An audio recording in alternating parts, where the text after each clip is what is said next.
Yo, what's up, everybody? How you doing? Happy Friday night. Hold on, let's get the echo out of here. Send Muppets. Oh wait, Welcome they in, already welcome showed up. in. The Muppets came. Friday night on the purge. That purge is in effect, folks, and we're gonna do it to it tonight. I got good news and I got bad news. We're purging right now, and it looks like this will be the last dual purge. JJ is leaving town tomorrow. Send Muppets. So Send them say Muppets. goodbye to Abner and JJ. This will be it. Sad day. It's sorry to see them go. I'm gonna miss fighting for my spot on the couch. And anyway, that is what it is. I got a couple clips to show you here. Let's get right to it, dudes.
No sound on the video, no sound on the audio. No sound. Let me try that again, guys. Sorry. It did this shit last night. Sorry about that. My bad. Seemed to have a delay going, maybe. Yeah, I just rebooted everything. I'm surprised it's doing it, but that's what it does sometimes. No sound on the video, thank you. Well, it's just the opposite of what we did on Dago's show last night or whatever. Alright. Let me take me off the stage here.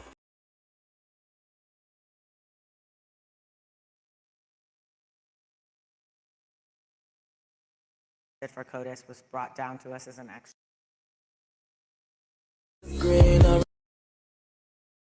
play. At Othram, we built something called forensic-grade genome sequencing. We're able to take DNA from a crime scene and build a DNA profile that has almost 1 million markers at times. And so when you upload that type of DNA to a genealogical database consented for law enforcement use, you're able to get really distant relationships, sixth cousins, fifth cousins, fourth cousins. And so what you see is you don't see a single match, you see hundreds of matches pop up. And those hundreds of matches can then be put onto family trees, and you can start to trace back someone's identity. And so in this case, the DNA that was tested for CODIS was brought down to us as an extract. We were able to start with that extract and build one of these profiles. The profile was built overnight. The next morning, we had uploaded it to the genealogical databases that we are in charge of, like Family Tree DNA and DNA Solves. We were able to start to see these matches form, and very quickly, we knew that even though the matches were quite distant, people were right about that in the media, there were not close matches, the biogeographical ancestry of this person actually helped us narrow down who he could be. And then it became very clear that the investigation was going to span several states. Law enforcement started to bring in federal agencies to start helping with the collecting of the DNA, target testing, and figuring out who actually left the DNA at that crime scene.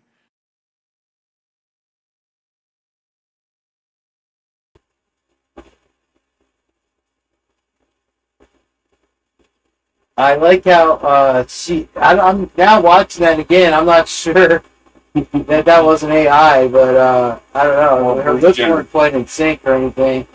Just like our lips are in sync. What's going on with this stream here? Welcome to the Purge here, fellow Purgers. As always, this Purge is brought to you by the folks at Type 2 Diabetes and Hoagie Month. Hey, Wawa. Hoagie Fest. Toady Fest, folks. All right, let's watch. I got one more clip here for you.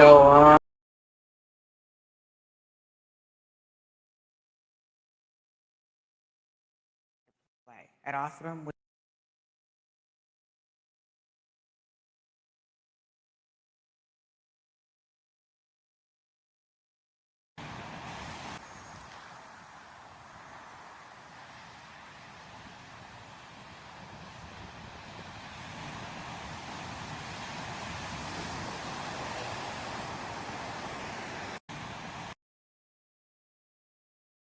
Me if I told you there's two separate footprints in these photos. There's one right here. Zooming in closer. And in this picture, there's a different one. We're going to zoom in closer. Have you seen it yet? Now you see it. Here's a better picture, more defined. And this is what I think the shoe matches. All the triangles at the bottom, recreation pattern, overlaying pattern, and a side-by-side with the lines enhanced. And if you're wondering how I found out how wide the shoe was, I researched what flooring they had in her room and was able to find the manufacturer dimensions and do the simple math.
There was no sound in that one, guys. Don't worry about that. Thank you, Genuine. Thank you, Terry Jackson and Super Sweetheart. 7 months together on Purge Earthships.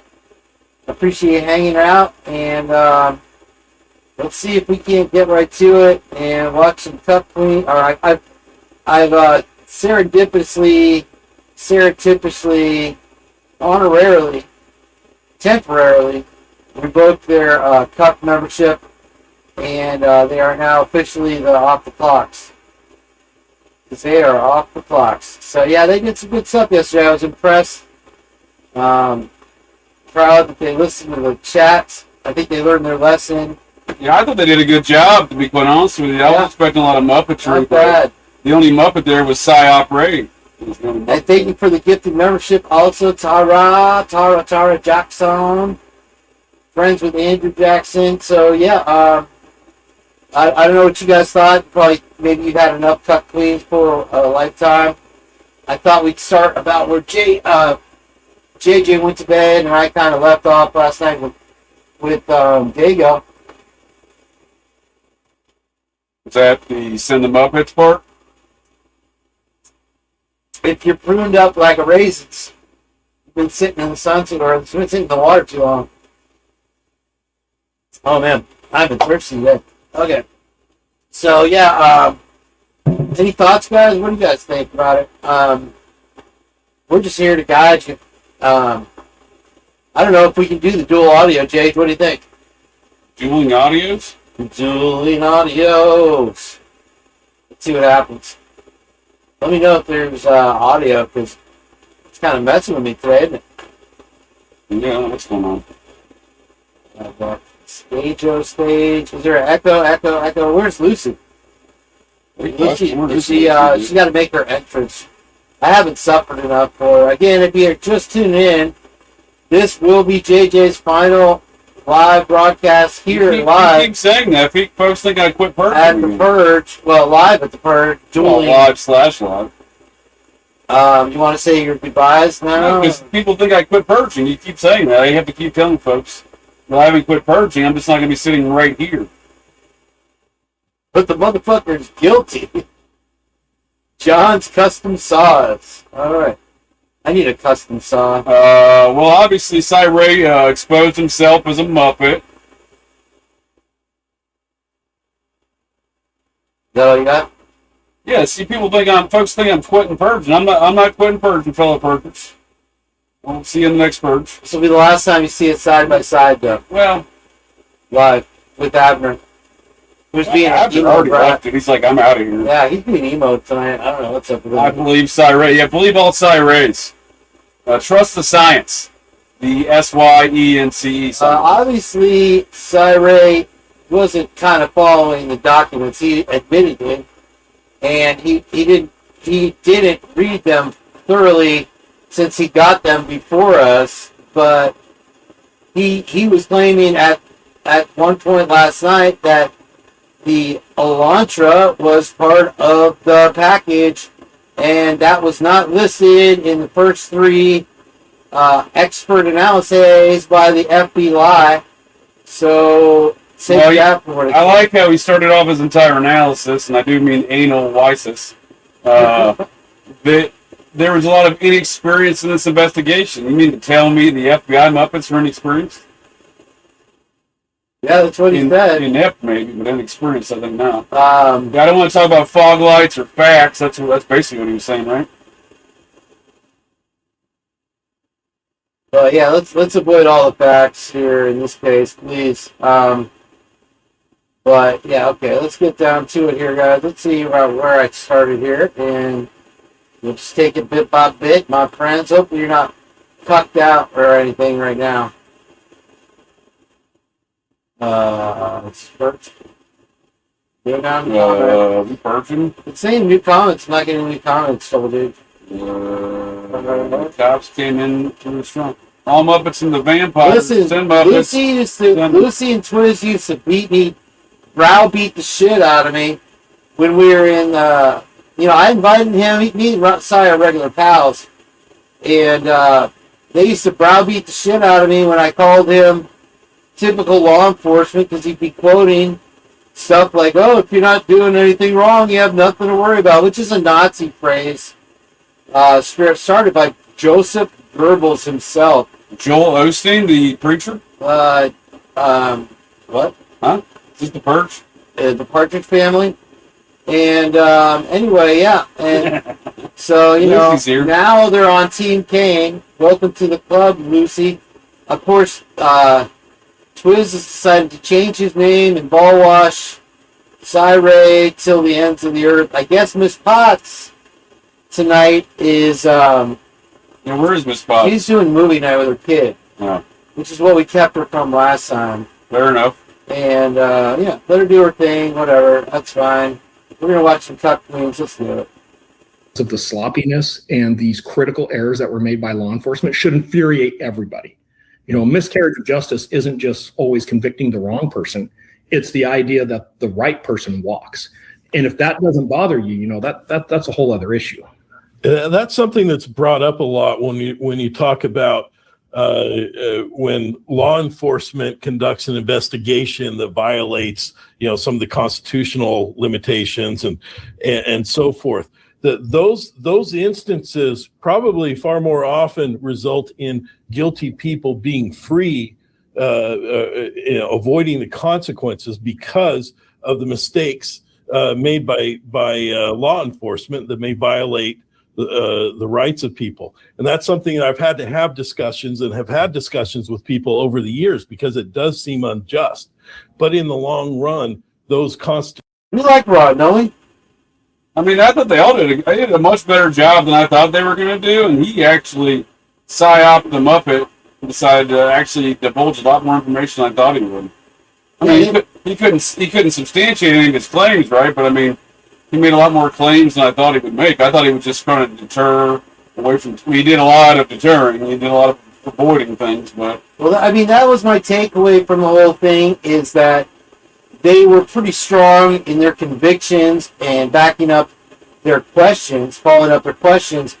But the thing that I think they got Cy to go past where his point of Pleasance was, where his point of comfortability was. Well, I think hubris got the best of Cyray. Cyray was definitely beyond his comfort zone, but he also won't back down. He's like Tom Petty. He was being petty. Let's not do a last dance with Mary Jane in here, but I do think he thought that he could over or outsmart them or overpower them in some mental capacity. Yeah, he kind of forgot that people were watching outside of the tuck twins. And he definitely, at some point, you see him, and he's like Abner. He's chasing his own tail. Because he doesn't back down, but he has no leg to stand on. You know what I'm saying? First of all, how dare you, sir? Abner doesn't chase his own tail. And he was free falling, dude, right in the Muppet world. Institutional protections really do protect everyone who's innocent as well. And so, yeah, that kind of, and so I get it from that, and it's a tough thing to deal with. I know, especially for people. I get it. Let's not forget, I'm the cop who's saying, "Hey, cops, you can't do this." Right? I get it. Yeah. Oh, absolutely.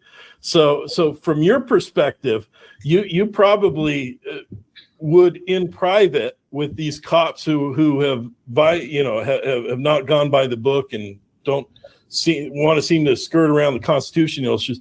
I would expect you're pretty harsh on them in private, because it might let somebody go free who committed a crime. I'm pretty harsh on them in public. So yeah, in private I am too. And you know, I want to make something clear. Yeah, I did release a book. I published a book, but I'll make it really clear. This book is not a tell-all to Brian Koberger. This book is not something most. I don't really feel like he's trying to sell his book. His book is definitely not intended for our viewing, so to speak, right? It's definitely a law enforcement handbook, I would think, you know. If you want to get down to the nitty-gritty details, of what he has said, all you have to do is look at the documents that he released, right? Well, he's backtracking on his own statements. They go off that right off rip. When he's saying, well, he's like, well, it wasn't intentional, and they're like, well, you kind of wrote this affidavit that was kind of saying that. And, you know, he won't back down Tom Petty style for sure. Yeah, I do think he's trying to sell his book. I mean, what else is going on with the timing of all this stuff, right? What's going on with his stance? I mean, he literally never cites his own work. He avoids that, I think, as much as possible. He's more about talking about the sheath and the DNA that we haven't seen the sheath of. That's a great comment right there. The 10 out of 10 juries.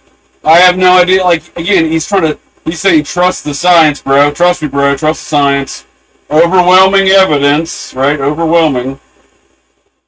And he always relies on the totality. Every time he's asked specifics. The abundance of the... He falls back on the totality and the IGG, not like, hey, we did this, we investigated this, these are the reasons why this. It's overwhelming. And Jeff H. has been telling us for so long, that there's an overabundance of evidence that we've been waiting on, and we haven't seen it yet. And I guess he says we'll never really see it at some point. Well, the real question comes down to how in the Bleck and Fleck, as Lucy Morningstar would say, did the FBI come to their tip to bring Brian Koberger to the scene, which they were never going to use, which they used the trash pull, which they had no real jurisdiction to do, as the reason for the season, right? And so... Yeah, well, no one really addresses that to date, right? That they went on private property with a drone surveillance of the situation, stealing trash from private property, right? Because it's a private community. It's not public land. Did he call Brian Michael? That's hilarious. Oh, wow. I didn't... All right, let's get back to it. Hold on.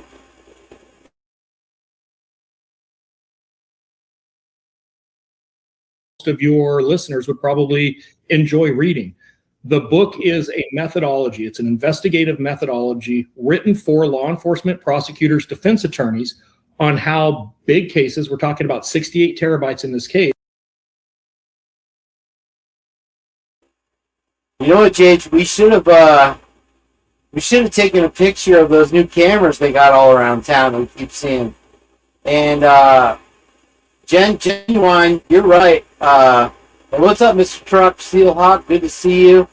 They have been installing like nobody's business these traffic cams with this U-shaped upside down thing at traffic lights. That's one of these like security 3D style point of view cams.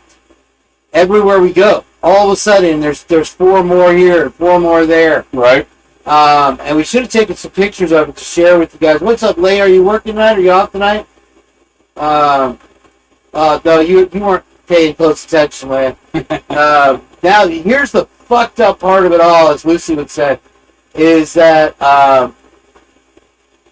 now my boy Twiz is on the same side as Jeff H. And that right there turns me gut. And Twiz not here to defend himself? Alright, Twiz is watching, bro, but at this point, he's just become a Muppet. And, you know, as sorry as I am to say it, but, I don't know. Twiz, come on up here and speak your Jeff H. piece, bro. Alright, let's get back to the Cubs. How digital evidence needs to be properly managed, how it needs to be legally obtained, how it needs to be properly analyzed, and how it needs to be collected in a manner that will uphold to the criminal justice system. Paying over $1,000 for your GLP-1s? You don't have to anymore. Trim. That's what this book is about. It's not about Brian Koberger. I just use Brian Koberger in the book as an example of what happens when that isn't done, because it's not just a good example, it's the example of what a really screwed up investigation looks like when we don't account for the proper identification analysis of a lot of critical evidence. And this case is a perfect thing. So I get where your listeners are coming from. I think I've made it very public and private of how I feel about the investigation itself here. Yeah. I want to something. I'm sorry. Did either of you have?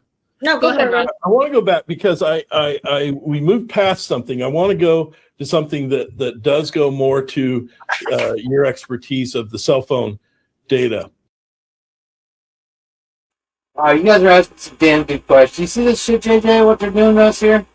We talking about regular Koberger or Brian the tan I like burgers. tan Koberger? I like burgers. Is there a burger element to it? There's a burger at stake here from Uncle Ted. Are we going to play that Uncle Ted video, that weird video he sent us? I didn't know we sent a video. Yeah, we played that video. Remember? Oh, yeah. I don't remember the contents of it. I don't even remember what it was about. Well, anyway, I don't know. I like burgers. And Twiz always says that what's up, Big Amish? Yeah, you can come up if you want, brother. We like talking to you. We like talking to Big Amish, don't we? Yeah, for sure. Trying to sneak in some Muppet shit? What's going on here? Hold on, let me find the thing here. Big Amish, you can chill on Friday night. I get it if you don't want to come up. Don't feel pressured, but if you feel like you got a little piece to say, well, feel welcome. Come on in and join us. If you want to rip on Twiz. When and where is Enon Harsh on 1122 cam? So, or 1112 cam. So I think Enon Harsh, I had the suspicion from the beginning, and time has seemingly proven that he was a bigger Muppet than he claimed to be. I mean, he obviously claimed to be a Muppet. He's obviously inserted himself in his case that's like what I'm a saying. suppository on a rectal Tuesday. Well, there's no report. He said that they took a report from him. There's a report that was released from Enon Harsh. He said he claimed on Londa's show when he was a guest on there that he was subpoenaed by the grand jury. I'm sorry, he was subpoenaed for, it was either the grand jury or for the arraignment hearing, one of the two. Well, I've always said that he was probably going to get murdered, but I think that he went along to get along, JJ. I think drug informants and folks who had drug charges that were used as holding that over their head were used to perpetrate lies in this case by the authorities in the distraction, Enon Harsh being one of them. I was talking about Koberger. Yeah, I was still finishing up that too. All right, well. Because it was very odd that he inserted himself. It was very odd he's doing interviews on folks' shows and stuff. Yeah, he's another one who kind of put himself in the hot seat, right? We never see his car come in on those cameras. I don't think those cameras are legitimate. I'm just saying. Right? Yeah, he gets off at 1:30 that night, allegedly, right? Right. Yeah, I don't know. But yeah, with Kohlberger, I think that he honestly went along to get along. He took this plea deal for whatever reason, and that kept him alive. Because at one point or another, once that case starts falling apart, you've got to murk Kohlberger. Point blank, period. In my opinion. Maybe he's not in on it. I don't know. And I'm not saying in on it from the same side. I'm saying in on it from different sides. Whatever it is, there's something going on here that caused this side Ray to come out here and do this interview. Yeah. I think Hubris thought he was going to control it more than he thought. I'm surprised he didn't wear all purple. Yeah, could have been like the King of England. The Muppets. All right, back to. And as we were talking about Dylan earlier, because the story that we're given about Dylan and Bethany is that after they saw the perpetrator at sometime between 4:30, they went to sleep and were essentially in their room asleep until shortly before the 911 call was made. It seems, and I know in Chris Whitcomb's book, there was I saw a timeline that included, it was portions of the prosecution's timeline that included some information indicating that Dylan's phone, at least, I don't know if it's a phone or Apple Watch or something, but some device of Dylan's moved multiple times. I didn't understand his position on Dylan. His position was whatever Dylan says goes. Basically. You know, it's law enforcement says it's okay, so it's okay with him. But, I don't know.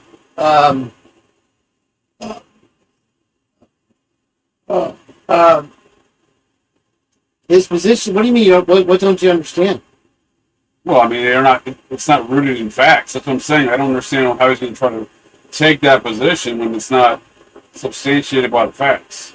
I mean, it's anything but facts, and he defends it to the ends of the earth. I mean, almost everything out of her damn mouth was a lie. But I mean, like I said before, I think she was under some kind of pressure. That's why you have that whiny, cryy voice through the 112 cam till the next morning, and then you definitely have Bethany coming home, and that's one of the key points of this little interview that the Cut Queens did here is that they asked him straight up, do you think Bethany was there? And he said, that's above my pay grade, it's above your pay grade, I ain't going to answer that, right? Well, he also deters any answer in regards to the violations of FISA. Again, he just takes some weird positions. Again, positions seemingly not rooted in facts. Facts as we know them.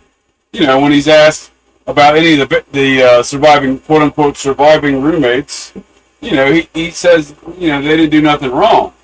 They didn't do nothing, even though they claim to be asleep. Well, obviously they weren't asleep, so on their face they're lying. How much? I'm just saying, had Kohlberger been documented lying in the same capacity, he would have got. It wouldn't be just go right past it. Right? How many Botox shots and lip plumpers do we have going on? Yeah, Ron's got a lot of filler in those lips, doesn't he? Ron's definitely got a lot of Botox going on. All right, back to it, guys. Thanks for being here tonight on The Purge. We're tearing it down. In the house during those 8 hours or so, and that she also was actually on her phone doing a number of things. Did you see that evidence?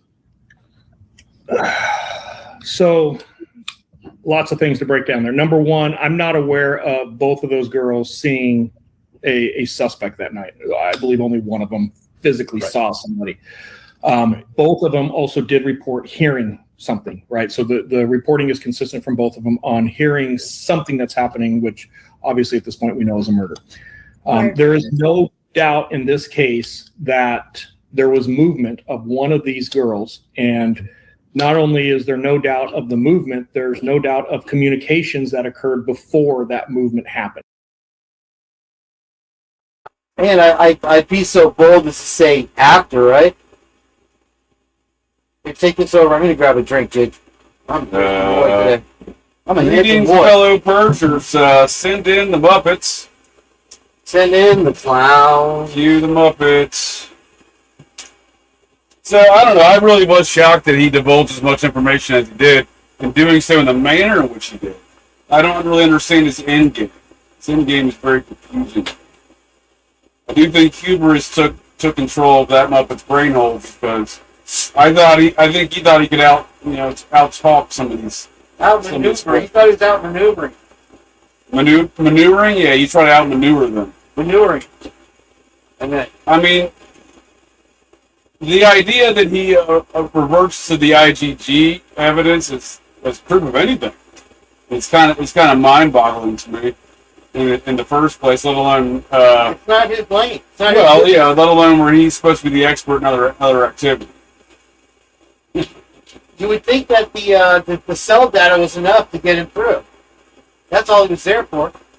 Well, and again, when he's asked about his own report on the cellular data, he kind of walks back a lot of things, even down to the point where, like, oh, didn't you say he was in Wawaway Park? And he goes, yeah, that's the following morning. Well, what following morning? The following morning when he's at Walmart the next day, or the following morning at like 4 in the morning? On the 13th.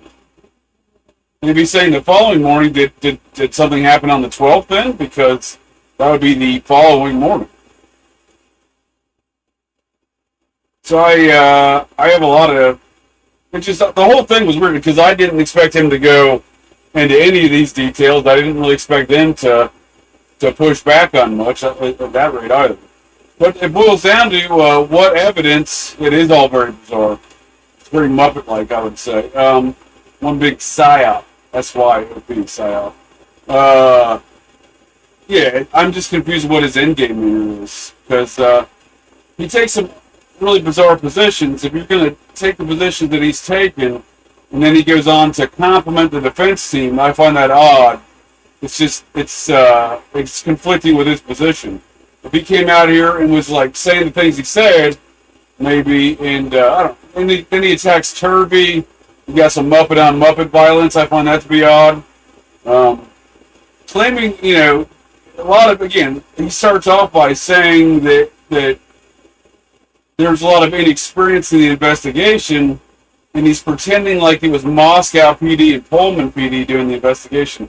When we all know it was the FBI that was controlling every major facet of this investigation, controlling every piece of evidence. In fact, Bill Thompson even says in a hearing, preliminary hearing they had regarding some of the evidence, when they had Payne and Meowry testifying on the Meowry report, that, what are you doing there, guy? Playing what? Do you need a Muppet? No Muppets in. Well, Bill Thompson's like, he even says in that hearing in May of 2025, we can't give evidence to the defense that the FBI hasn't given us, he's saying. So what he's saying is, they don't even have the evidence. All they have is a PowerPoint, a very fabulous PowerPoint, known as the Meowry. Well, he said that if he could do a PowerPoint, in this case, from top to bottom, we would all become zombies like Twiz. Well, again, if Twiz isn't here to defend himself, He's watching. He's not here, though. You couldn't. I bet every dollar I have on that he's watching. This is backwards. But here's the thing. Cy went from a Psy-Op to a Cyclops. And he was just looking at everything through a one-eyed perspective, He was just looking down the shaft of a cock. Yikes. A puck of a cock.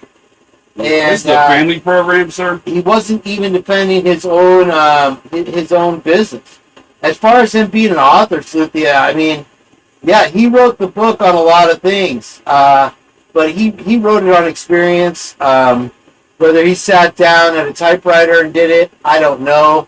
If he just used AI, it begs the question what his intent was when he came into the case, because he wasn't the initially hired expert. Now, it was Turvey. Why is Turvey, even in the case of Matthew Nodell, already completed all that work that Turvey is then commenting on later and hired him to, right? Well, Tom Slavinsky was the expert that brought Ray into this case. right.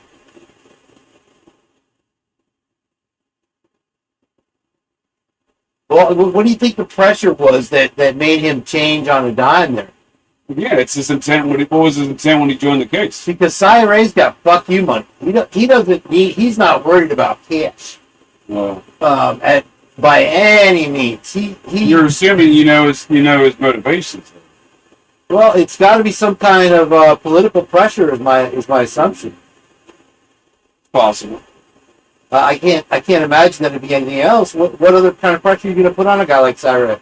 I don't know. I'm not a Muppet, so I couldn't tell you. Are you sure about that? Send them up. Let's get back to it, bro.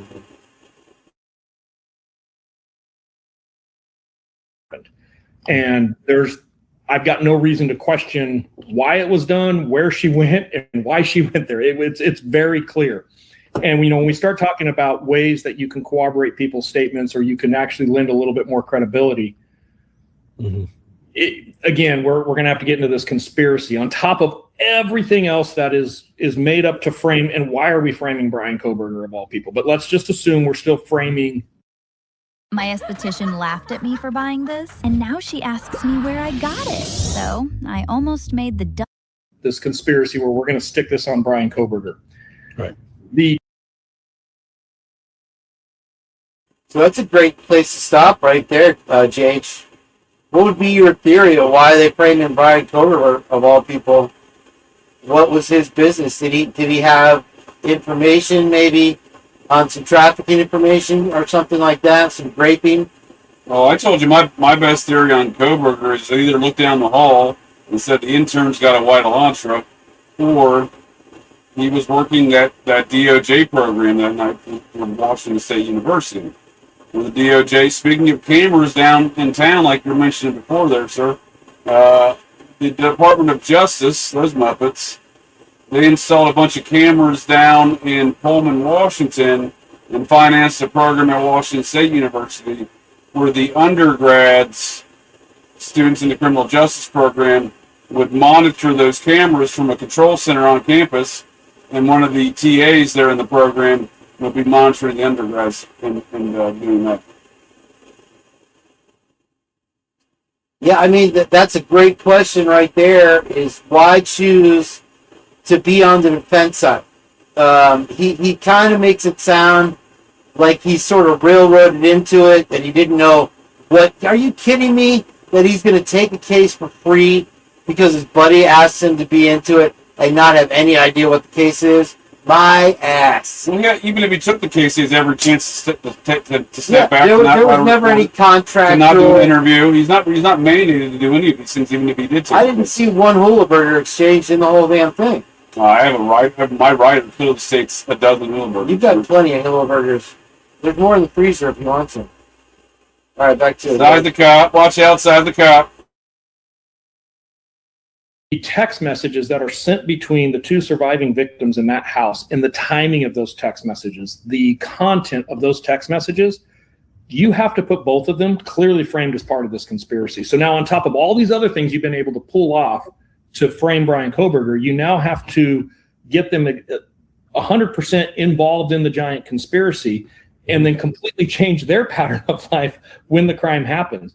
Some of the text message, and I'm not going to go into details because I don't know what's been released, I don't know what isn't, and I refuse to stay caught up on this case of what the data dumps are happening when. My personal experience are the content of those text messages are two girls who are absolutely terrified for their life at that moment. Do they make what's that? Amy Conway's comment. It's the timing, dude. Why does his book release at the same time as report is being unsealed? Well, I think he was waiting to be able to talk because of the non-compete and the gag order, right? It just all seems very coincidental. I mean, we were trying to low-key kind of get him to talk when he was doing the little socialite crime club. Of course, he remained tight-lipped during that. But now here's his chance to come out and talk. and he's firing out both ends of his ass. It just all seems way too engineered and coordinated. Yeah, this is definitely. And a Netflix documentary, that's right. Is he in that? Who said that? Genuine? My man. Alright, let's keep going here, guys. Thank you for being here tonight on the Purge Friday night. I hope you're ready for a good weekend. This will be JJ's last live here. You keep saying at that, the folks Purge think I'm 40, dude. Ever. He's driving away tomorrow night. Fake news, dude. Fake news. Goodbye, JJ and Abner. I don't have to fight for my spot on the couch anymore. Alright, here we go.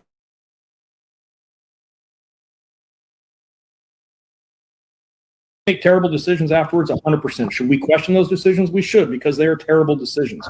But do I have any reason to believe that they faked it and that they intentionally sent text messages back and forth with certain content just to make it look like, that part of this conspiracy? I think that's a stretch for any logical person to make. But yes, there is. Yeah. But I think it's more than text messages between, because I know there were text messages. There was actually phone activity that I saw on that where Dylan was, and I think it was Dylan. JJ, we're trying to watch the interview here, sir. Is this the Purge? This will be JJ's last Purge ever live with me. Was on various websites, including things like Indeed.com and job search stuff in the hours between 4 and. I would caution anybody to judge any phone activity from the time the murders happened until the time 911 call is made, until you're physically seeing that evidence. I think you'll be surprised that what you're describing is probably not the case. And let me remind you all of something really quick. The Karen Reed case, there was kind of a mockery that happened in that case because everybody was convinced that a person involved in that case searched how long does it take to die in the snow at 2:30 something in the morning. And when the facts of the evidence actually came out in court, it was very clear that search happened at 6:30 in the morning.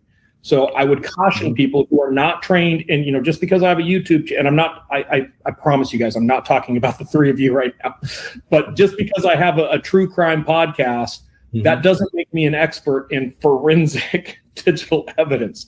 So when I start hearing things like that and we start seeing things being circulated around, I would caution everybody from making any statements about what those two girls were doing on their phones until they see the physical evidence. And more importantly, they understand what that evidence means. Because we saw it on a national stage with Karen Reed, some very smart people. My friends laughed at me for buying this, and now they ask me where I got this. So I almost made the dumbest. Made a critical mistake that made that search history 4 hours different than it was reported. What physical evidence have you seen that would help us wrap our head around what you're saying right now? Because the evidence that we're seeing is different. The physical evidence that I feel. That's another good point, Jay. He literally not only falls back on the overabundance, the overwhelming evidence that we're never going to see. The totality of the Stadio de Olimpico. Who goes to Santiago, Chile 3 times in 1 year? Nobody. And, it's literally the totality line is a. You know what? I'll show it. If there were evidence, Bill Thompson, the Muppet himself, would have shared any piece of that evidence in his statements to the court. I mean, they would have been parading it up and down King Street like it was going out. Yeah, I never once throughout the tenure of this case that I feel like they were putting things under seal to hide the actual evidence. They're putting things under seal to hide the violations of rights.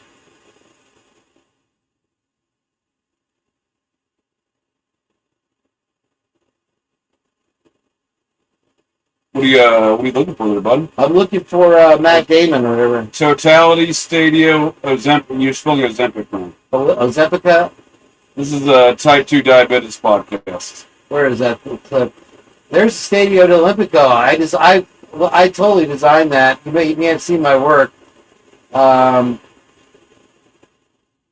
on.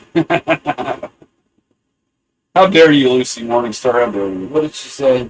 But I'm sus as fuck, though. First of all, this is a family program. Now she's gonna say I'm not a cop. I do want to thank you all purgers for joining us here tonight. Yeah, make sure you hit that like button, not to nag you about it. It gets us out into the thing and all the things, you know. Yeah, this is your number one place for number one stop for fast food news, type 2 diabetes talk, and the occasional IDAHO4. This might get me a copyright thing, but I don't give a shit. Let's watch it, Jay. Absolutely a copyright thing. Just so we're clear, folks. Just so we're fucking clear on what a lie is and what Hollywood has already defined as a lie. Really? Oh, where would I have seen your work? Well, have you been to, well, let me see, Santiago, Chile? Twice last year. Which building's yours? Are you familiar with the soccer stadium? Did you build the Estadio Olimpico? No, just down the street, the Celinto Cayente Towers.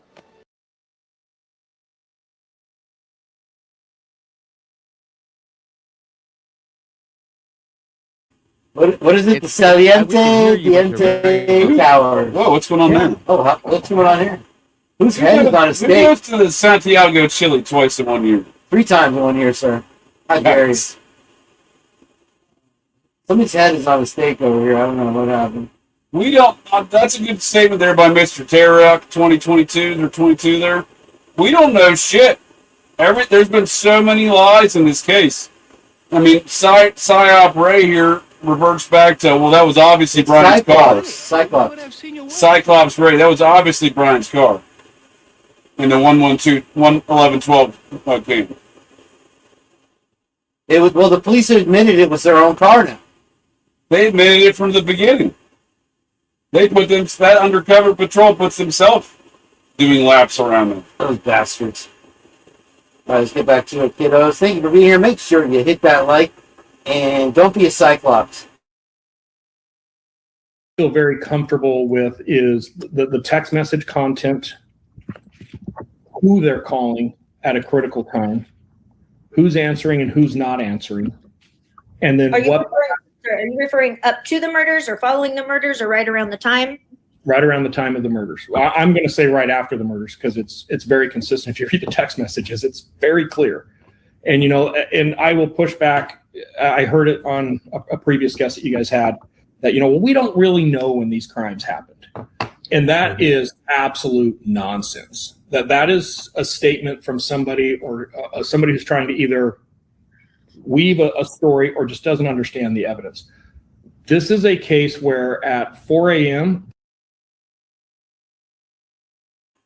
pretty much at 4 a.m., I'm pretty sure that Cy doesn't understand the evidence. At this point, I'm 100% convinced. Somebody says he parked on the side. Who parked on the side? Enon, the chef. But that doesn't pan out either. Nothing in the body camera footage the next morning to see his car there. Fair enough. Off we go.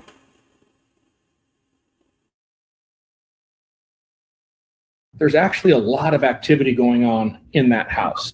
And we can look at history, and this is where pattern of life is so important. And I hope people. All right, that's the other catchphrase Jade said he adopted, this pattern of fucking life thing. And that's the thing, he's working against himself with this pattern of life bullshit, because he says his pattern of life is that he shuts his phone off every night. It says right here, sir, your pattern of life, you used to drive an Elantra, you do DoorDash, you're guilty, dude. Yeah, but I didn't wander around the house at 4 a.m. pretty much. But he says, and he's working against himself. He's saying that there's a lot of activity in that house after 4 a.m. Well, it's the totality of evidence. They're trying to tell us that they're sleeping. It's the overwhelming totality of evidence. How is that not a fucking problem, dude? Well, first of all, clearly he has not read the Meow report. How do you read the Meow report? He wants to rewrite the Meow report in his own PowerPoint from top to bottom, sir. I have a copy of the Meow report right here. It says Meowwitch did it, spelled MEOW hyphen witch. Itch. people are understanding when I start talking about pattern of life, why it's so important. We can see what normal behavioral patterns look like for everybody involved in this case. And then we can see some things happening that you can't ignore. You can't ignore the white car driving by the house 3 times and then speeding away. Yeah, he's gone back to this white car speeding away from the house. Which it's not, we don't know it's white. He's going to rely on the damn knife sheath, which nobody's seen the knife sheath. We've heard about I've yet to see any expert report from the defense that says that they had their own eyes or hands on the knife sheath. The only thing that has been yielded is a DNA sample from a swab from the knife sheath, and they haven't even seen the swab. The defense experts simply got to see the alleged results from the swab of the knife sheath. Yeah, I need to put hands on sheath here. Welcome in, Noel. Good to see you. Make sure you're hitting that like and subscribe. If you haven't subscribed to The Purge, folks, where have you been? It's Jules' favorite meow. It's our favorite meow. Now watch. We can't ignore hearing a dog bark. We can't ignore hearing certain things or seeing certain text messages. Like there's clear but apparently we can ignore the screams at 2:30 a.m. Well, he goes right. He's straight right past that. Right past it. He passes like an we know this occurred on its way out of the crime scene. He actually says we know the time of the crime because that's when the car is speeding away. The white Elantra. It's a white Elantra, even though it was never identified, and it was circled in a whole. It had its own solar system. You know that, JJ? That one scientist, he renamed it the Galaxy of King Street. All right, here we go. Back to it, folks. Thanks for being here on a Friday night. We are partying with Tony Stevenson. The party has arrived. Pedro in the house. Something happens right around a few minute time period, and we see a dramatic change in pattern of life on all of the devices, all 4 of them. So, for us to sit here and say, well, we really don't know when the crime is. It could have been the next morning. It could have been as early as 1:30. That's absolute nonsense. That's somebody who's crafting a story that just doesn't match the evidence. Can you describe what some of those pattern of life changes were? Somebody looking or accessing things they normally access right up to a very specific time frame, and then that phone never being used again. Matching text message content of somebody saying, oh my God, what's happening here, to that effect. There's clearly a change where a lot of activity stops on 4 phones and there's an absolute panic on the other 2 phones. That's probably the best way that I can frame it. Are you talking about text messages? Is that what you're referring to? There's a Gaelic. There's a panic on the other 2 phones. There's a cowlick. Where's Abner? Abner! Come on, Bubble. Get on TV. Be famous. Hey, big boy. Come on and get him. Mito. Is he passed out in there? Probably, dude. He did a lot of running today. He did a lot of them. You go to the every beach 5 today? miles, dude. You'll be here in 13 minutes. I'd like to see that. Error. Vito. Noel's in the house on Friday night. We got Astra and a new voice in the chat. Welcome to see you, Genuine. What's going on? More like a flip. A side flop. There you go. There it is. He's living in his own sci-fi fantasy. Get it? Bye. He's using his Wi-Fi to get anyway. Garbage in and garbage out. I'm talking about phone use entirely, whether you're browsing, you're doom scrolling, or text. Nui. Let's go. What happened at 50% stopped at 256? What does that mean? I didn't even know what that 50% of the phones stopped at 256. Oh, 50%, yeah. Oh, shit. Oh, there it is. Yeah, we can get some weird. Last night on the Cup Queens chat, it was what was it? What was the word that kept getting popped out? Gaslighting. Oh, they did not like that. They did not like that in the chat. Yeah, gaslighting was not allowed last night. Yeah, I don't know about Tweedle sticks. Usually my boy's going to come up here. I'd like to hear and Choice's defend his thoughts on it. I mean, we were back I'm and forth on. perfectly willing to give him a platform. He's got his own channel. Well, we were back and forth on text messages, and he had some interesting thoughts. He was telling you to shut the fuck up. So I don't know what you're talking. He told you to shut the fuck up. He was saying he agreed with Cy, basically. Yeah. And, you know, so did Miss Potts, to her own degree, whatever. I think she still thinks Brian is innocent. I think Miss Potts, honestly... Anyone who makes the statement, he took a plea deal, so why am I not to believe that? That's an ignorant statement. It's an ignorant statement on its... I mean, I know, no disrespect to Miss Potts, it's an ignorant statement. Well, I think she's still a little butthurt about having driven to Philadelphia to support him, and then he takes a fucking plea deal or P deal and gets peed on. You know what I mean? Well, again, none of that made any sense really either. Why would they even have that hearing if there was a plea deal already in effect, right? Yeah, why did that? It was all his shows. You can delay the hearing. If there's a plea deal being negotiated, you can delay the hearing. Hearings get delayed every day. A gas up. That's what's up. Pronounced Tina. I wish I could put emojis in. I can't do it from StreamYard. StreamYard Cafe here. All right, let's keep going. Friday night, we got Tony Stevenson. Let's keep going there. Scrolling through something, whether you're receiving food, whether you're eating food, there is a lot of evidence in this case of when this crime occurred. Hey, before you skip this ad, this is John Ossoff in Georgia, and I'm the only Democratic U.S. Senator running for re-election in a state that Donald Trump won. I need your help. $5. Do you think, sorry, hold on, Sam, I just have one more. Do you think it was normal for Dylan and Bethany to wait 8 hours to contact the police based on anything that they had on their phones, their behavior? Is there anything that would help justify why 8 hours was waited before they called law enforcement? I think it was a terrible. Yeah, here comes that answer. To say it's a terrible idea and that he continues to repeat that, while also not recognizing the statements that are made and the other activities. And again, the custody cock Ron even brings it up. I'll give him respect for that. Again, they all did some good questions. I mean, they pushed back, I thought, very, very fairly, and rightfully so. They were very fair about the pushback, but they were rightfully pushing back. And he's like, they're on Indeed. They're communicating. Her first statement to law enforcement is that she called Bethany when that's not true. Bethany called her. Well, I mean, why are they texting each other if they're in the same fucking room, bro? I've long suspected that the surviving roommates from out there. What is going on right now? Some Muppets. I need Muppets. What happened? I need Muppets. You're on your own, JJ. Yeah, King's left me here. This is JJ's last live on the Purge. Again, you keep saying that. Folks think I'm rage quitting. People get it. They're not dumb out there. Yeah, they are. Well, they're misconstrued. You just call our audience dumb? No, I said your statements are dumb. They're misconstruing your statements that I'm leaving. Maybe you don't know about Jesus on a TIE fighter, bro. Yeah, Cain found Jesus. He's just riding it out on the TIE fighter. Technically, I found Jesus and I gave him to Cain. My only memory of JJ and Abner being here, other than all the dog hair I got to clean up once ago. That's true.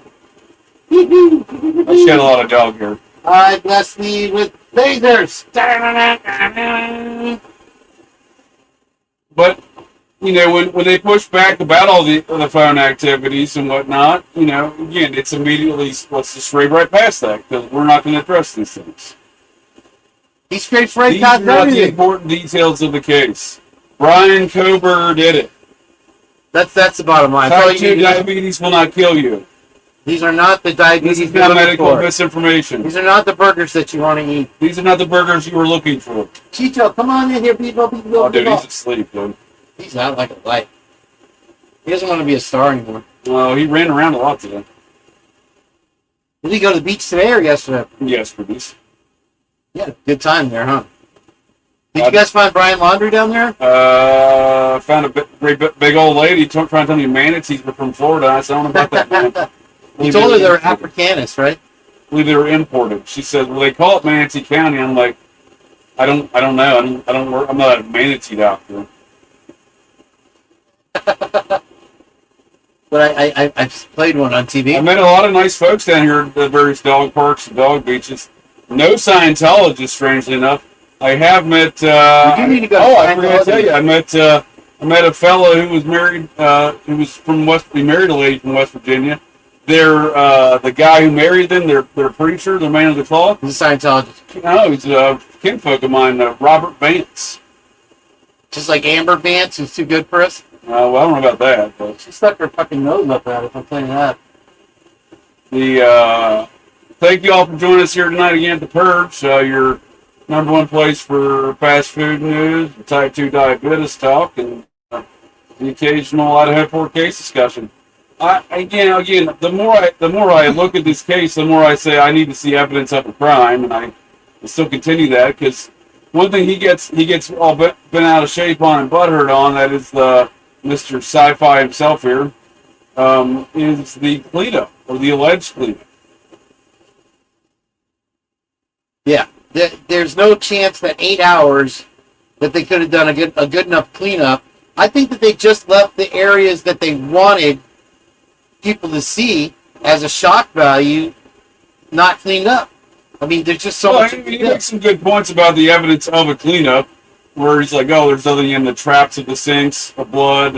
They didn't test those. This and that." But what I'm saying is, I do question, how does the blood get diluted? Does the blood get diluted before it's put down on the floor, or does it get diluted after it's put there? Meaning, is the crime scene staged in and of itself? Like, is what we see of this crime scene a staged effort by the Gooch, who specializes in such activities? She is the mayor of crime scene cleanup. Well, she writes murder mysteries and does crime scene setups to teach courses in. So, I'm saying if you were to stage a crime scene for the purposes like Gooch does, for the purposes of teaching a course on the subject of Saturday and the green furries. What I'm saying is you may use diluted blood in the first place, and there was no murders. We're seeing the dissemination or the distribution of diluted blood that was diluted from the get-go because it's not real fucking blood.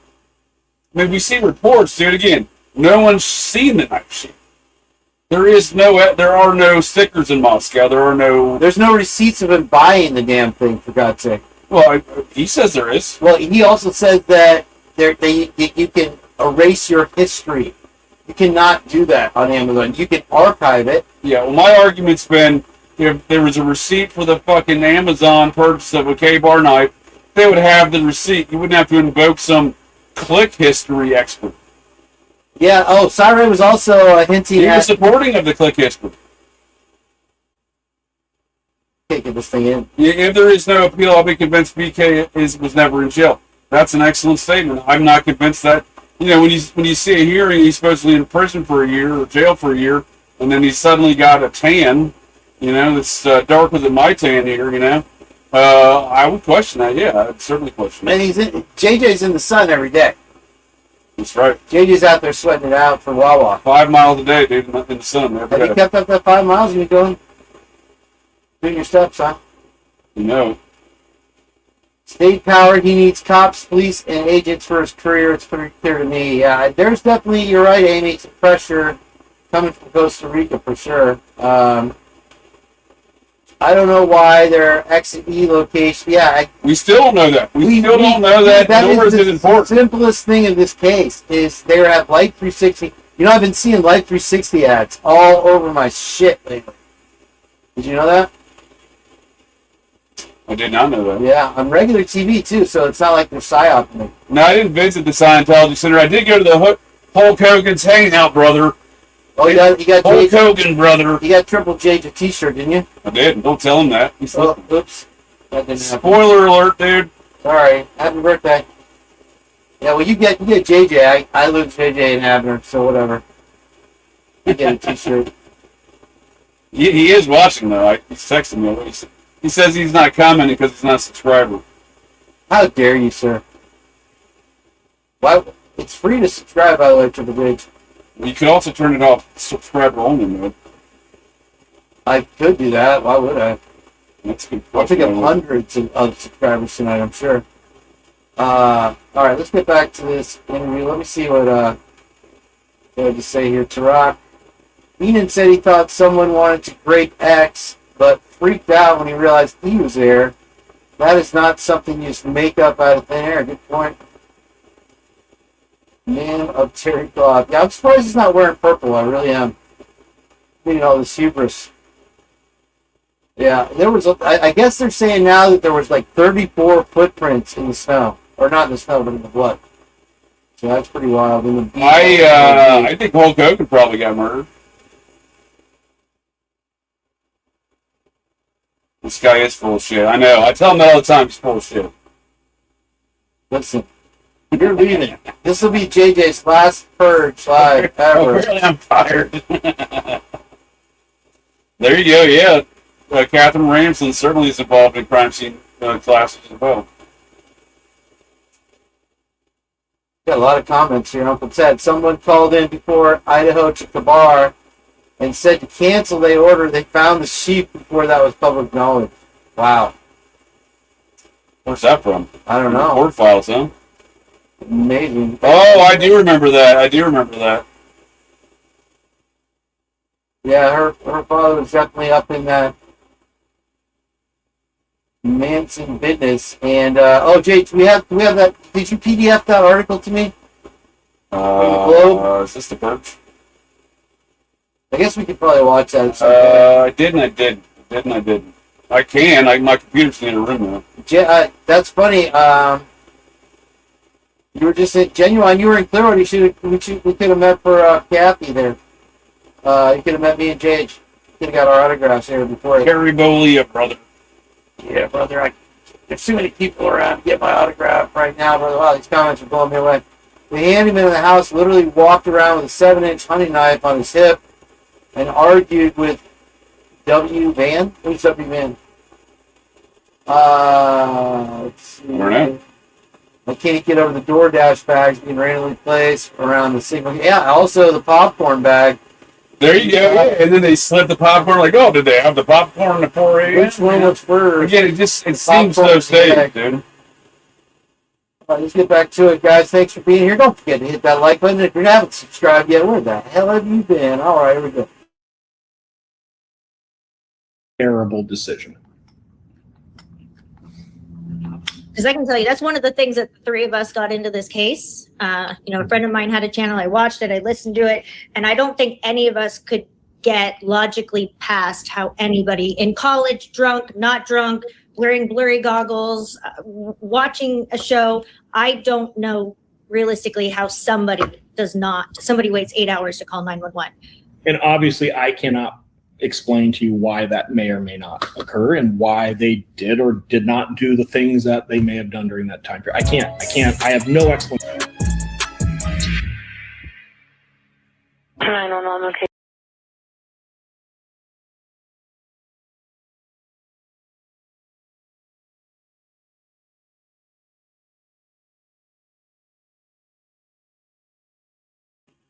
Hold on. Let's take a little break from the action here, and let's get some fast food news in here. What's going on with Hoagie Fest this month? Taco Bell is under investigation for cases of explosive diarrhea. Wawa is under investigation for Hoagie Fest. Really? Oh, where would I have seen your work? Well, have you been to, let me see, Santiago, Chile? Twice last year. Which building's yours? Are you familiar with the soccer stadium? Did you build the Estadio Olimpico?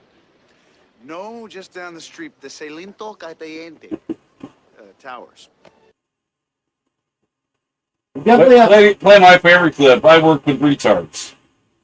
Like, I'm not going to let anyone tell me what I can or cannot do with my time. That's for not for the purge. That's for whatever show you do. Once you're off. I work with retards. This is JJ's last live. No, it's not true. It's fake news. All right. Watch the first 10 minutes. Jules is bashing of Cyrus. Let's go. Oh, you should. It's some hot shit. She laid down some facts, dude. From what I'm told, I don't know. I mean, she didn't have any fast food news, but she had some good analysis. 911 location of your emergency. Breaking news out of North Idaho. Moscow police are investigating a homicide on King Road. Is she breathing? No. So 5'10", all black, Did you see what color his eyebrows were or anything like that? No, I don't remember what his eyes looked like either. Officers discovered the bodies of Ethan Chapin, Xana Kernodle, Madison Mogan, and Kaylee Goncalves, but no weapon has been located at this time. Arrested. That's 28-year-old Brian Christopher Koberger in custody today. This Koberger allegedly stalked one of the victims. That's false. We do not have evidence that the defendant had direct contact with 1122 or with residents of 1122, but we can put his phone in that area. There are many residences in that area. It's a dense population of mostly college-related occupants. Everything is alleged.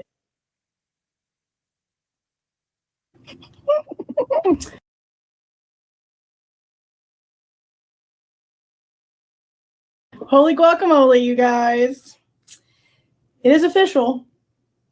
We know more about this case than Cyray does. And I'm not basing that off of the fact that he has now backpedaled in an interview completely 180'd from what we just read less than a week ago. That is being based off the fact he said so himself, that he has not been keeping up with what's been released with other information, and he has only seen the data set related to his expert opinion in this case. So he is out there putting a very, very strong statement of guilt on Brian Koberger, while also stating in the exact same interview he has not seen everything. He also deflected in a lot of questions that proved he didn't actually have an answer, which again just proved he shouldn't be out here making an assumption of guilt or innocence because he is not knowledgeable in everything. I also don't appreciate trust me bro bullshit. Oh, once you map everything, it just becomes so obvious. Drop the map. Drop the map. You can. Yeah, he definitely became part of the Trust Me crew. Definitely, I would say. Whitcomb came out with Trust Me Bros. Turvey came out with Trust Me Bros. There's been a lot of Trust Me Bros in this case. Hey, Tarak, trust me, bro. She watches this channel. She loves The Purge. Don't worry. She's a purger. Where else is she getting her fast food news? Hey, listen. How How else would she meow her way through alive? Yeah, how else is she going to find out about the Meow report? That's right. She knows. Write a book. You can have a course. You can have a whole new class where people came in and paid who knows how much freaking money to listen to you talk about how this just can't happen again. Bullshit. Drop some info. We don't do trust me, bro. Unbelievable. Unbelievable. I am not even going to deal with this dude. Okay, I'm just not. We're still going to read this shit book. Because we paid almost $100 for this piece of shit book. And even though I want a refund, okay, what the hell? We're still going to go over this piece of shit book. So whatever, we're going to go over it. I don't understand how he can sit there. And let me just say right off the bat, I was wrong about the way that I thought the channel was going to handle Cyray. I was not expecting them to push back as much as they did because of what we've already seen. They did not push back with facts. They didn't seem very knowledgeable of the case in some of the other interviews that we've seen them do. It was very apparent they did their homework for this interview. And for that, I very much appreciate it. Well done. The pushback was magnificent. The pushback was magnificent. They didn't just ask a question and walk away from it. They came back to it. And I like how Ron also started changing the way that he was asking the questions because of how Cyray kept deflecting about, well, I don't really know what's out there or not. And he would be like, it might be out there. Maybe we haven't seen it. He started adding that. That's congratulations. Beautiful. I love the pushback. That was beautiful. Loved it. Loved it. Loved it. Okay. Aggravated at Cyray's bullshit is more than obvious. I don't appreciate, again, the trust me bro thing. If he would come out and give more clear information on things, then maybe we could listen to him more and be more open-minded. But when he comes out here and says things with such strong meaning, with nothing that he's willing to say to back it up, I'm sorry. It's just as much with Turvey as it is with him. It doesn't matter to me that he has issues with Turvey and some of the same things that I have issues with Turvey. He's doing the same shit. And all he's doing is coming out and talking shit about Turvey for doing the exact same. I think he became more of a Whitcomb than a Turvey. I mean, I guess they both were kind of blowing smoke. Oh, you're so smart. And he did. He got dude, his hubris got the best of him numerous points in the He interview. was chasing his tail worse than Abner. How dare you, sir? I didn't chase his tail. Same thing that he just went and did. Like, that's what just happened here. That's what just happened here. So I'm going to pull up my notes because I was typing up. I'm glad I didn't put my little fake nails on. I had a whole thing that I was going to put my little fake nails on today, and I was going to do it during the interview. But then I was like, maybe I need my fingers because handwriting these notes just wasn't going to work. So I put my little nails off, thankfully, because what I had written in notes was too long to put in the community post. Now, if you scroll up to what I believe is now the pinned comment, I have the link to the shared drive where I put these notes in there. They're all in there in all of their glory. No, this was stupid. I don't appreciate him coming out and acting like we're ignorant to facts, that we don't know what we're talking about when the way that he says certain things. That's not cute either, because again, it's very, very obvious that we know more about what's going on here than he does, because he admitted himself, and I recorded the whole thing. I did not expect it to be so long. And normally we don't do like live reviews going back over these interviews, but I think this one we're going to have to. We're going to have to. Before we start going over this book and doing chapter reviews the way that we've been doing with Broken Plea, we're going to have to do a live review going over Cyray's interview. We're going to have just no choice. Literally no choice at this point. But I want to take a look at some of the things that I did write down that he said, because there were some interesting things that he did say that did get my attention.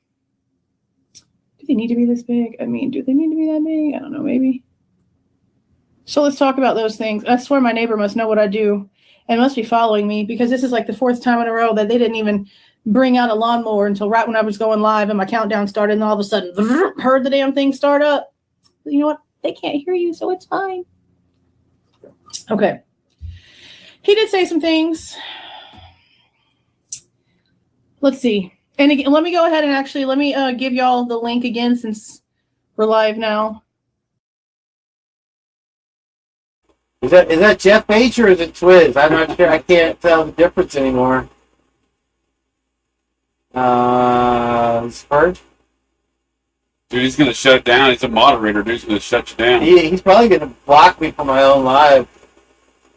I get it that you're cool and people like talking to you and stuff, but you're delusional, bro. You're delusional at this point. Send him the link, dude. Twist to join us. I put the link down. I mean, how dare you? Twist doesn't say on. It's his own choice. How dare you, sir? He dropped the Rubik's Cube moniker. He's on to something, though. He knows Meowwitch did it, dude. Meowwitch is the real culprit. Meow. Which? To my notes, because I'm not going to read my entire note page. It's a lot of freaking notes. I'm just going to like skim through it for the things that like we need to talk about like at this time, because like I said, we don't normally do a live review of these interviews by themselves, but I think like this one and the complete, what's crazy to me is that he's coming out here with this rhetoric literally days. Let's pack an order for Madison in Michigan, who just built a protein coffee lineup that gets it. She grabbed French vanilla, low-key elite, original, never lets you down, and mocha. Yum. Now, Madison is no rookie. She ordered through this not months, not a year and a half since his last time he was on the freaking in the courtroom, or whenever he was in the Zoom meeting and being called a conspiracy theorist. He came out with this rhetoric days after his report was released. And while he is being pushed back with statements from his very own report, he is also backtracking on a lot of shit that he said in that report without giving reasoning, without giving proof of anything. And again, while admitting he only saw his expert data set of information. So how can he sit here and also say that he saw crime scene photos? Why were you showing? Yeah, that's a good question. Why was he showing all the crime scene photos? When did he do a walkthrough of the house also as well? He had less than a month to do it, but Lucy points out there's photos of him sending us out the home. Is that right? I don't recall seeing that. That's what Lucy said. I trust That's probably an accurate statement. What, from what? Because it's coming from Lucy? I mean, yeah. That's insanity. That's a trust me bro statement, right? Oh there. shit, she trusts me, bro, dude. Oh shit, I got trust you, bro. She trusts you, bro. The shit out of you. She totally trust me, bro. The gallop. Now he is wearing his little Andy Caps hat. At the moment. Settle down, Leia. Get back to work. There's nothing more to see here, folks. Don't look at the fog light. Turby didn't walk through the house. Turby got hired after it was destroyed, bro. Turby never looks at the house. He just comes in to change the damn narrative. All right, let's keep going. Crime scene photos if you were only given information based on your data set. And in By the way, Muppets, also Jules, a big fan of The Purge, always hits like. Always subscribes. Just saying. Let's keep going. It's the number one what? Number one place for type 2 diabetes talking. What'd you say? Fast food. This is your last show. Type 2 diabetes talk. This will be his last Send Muppets. live. Send Muppets. He's got to drive 16 hours home tonight, guys. There's going to be a parade in Ohio waiting for Operation GCD to come back home. I just opened GIF, folks. Hold on. Should we go to the Photoshop that Lucy made me do of the... Lucy, don't try to trust me, bro, about you made me try to find Steve G. Jr. in that gray Honda Civic picture that you sent me. And then you're a freaking Holocaust. Yeah, Lucy told me Meowwitch did it. Oh, my God. There's an overwhelming totality of evidence that Meowwitch. It's everywhere. Yeah. All right, let's keep going. This is bullshit. Meowwitch. this case, you know that you can trust Meowwitch to make it a meal. Meow. Meowwitch, make it a meal. Remember that commercial, anyone? and it was verified. I think it was I think it was Sam that kept asking in like different ways, like what exactly it was that he saw, because she knows that he has been an expert in crime scene analysis and reconstruction, and I think even DNA in like other cases. So she wanted him to verify that none of that applied here. So while he's out here giving information about DNA and the crime scene and the autopsy photos and the hair and Ethan's hand and all this other stuff, what does that have to do with cell phone data? Because when we're reading through his report, he doesn't say, from what I can recall, and I'm going to pull it up right now, he doesn't say from his report, again. Dude, that's exactly what I'm saying that he doesn't say. What do you say? Meowwitch? Meowwitch. Did you just go into burger mode? Burgers. Sin burgers. This is JJ's last show. Mason signs. That's a good point. Yep.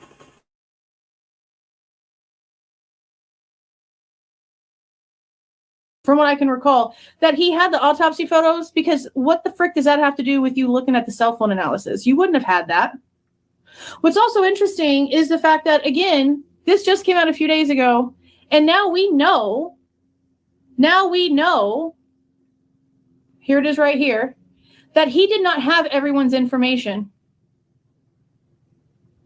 Now we know that he did not have everyone's information. It says that he didn't have Ethan's. You want to do a 360? Well, I mean, to the point of the Live 360 situation, there's a current case out of a former MK Ultra site, not MK Ultra. That's you. Meow. JJ's last show. MK Ultra, there's that Noah Wells case out of Horn Island, Mississippi. He had Live 360 on his phone. That's how his folks found his phone. Like that. But at the same time, Stacy is very vocal about all the things the Othram Labs did, and then they had to turn it back over to the FBI. But I'll find the Meowwitch commercial. Don't worry about it, guys. Here we go, back to it. He didn't have all of Ethan's information. He didn't have all of Jack Ducour's information. He didn't have all of Bethany's information. And he didn't have all of Molly's information at the time that he wrote this report.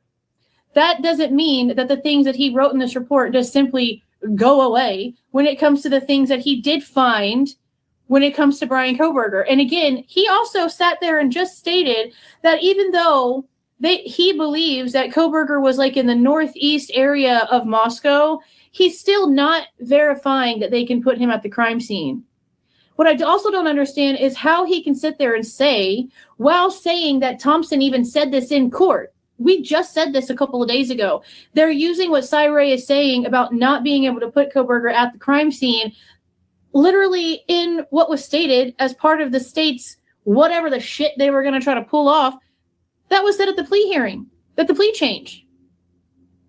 And that doesn't change. What was that about Meows? Meow. No, Psyop Ray's like, oh, don't worry about the IGG report. It was destroyed intentionally, but don't worry about it. And thankfully, the Cut Queens called him out on it. I mean, it might be all the filler and all the Botox she got that's impeding upon her calling him out more, but I'm just saying, like, she at least called him out on it. I don't think they were cucking around when they said that. I think you could benefit for some fillers in your lips, dude. Maybe some Botox, dude. This is what I would look like with some Botox and lip plumper. That's what I call it, lip plumper. Are you good? No, but she did call him out on that. She goes, so you need to tell me, like, you keep saying intentional, but like there's nothing to see here. He goes, yeah, it's not important, but it was... So, well, he said that it was a lack of experience. They put people in place on purpose. Yeah. Ms. Potts, if you missed it, it was the Aryan Brotherhood twice today with the Meowich report and the, what was it? Meowich. Two feds, one purge. Yeah, most folks, Uncle Ted, most folks think Kane's a cop. I don't know if you knew that. They always think I can never buy weed from anybody because they think I'm a cop. Lucy knows that Meowich did it. She knows it was the damn Aryans. That JJ was a cop. That Abner, get out here and get on TV, you little silly dog. I know you're listening to us. Let's get back to it, my friends. Welcome in. Happy Friday night to everybody. Make sure you like the hit and subscribe to the sub. Who knows what can happen? That doesn't change just because some mapping that Cy Ray did. Would not the state be privy to that work product and not be able to say that? It doesn't matter if it's work product and was mapped by the defense. He just said everything that he did was filed and the state also had it. So if the state had this so-say map of all these other points that he apparently put together, how the hell can Thompson stand up in court and still say that? See how that makes no freaking sense? You're not going to tell me that you created a map that makes Kohberger look guilty. That was your work product that was submitted and actually given to the state to also see, and then expect us to question, well, why aren't they using it then? That doesn't make any sense. That doesn't make any sense. No. He was very arrogant. He was very dumb. I didn't appreciate the bullshit. I just don't appreciate the bullshit, especially when it's going to come out of his own mouth that he has not kept up with what's been released, and he was supposedly only given his own data set of information. That's why I'm looking back through this report, and I'm like, okay, well, I don't see anywhere in this report where it says that he was given autopsy photos, and he just said that he looked at autopsy photos. He doesn't say that he looked at any of that. I mean, I might be wrong. I might be missing it. That's why I'm going back up. No. Nowhere in this does it say that he was given autopsy photos. So, right? Oh, the pattern of life is definitely a problem. Doesn't Slavinsky say that he powers his phone off regularly? That's the thing. Is he goes against the Slavinsky. He's not wise to the slot. I'm gonna grab a drink. What? Abner. Did they hear you drink it? Oh, am I on? Is this the purge? This is your last purge, yeah. I'm apparently, folks, I'm fired up with this purge. Send Muppets. Fire. Kane's student at me. Send Muppets. No, my knee's not. Does it look that bad? Yeah, it's pretty bad, huh? Yeah, my glands failed on me. I had a real glandular failure situations. My little pituitary gland, a little adrenal gland, a little hypothalamus, if you will. They call it the HPA axis. Also, Meowich did. Yeah. But yeah, it's pretty bad, huh? My skin be doing that kind of all over my body. I want to thank y'all for joining us here for apparently my last purge, according to Katie, where you're going to get your fast food news, type 2 diabetes talk. And I don't know if y'all are aware of this, but a lot of folks think Kane's a cop. He gets misconstrued as a cop all the time, apparently. That's the rumor, at least. And speaking of rumors, Cy Ray's got a lot of them here.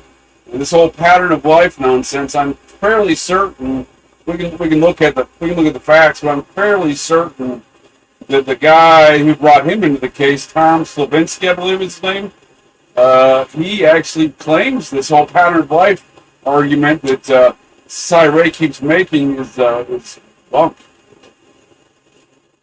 So even it seems like what I'm saying is it even seems like the statements Cy Ray is making contradict the reported statements, written statements of one Tom Slavinsky.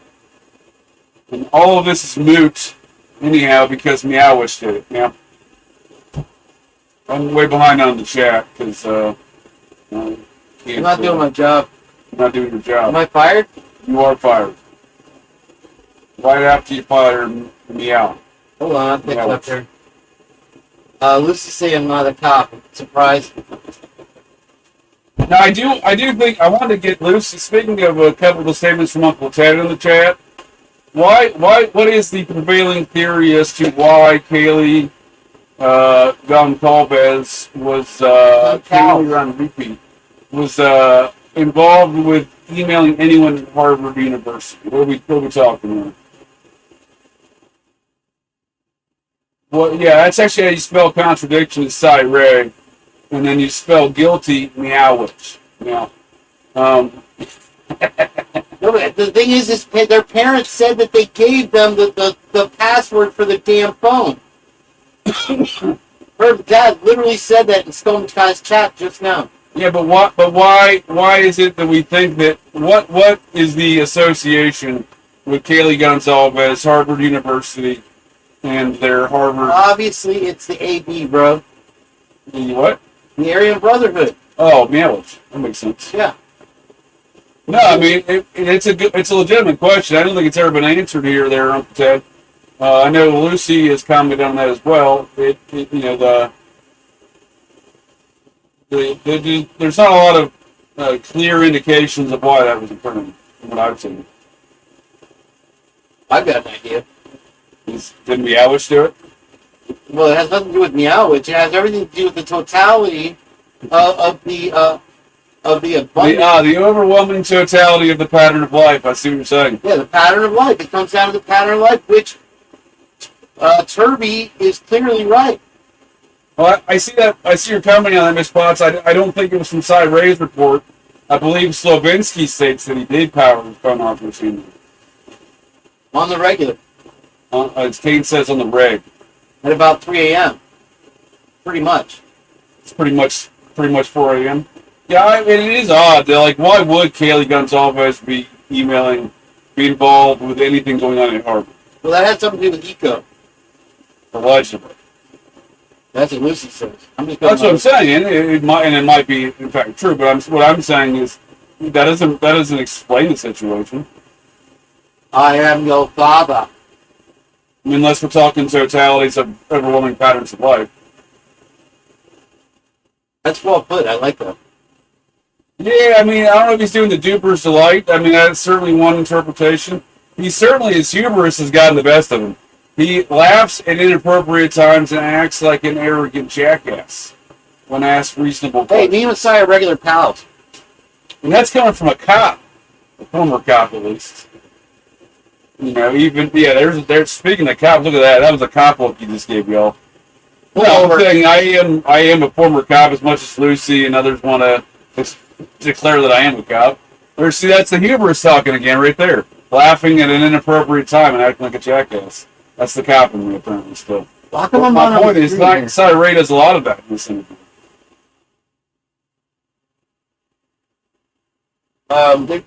There's definitely him chasing his tail at some point, and he stays away from his info and relies as you can see coming up here. Let's listen to Jules a little longer, Jake. Hold on. I'm still waiting on tonight's fast food news. It's Hoagie Fest all month long, still It's Wawa. all about Taco Bell and the explosive diarrhea. Dude, you're representing Hoagie Fest right there on your shirt. Yeah, the lady today asked me if I worked at Wawa. I said, no, I have a true crime comedy channel. She goes, oh. Yeah, then she asked me if he was a cop. She wanted to say, oh, I love Wawa. She wanted a discount. She was Chinese, by the way, also. I don't believe it. Just so you know. We need more Muppets. We need more Muppets. Send Muppets. The way that he came out and just completely disregarded everything that was said by Turvey is pathetic, because it's literally in the FBI report. And there's another report that was released at the exact same time that Turvey's, that Cy Ray and Turvey's reports were released. I don't remember exactly. Was it Wolf, I think? Was it Wolf? Hold on. If you're 62 or older, there's a way to access your home equity without monthly mortgage payments. It's called a reverse mortgage. You can use the cash for anything. Pre-guilty plea. This one right here. Was it Wolf that said it too? Or maybe it was Ballard. No, I don't remember which one it was. I don't remember which one it was. I don't know how he's coming out here and saying the things that he's saying. I really just don't understand it. I'm very confused by his rhetoric. I'm very confused by him coming out and still saying, oh yeah, all of these things are a problem. There's no way that we couldn't have been able to like discredit all of these things. But then when he's asked, okay, well then why didn't the defense use it? And his excuse is, well, because it helps them more than it harms them. But they used it to arrest him. Like, if they could prove that it was fruit of the poisonous tree and they could get the arrest warrant swiped away, I don't think that you can consider that being more harm than good. I'm sorry. How does that work? How does that work?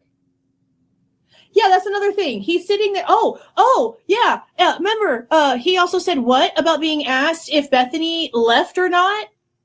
How he answered that question was really interesting. And you know why it's so freaking interesting? Not just because people have been questioning that, but because of something that she said herself. In one of the interviews, she said that she heard a scream in the middle of the night one night, like not even a week before that time of the interview. I think subconsciously she was telling us about that night. I think something else went down that night. He basically admitted it, because for everything else he's saying, I will say that they are innocent and they are victims. And yes, he definitely compared Dylan to a freaking assault victim. Like, do you not even understand how many people you just pissed the actual F off that have actually been paying attention to this case?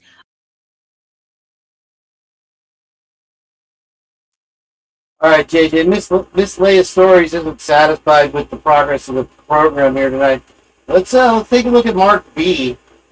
No relation. And see what he has. I'm sorry? I did see, now usually his lives will put me to sleep, so if that happens, wake me up. Let's see, is it Mark with a C? Mark CB? Is he a CB operator? Oh, Big Amish wants to come on. Big Amish. Here's the link. Should we rag on Twiz a little bit more? Not the link, bro. I mean, here's the thing, Twiz. I think that a lot of people. The totality of the evidence, the overwhelming totality of the evidence is that it's not the link. Well, but that's not the link? No, it's YouTube. Oh, right. Okay, my bad. Then don't click on that one, guys. Yeah. Send Muppets, but don't click on that link. Alright. Here we go. One more time. Come on down, anybody who wants to be up here on JJ's last final purge. Fake news, dude. Fake news. Should I suffix it with Clearwater from Clearwater? There you go, from Clearwater. Does that make you feel better? How does Abner feel? My last purge from Tom Cruise's sex dungeon. Send Muppets. Oh, you never even got to see Tom Cruise's condo. Damn. No, we wiped down. We have to go there later to wipe down the loads from the wall. Remember? But now you made me lose the damn link. That's right there. Did you post it? Oh yeah. We got it going on. Well, you're lucky. You're lucky. Alex did all the little ones. On. Mark B did good work. All right, this is from 21 hours ago. Future defense. He knows that the case isn't going to court, right? Who's Mark B? He's not in a relation. Hello, YouTubers. Today we're going to be tracking the movements of SV1 from the beginning to the end. So let's start with, here's 1122 King Road. All right, before Mark B puts us to sleep here, let's talk about Twiz's accusation that we're taking into. I think that a lot of people had put a lot of stock into what Cyril was going to say. They were calling him the Tower King. What else did they say? The Dark Tower. But I mean, I already knew from the get that he felt like DK was guilty, right? We knew that from his preface. Burgers. And JJ's probably getting tired, I think.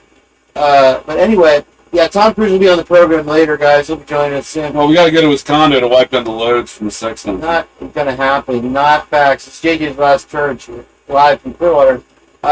Anyway, is that, and he came out, and I would say maybe, just maybe, he got too vested in it, and he wouldn't back down. And Tom Petty wouldn't back down. That's why he was chasing his own tail at some points. He just got kind of caught up in a conversation that he wasn't expecting to have. And, we can see it in his eyes. We can see it in the movement of his upper lip. Black thereof. He's got tells. Okay, and his tells were very telling. Yeah, that's it, my little Satanist. Tower Daddy. And I love your Tom Cruise? avatar. She did this avatar for me, my friend. Like it. Now you know. And so, let's see. Keep on with Mark B, I guess. Is that what we're going to do? Muppets. We're going to go backwards for a minute. Here's Linda Lane, and right here's 1320 Linda Lane camera.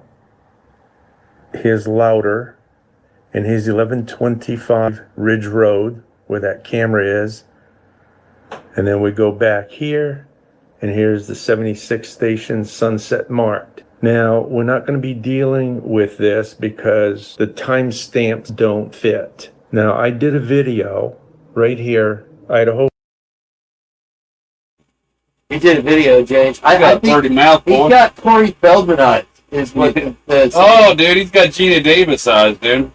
You know that the girl who sings I Need a Hero, she just passed away recently. Yeah, she had Gina Davis eyes. She had Corey Feldman eyes, sir. And I won't back down. We're going to go back to it. For 3 reasons Ridge Road can't be Sunset Mart. I will have the link down below for anyone that wants to watch it. It explains how the timestamps don't work out, that vehicle is the one seen on 1125 Ridge Road at 3:29:02.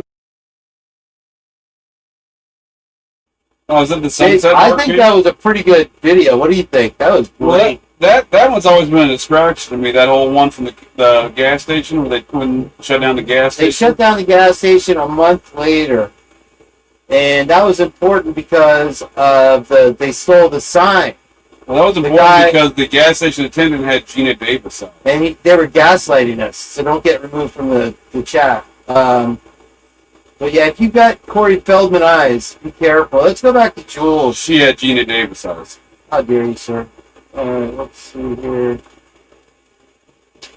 Someone leaves the shit out of this tonight. Let's go back to the Cup Queens and see what else they have to offer. Oh, they have Gina Davis eyes. Well, they got plumped up lips. They have Corey Feldman eyes. Well, have you been to, let me see, Santiago, Chile? Twice last year. Which building's yours? Are you familiar with the soccer stadium? Did you build the Estadio Olimpico? No, just down the street, the Celinto Caliente Towers.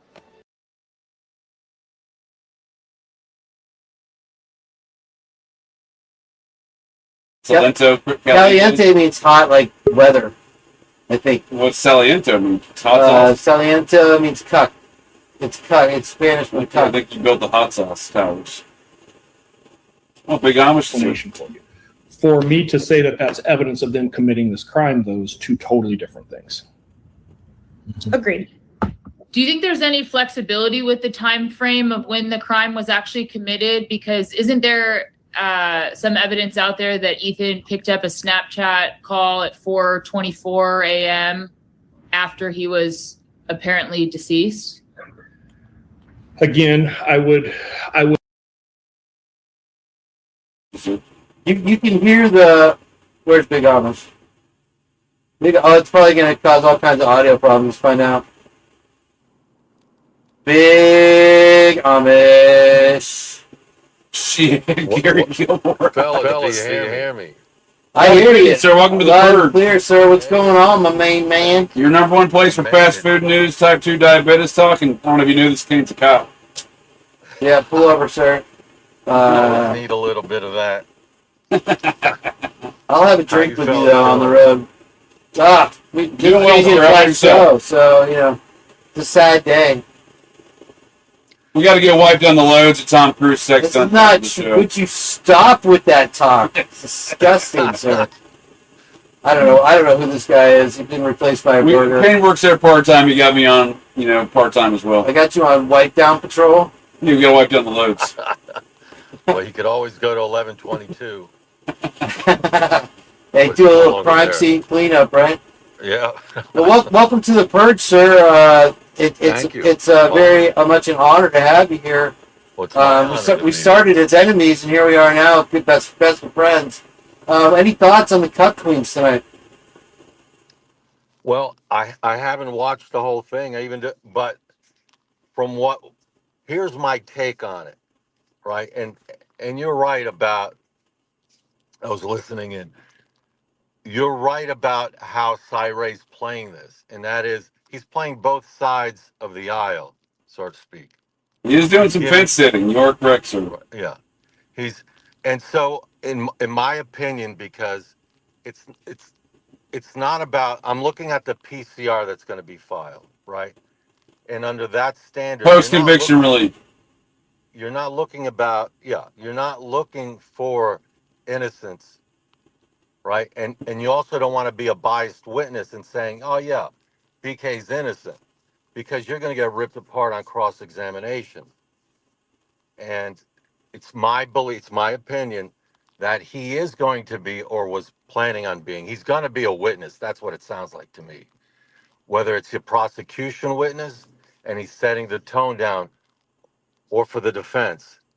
But he's going to give both sides some apples out of this. Well, he does play his hand. He does say there's going to be a second bite at the apple. Right. Well, yeah, it's funny because Big Amish was calling it the other day. He's like, it's either going to happen Friday or Monday that we're going to get the second bite of the apple. Yeah, he does make that comment in here about the. He says he's weary to make a comment about that because he's afraid there's going to be a second bite at the apple. Okay, so he's telling you. So he's been prepped as a witness. So and just to back up a second, his wheelhouse during the trial phase, right before the plea, he was that cellular tower FBI cast expert, right? Now he's talking about other aspects. He qualified, because I saw this earlier with Wendy G. That's as a blood splatter expert. So, which I never knew. But if you think about it, Ann Taylor and the defense team, in my opinion, Ann Taylor's going to be, she's not going to be leading the PCR. There's going to be a whole other defense team. Ann Taylor's going to be the most important material witness in the PCR for ineffective assistance of counsel. She said that to Judge Hippler when the 68 terror dump happened and she needed extra time. She pointed that specific issue out. So there's no way a PCR is not coming for ineffective assistance of counsel. Because after that dump, and you didn't get any time, what do you do? Just think about that. Some people would say, well, you go to trial and you test everything. That's not what you do, because Judge Hippler's orders have been very clear. One is, you're not going to look behind the curtain. You're not going to get the FBI analysts and raw data that brings any sort of federal overview or federal sovereign identifying BK before that trash pull, right? Well, I mean, he demands that there is. Ray does in this interview. He demands he that there's what? a report that was not made. He says there's a report not made public. He infers it's not made public due to the WSU lawsuit that states that Koberger was the number one suspect before the trash pull. Well, I agree. And that could only be that the feds identified him, and that's where you get parallel construction. You can't have you can't have the federal government using state law enforcement and prosecution as a proxy. You can't. It's a violation of due process. I totally agree with you. I've been saying that since May of 2025 when Bill Thompson said in a court hearing, public court hearing, that he couldn't give over evidence that the FBI didn't give him. Well, and we know there was a federal grand jury before the state grand jury. 100%. How do we know that? It's actually Jennings, even in the Idaho statesman, is quoted. There were 71 federal grand jury subpoenas. Right. And Scully knows this issue. Well, how does a federal grand jury get impaneled? The only way it gets impaneled if there is a federal crime being investigated. If you have 4 unalivings in a local town, there wasn't a federal crime under Idaho law, or at least prosecution. So what was the federal crime that's the predicate to impanel and then investigate BK and anyone else? We don't know who they really investigated and the full scope of the discovery. Where did it go? 71 federal grand jury subpoenas. And so everyone understands, you have to have a federal grand jury is going to be impaneled at the federal district court. Okay, at a federal district court, put it that way. Right. But you do need a federal crime as the predicate, and you would need someone to be identified if you're looking for their information. So both of those things identified BK, and it's my belief, just to throw in another monkey wrench. It's my belief, and I'm going to put out something hopefully in a couple of days on this. BK was a federal asset. He's been on their radar since 2021. He's been a federal asset since 2021. I believe he had a top secret security clearance, and that gets done months before. Oh, Cyrus. What's that? Well, I mean, Cyrus is. How about Brian Koberger as a federal asset? Then? Yes, federal. Yes, really? BK, Brian Koberger. Now, Ray, one of the questions, even Scully asked me, what would be the first question you would ask Ray? Say, did you have ever a top secret security clearance, and do you still have it? And if you don't, when did you relinquish it? I think he has it. I mean, he's definitely in that club, right? Don't you agree? Yeah, he's running around in Afghanistan less than 10 years ago. He's probably still got his clearance. Yeah, you don't give that up because that's your bread and butter. You go back in, you clean up house, you put in new regulations. He's like Ray for the FBI when he came in. Oh, we're going to change everything. Well, what caused you to think that Koberger has some sort of clearance? Think about there's missing period of time, and I know if you're going to get into a certain program, which I know he did. Well, it's my opinion. I don't know if he did 100, but I'm saying and I'm going to put something out there to show it. I got the receipts to at least make. Yeah, well, I'm not arguing. I agree. I think there was just a lot of there was too much email back and forth for him to not have at least been considered for that position. How dare you, sir? But no, it's more than that position. It's more than that. So you got to go back in time, and Oh yeah, no, what you're saying makes some sense to me because let me get you a little closer. Let me get you a little closer to the mic. Let me interrupt you now. Mike, get a little closer to the mic first, please, for the folks at home. There was a guy who was the son of the 7th Special Forces Group Command Sergeant Major out of Fort Bragg, who his son is one of the folks spreading the lies that Koberger was a drug addict and they couldn't be friends anymore. Well, that's the face of a cop right there.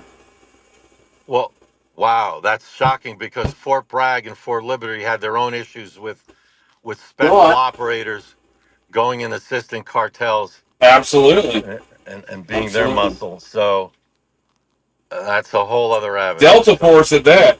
The same type of people that can secretly wear fucking black pajamas and go into a house and actually commit a crime such as this. Yes. Yeah. 100% right.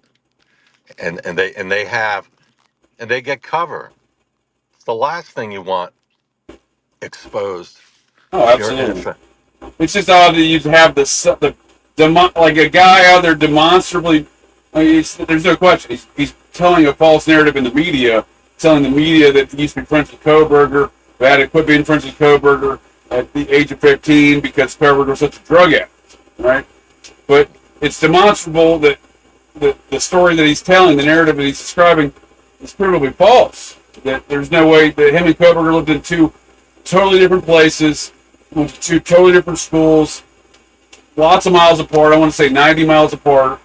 It's the same thing that we see when we see a werewolf LARPing, presumably a Satanist who makes his own knives in Pennsylvania, come out and say have these same descriptions of how he used to buy drugs with Koberger, when that man's story is demonstrably false. So there's a lot of demonstrably false statements being made in the media, one of about Koberger's alleged drug addictions, one of which is made by the only son of the recently retired Command Sergeant Major from the 7th Special Forces Group at Fort Bragg, a major figure within the Special Forces community of the Army.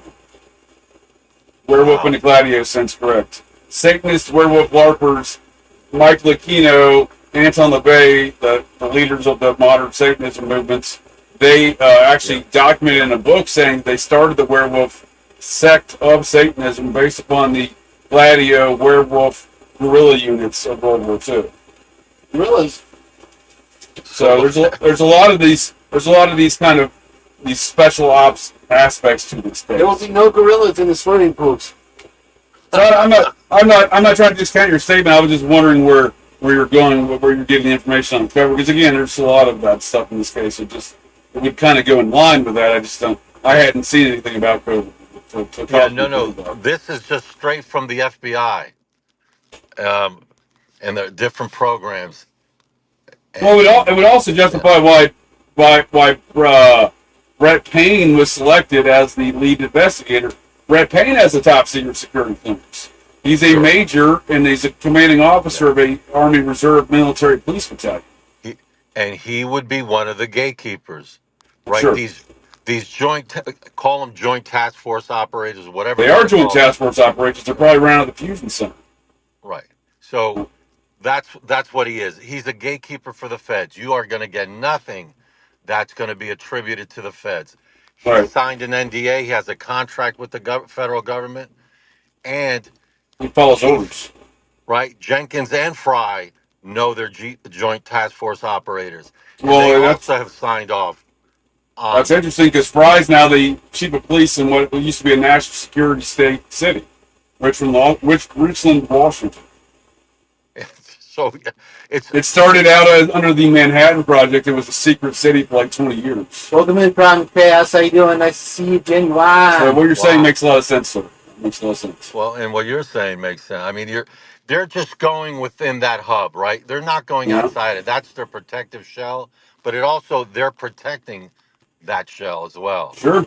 So Did you know that the victim's father actually went on, Steve Gonzalez went on News Nation and said gag orders, those are for matters of national security. There you go. There you go. So you're not gonna he knows it. He knows it darn well. Oh, I think he was spilling the beans, so to speak, with something he'd been told.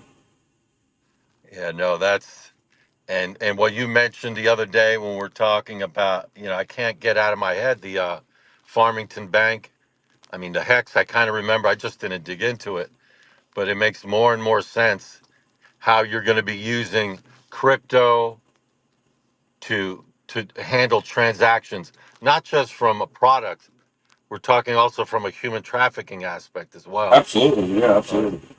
So, I mean, that kind of like red flags started going up. Well, So, the timing of it is alarming as far as the crypto crash goes, as far as Oh, Scott yeah. Green's transference to the area.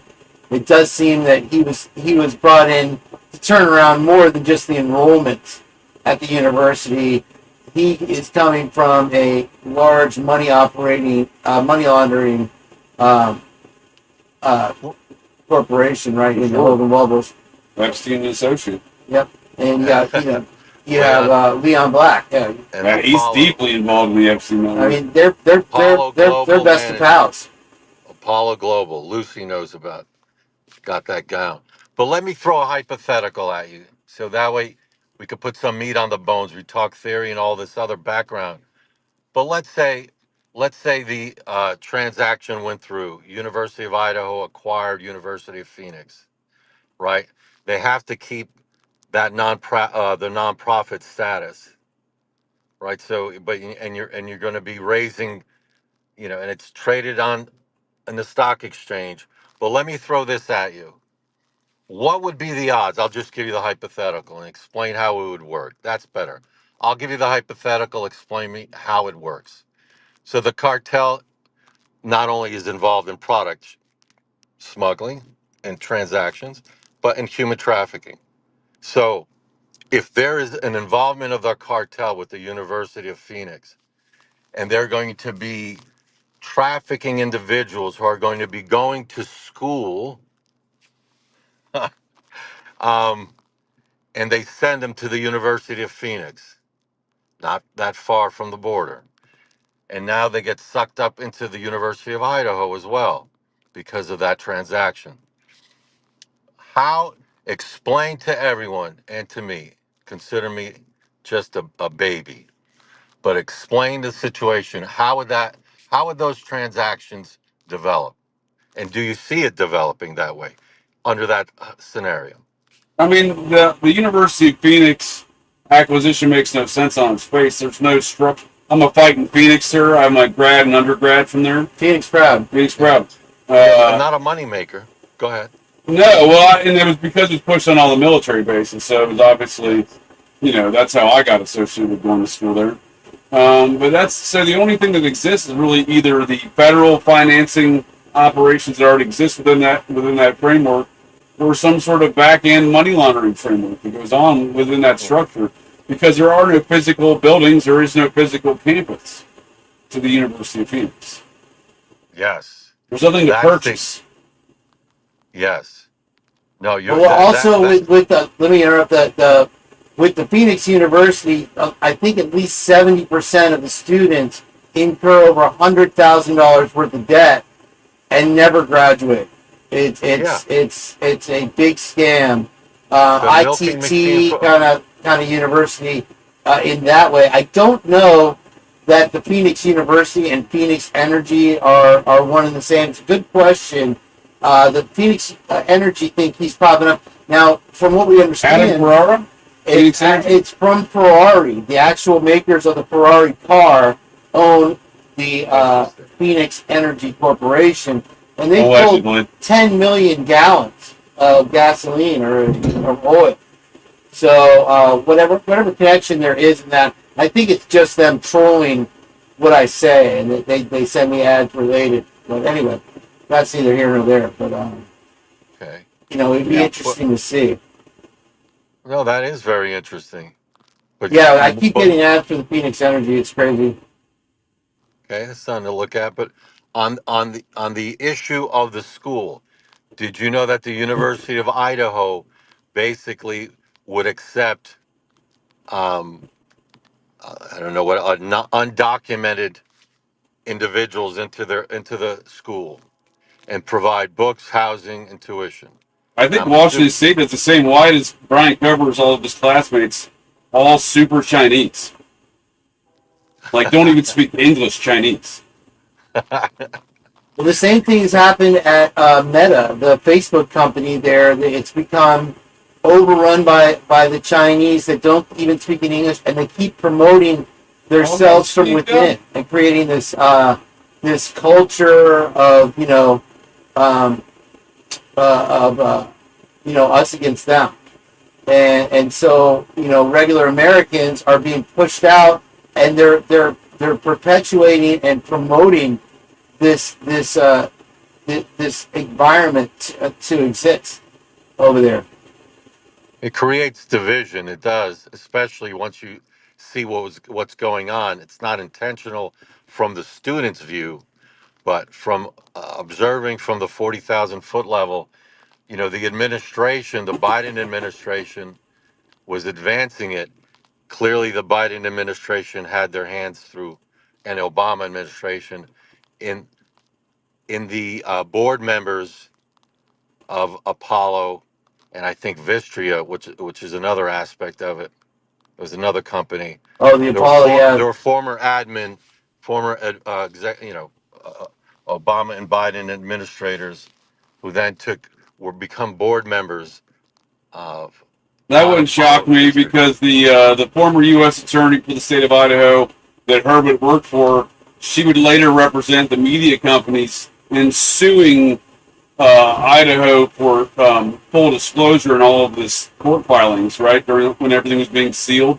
She played this public role. I can't remember her name right now, but she represented all the media companies. Like, the media companies are suing for full disclosure in this case. That was all part of the show, though. She was the former U.S. attorney. That was Herbert's former boss. She was a direct underling of Eric Holder. Herbert worked for Eric Holder. This is Obama's chief henchman, former attorney general. Herbert worked directly for Holder at Burlington and Burlingham and Covington. Burlington Coat Factory? Burlington Coat Factory, yes, it's called. I remember that. So that's where Holder worked for Burlington and Covington before he became the attorney general, and then after he became the attorney general. And that's where Herbert worked as well, before he became the U.S. attorney, deputy U.S. attorney.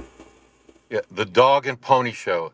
Anytime you see a group coming out and say, "Oh, we're for the public interest," we're here to help. We're the government, sir. We're here to help. It's really the government. As Ronald Reagan said, "We're from the government. We're here to help." Exactly. Exactly. Oh man. No, it's a shit show when you really think about it. It really is. No, for sure. And there is just so much spookery going on around this entire case. Yeah, a lot of fuckery. Which, Cy Ray, it begs the question of, I was saying before, I don't know if you were in the chat when I was talking about it, it's like, what was Cy Ray's intentions when he came into this case? Who is he really working for?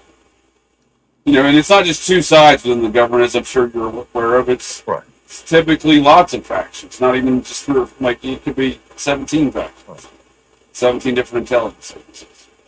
Yeah. And look, Cy Ray, at the end of the day, what does he really want? Look at his age. What does he want to see the whole video? But he basically said Mr. Balance, and I guess that whole department and division, right, the cast of it, basically fucked up in every possible way imaginable. He's never seen it in 30 years. So what would be a great position for him to go back and clean it up, like we're talking about, like a Ray? Oh, we're coming in, we're going to clean it up, we're going to implement these policies, this transparency. Wink, wink. So he gets basically to direct that whole caste system and basically farm out business on the side, which we know always happens because he's going to need government contracts to get that all done. Well, anytime they've said we're going to use transparency, that is exactly when we get stuff redacted and stuff lied about. It does seem. Do you want to stick with us here? Let's take another look at some more cut cleans and continue on. If you want to hang out, you're welcome to. All right. If I lose you, have a good night. If I lose you. Fair enough. Would encourage everybody on the timeline when it comes to device activity to make sure that they have the full data sets and they understand how these individual systems report and capture time. I do not believe any of the 4 devices were actively used after the proposed time frame of these murders. I think there's overwhelming evidence that supports, for lack of a better term, let's just say roughly a 15-minute. And I'm not saying it's 15 minutes. I'm saying roughly a 15-minute period.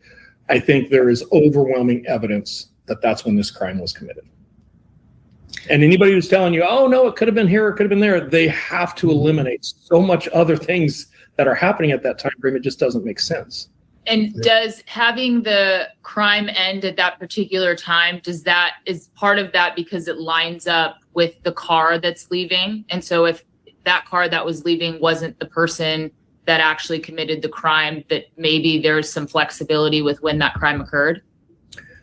Well, again, the totality. We see that car pass the house multiple times. We see it try to park in front of the house. We then see that car pass the house in a manner that it's going down a dead-end road. And the only way for that car to come back out of that neighborhood is past the camera again. And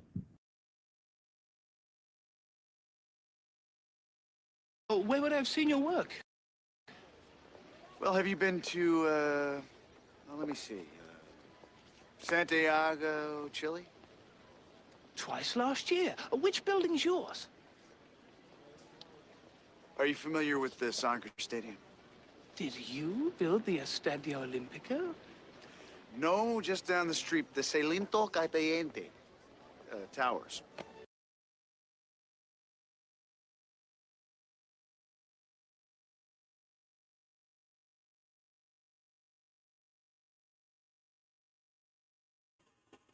Uncle Ted made a point. What's that now? About the lack of the commentary on this alleged 10 SUV that was seen.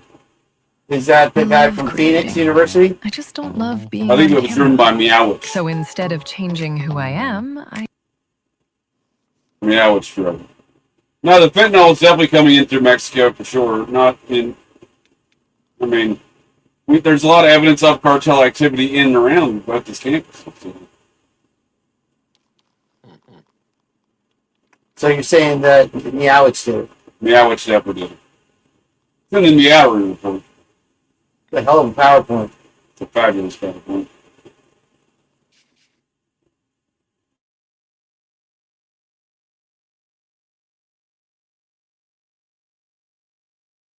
Not only is he not saying, like, oh, forget about the details of the car, then he says later that the car on camera in Pullman is not Koberger's car. And then Syray ignores the part where the undercover car, allegedly undercover car by the Moscow PD, claims to be driving around, Rosenthal and Tisdale claim to be driving around in that same pattern of behavior we see in the 1112 camera. So suddenly they wrote that in a report. I believe Rosenthal did. So that's just ignored after they decided that car was not his. They're like, oh, well, let's make the car somebody else's. Well, literally, Crime and Chaos puts it best that he says, oh, when the phones go dark, and that's when you see the car. No, the phones went dark at 3 a.m. So are you changing the timeline? What's going on there? The fog lights don't matter. Let's not look at the details. He even says, let's just look at the totality, guys. It's an abundance of evidence. The totality of the overwhelming pattern. Overwhelming. We've got this tidal wave of Jeff H's coming over us, and now Twiz is on Jeff H's side. I don't know what's going on there. What timeline am I? I think it's because the Hydron Collider got shut down, James. Pretty sure that's what it was. It caused Taco Bell diarrhea as well. It did. And we never expected that. Nobody expects Taco Bell diarrhea. Well, that's that. All right, back to it, guys.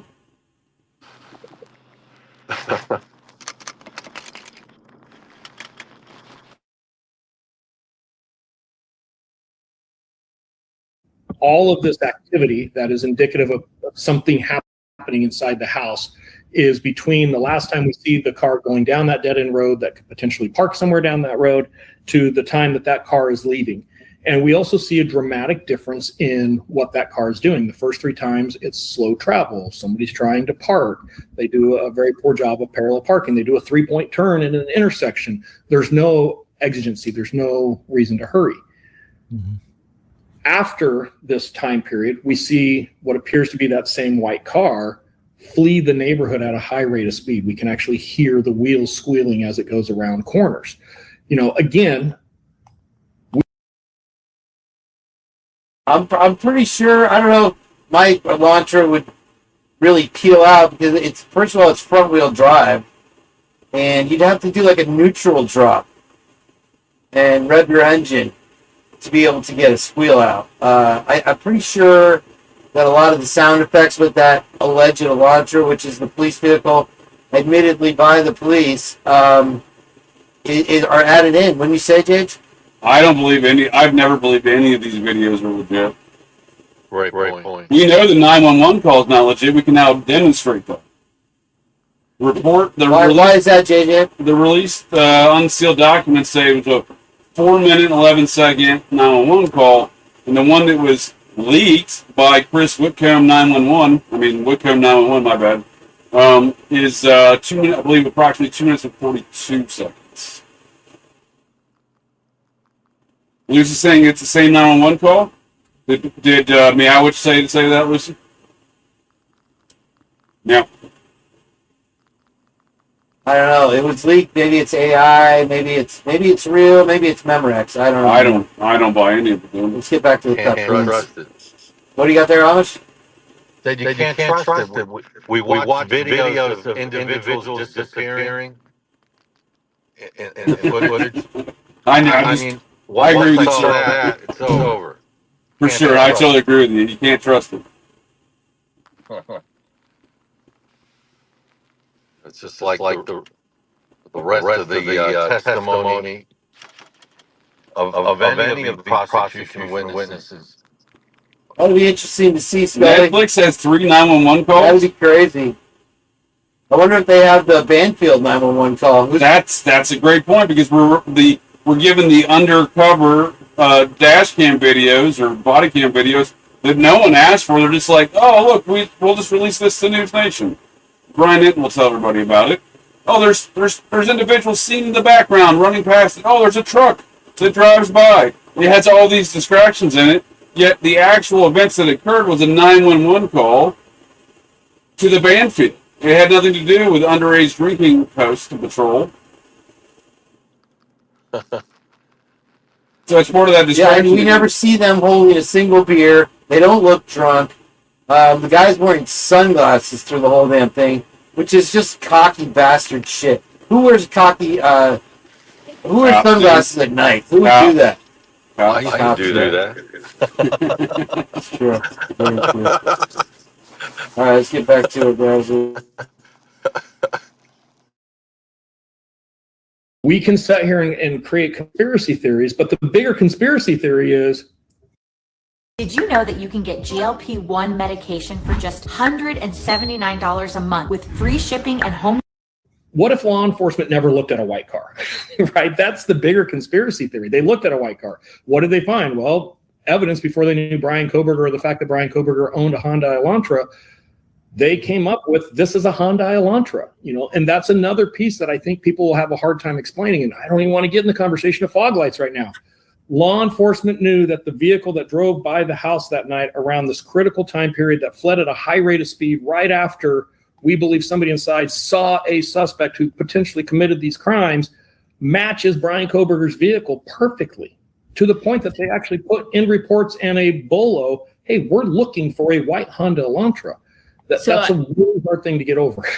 My question is that where you're getting that that's the time the crime ended, is because you're lining it up with that piece of evidence solely being that car? I'm lining up that we are fortunate in today's world to have a lot of video cameras around. And when we take the video camera evidence and we look at what we see over the course of that night, and then we take text message activity, and we take food delivery, and we take when people are coming home, and we take statements about when people heard different things inside of the house, and then we take audio clips that were captured from outside.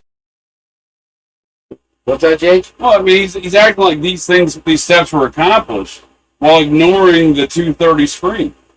He's totally ignoring the 230 screen, which troubles me because it's gut wrenching.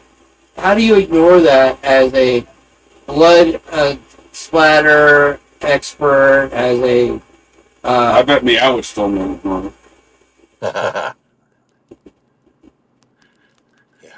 I can't stop him on meow. Meow. I love Meowich.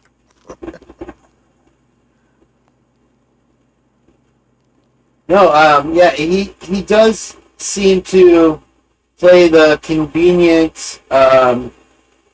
It's a cherry pick narrative. Right, yeah, he wants look, Angel D in the house. Wow, look at that business. Hello, dear. Very nice to see you, my love. Do you bring cupcakes? Is what I want to know. Cupcakes, yeah. Anyway, yeah, moving on. There is a lot of twizzle sticks and fiddle sticks for the sake of Pete going on here, where you're picking and choosing your meoweries, right? You know, how many different ways can you play Santiago Chile? Who goes there twice in 1 year? Nobody. You know, the Stadio Olimpico, no. The Caliente Towers right down the road. No, it's literally the hallmark of a liar. Yeah, she's going to rage quit if Twiz doesn't come back in. Twiz came in right after you left the other day, by the way, Angel D. He was here tonight, yeah. He's here, he's watching. Twiz is always watching, bro. I'll tell you that right now. Dago's watching, too. What's up, Dakes? Alright, let's get back to it, kiddos. You know, this is Jules of All Trades' favorite show, just so you guys know. In case you didn't know. Now you know. Alright, back to it. Here we go, Meow.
You got We the show cannot affirmatively muted, I put him guess. in the house, right? We cannot. Piece of evidence that actually says, hey, around 4 a.m., everything's probably all right inside of that house. So, yeah, I want to be really clear. Again, it's the totality. It's when you stack all these things on top and then say, well, it's not around that 15-minute window shortly after 4 a.m., you have to ignore on top and then say, well, it's not around that. Again, it's the totality. It's when you stack all these things on top. Yeah, I want to be really clear. Again, it's the totality. It's when you stack all these things on top and then say, well, it's not around. Again, it's the totality. It's when you stack all these things on top, and I want to be really clear. Again, it's the totality. It's when you stack all these things on top and then say, well, it's not around that 15-minute window shortly after 4 a.m. You have to ignore an overwhelming amount of evidence to make that statement. Okay, we're going to get to Molly. All right, guys. Before we get to Molly McDaniels here, Molly McDonald's. He calls her Molly McDaniels. Twiz does, and the thing is let's kind of weigh all the evidence, this overwhelming evidence that we have to ignore for everything to make sense. But what would be your first choice there, Double J? Oh, I sent you a clip Where did you send it? on your email. How dare you, sir? All right, you guys go ahead and talk, and I'll listen. Oh, what was the question? The amount, the totality of the overabundance of evidence that we have to ignore to get to. Clearly, we're all ignoring Meowich did it, so that's first and foremost. Right. Are you interrupting me, sir? Any thoughts on that? Amish was listening. Go ahead, Amish. No, I couldn't hear. You had the show on silent. At least I couldn't hear anything that was playing. It's back on. Damn it. Yeah, now it's on, but I'm saying for about. Is it not working still? It's not. No, you had it muted, no, it's dude. on. Well. I will rage quit the shit out of this show. I don't even care if it's my own show. I'll rage quit it. Hold on. Just kidding. All right, let's see here. It's not letting me switch tabs. Hold on. What are you doing, computer? I called my AI computer because that's what science fiction shows call their computers. And then it started calling itself computer, and I'm like, no. That fucks up the whole deal. You know what I'm saying? Here, let's rewind here. Michaels, I don't want to lose my train of thought, but we're going to get to her because her credibility is a little sketchy. But it sounds like everything you're just describing right to her. Minute window short reason to believe this house minutes before this whole thing goes down. And there's no reason to believe anything has happened inside of the house at that time. So we get very fortunate with another piece of evidence that actually says, hey, around 4 a.m., everything's probably all right inside of that house. So yeah, I want to be really clear. Again, it's the totality. It's when you stack all these things on top and then say, well, it's not around that 15-minute window shortly after 4 a.m. You have to ignore an overwhelming amount of evidence to make that statement. Okay, we're going to get to Molly McMichaels. I don't want to lose my train of thought, but we're going to get to her. First of all, I know Scully's lying because we haven't been playing that for about an hour. So you're full of shit, Scully. You guys can hear it, right? Leia, let me know. Leia doesn't fuck around, right? You can hear it now, right? Are we good, Amish? Oh, I have Amish muted. Sorry. Someone said Cy only did this interview to show Turby he has a big one.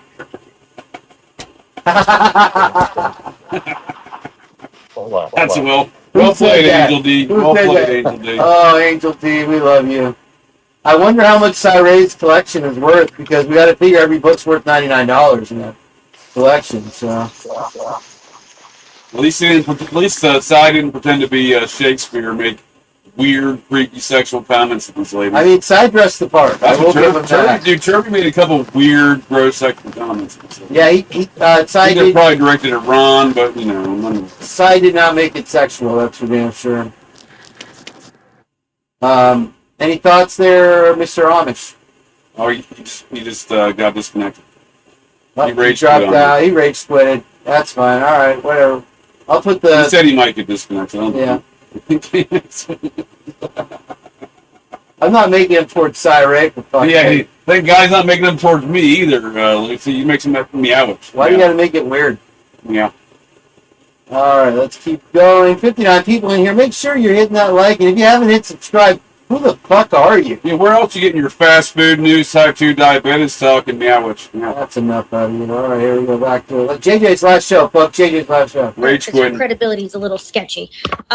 But it sounds like everything you're just describing right now is all circumstantial evidence. We cannot affirmatively put him in the house, right? We cannot affirmatively put him in that car. We cannot affirmatively, absolutely, beyond a reasonable doubt, say that was his car. And there are a lot of Listen, I am all for doing my homework on food. It's literally what I do for a living. But with Thrive Market, I can issues with that car that I think are worthy of conversation and investigation. The problem is, you keep saying that there's this overwhelming evidence, and I do believe that there is, but we haven't seen it. And what we have seen has been altered, redacted, and then we have your report that's saying this is so not an error, this was intentional. And it's like, how are we supposed to trust anything they've done in this investigation? Because it's been the worst investigation in your entire 30-year career. So everything that I'm hearing is all circumstantial. And there's a reason that I made the conscious decision to be a defense expert in this case, having never done that before in my career. And it's because, Kristen, you're hitting it right on the head.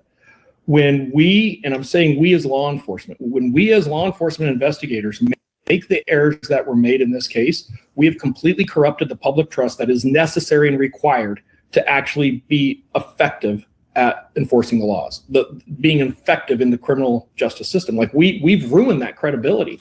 And this is why I've been so outspoken on this issue is I want to make it really clear. Hey, can we talk while they're playing? Is there an echo right now, guys? Let me know if there's an echo right now in the chat. I'd like to be able to talk over this a little bit here and there. Turn down the volume on the show a little bit. Why would I do that? That way you can talk over it.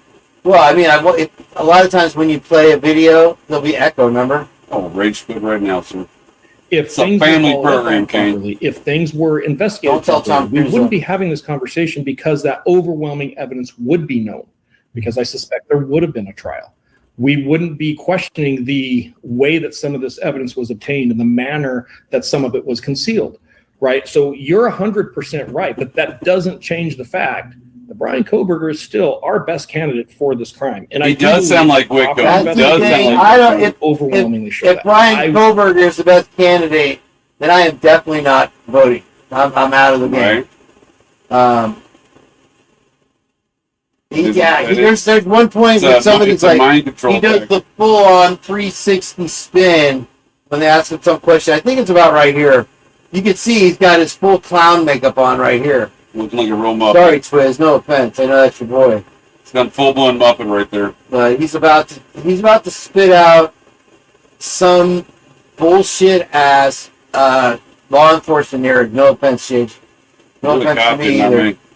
I wish I could put a PowerPoint together and walk you through from the very beginning to the end, because I think it would dramatically change. Yeah. You would not want him as a client, I'll just put.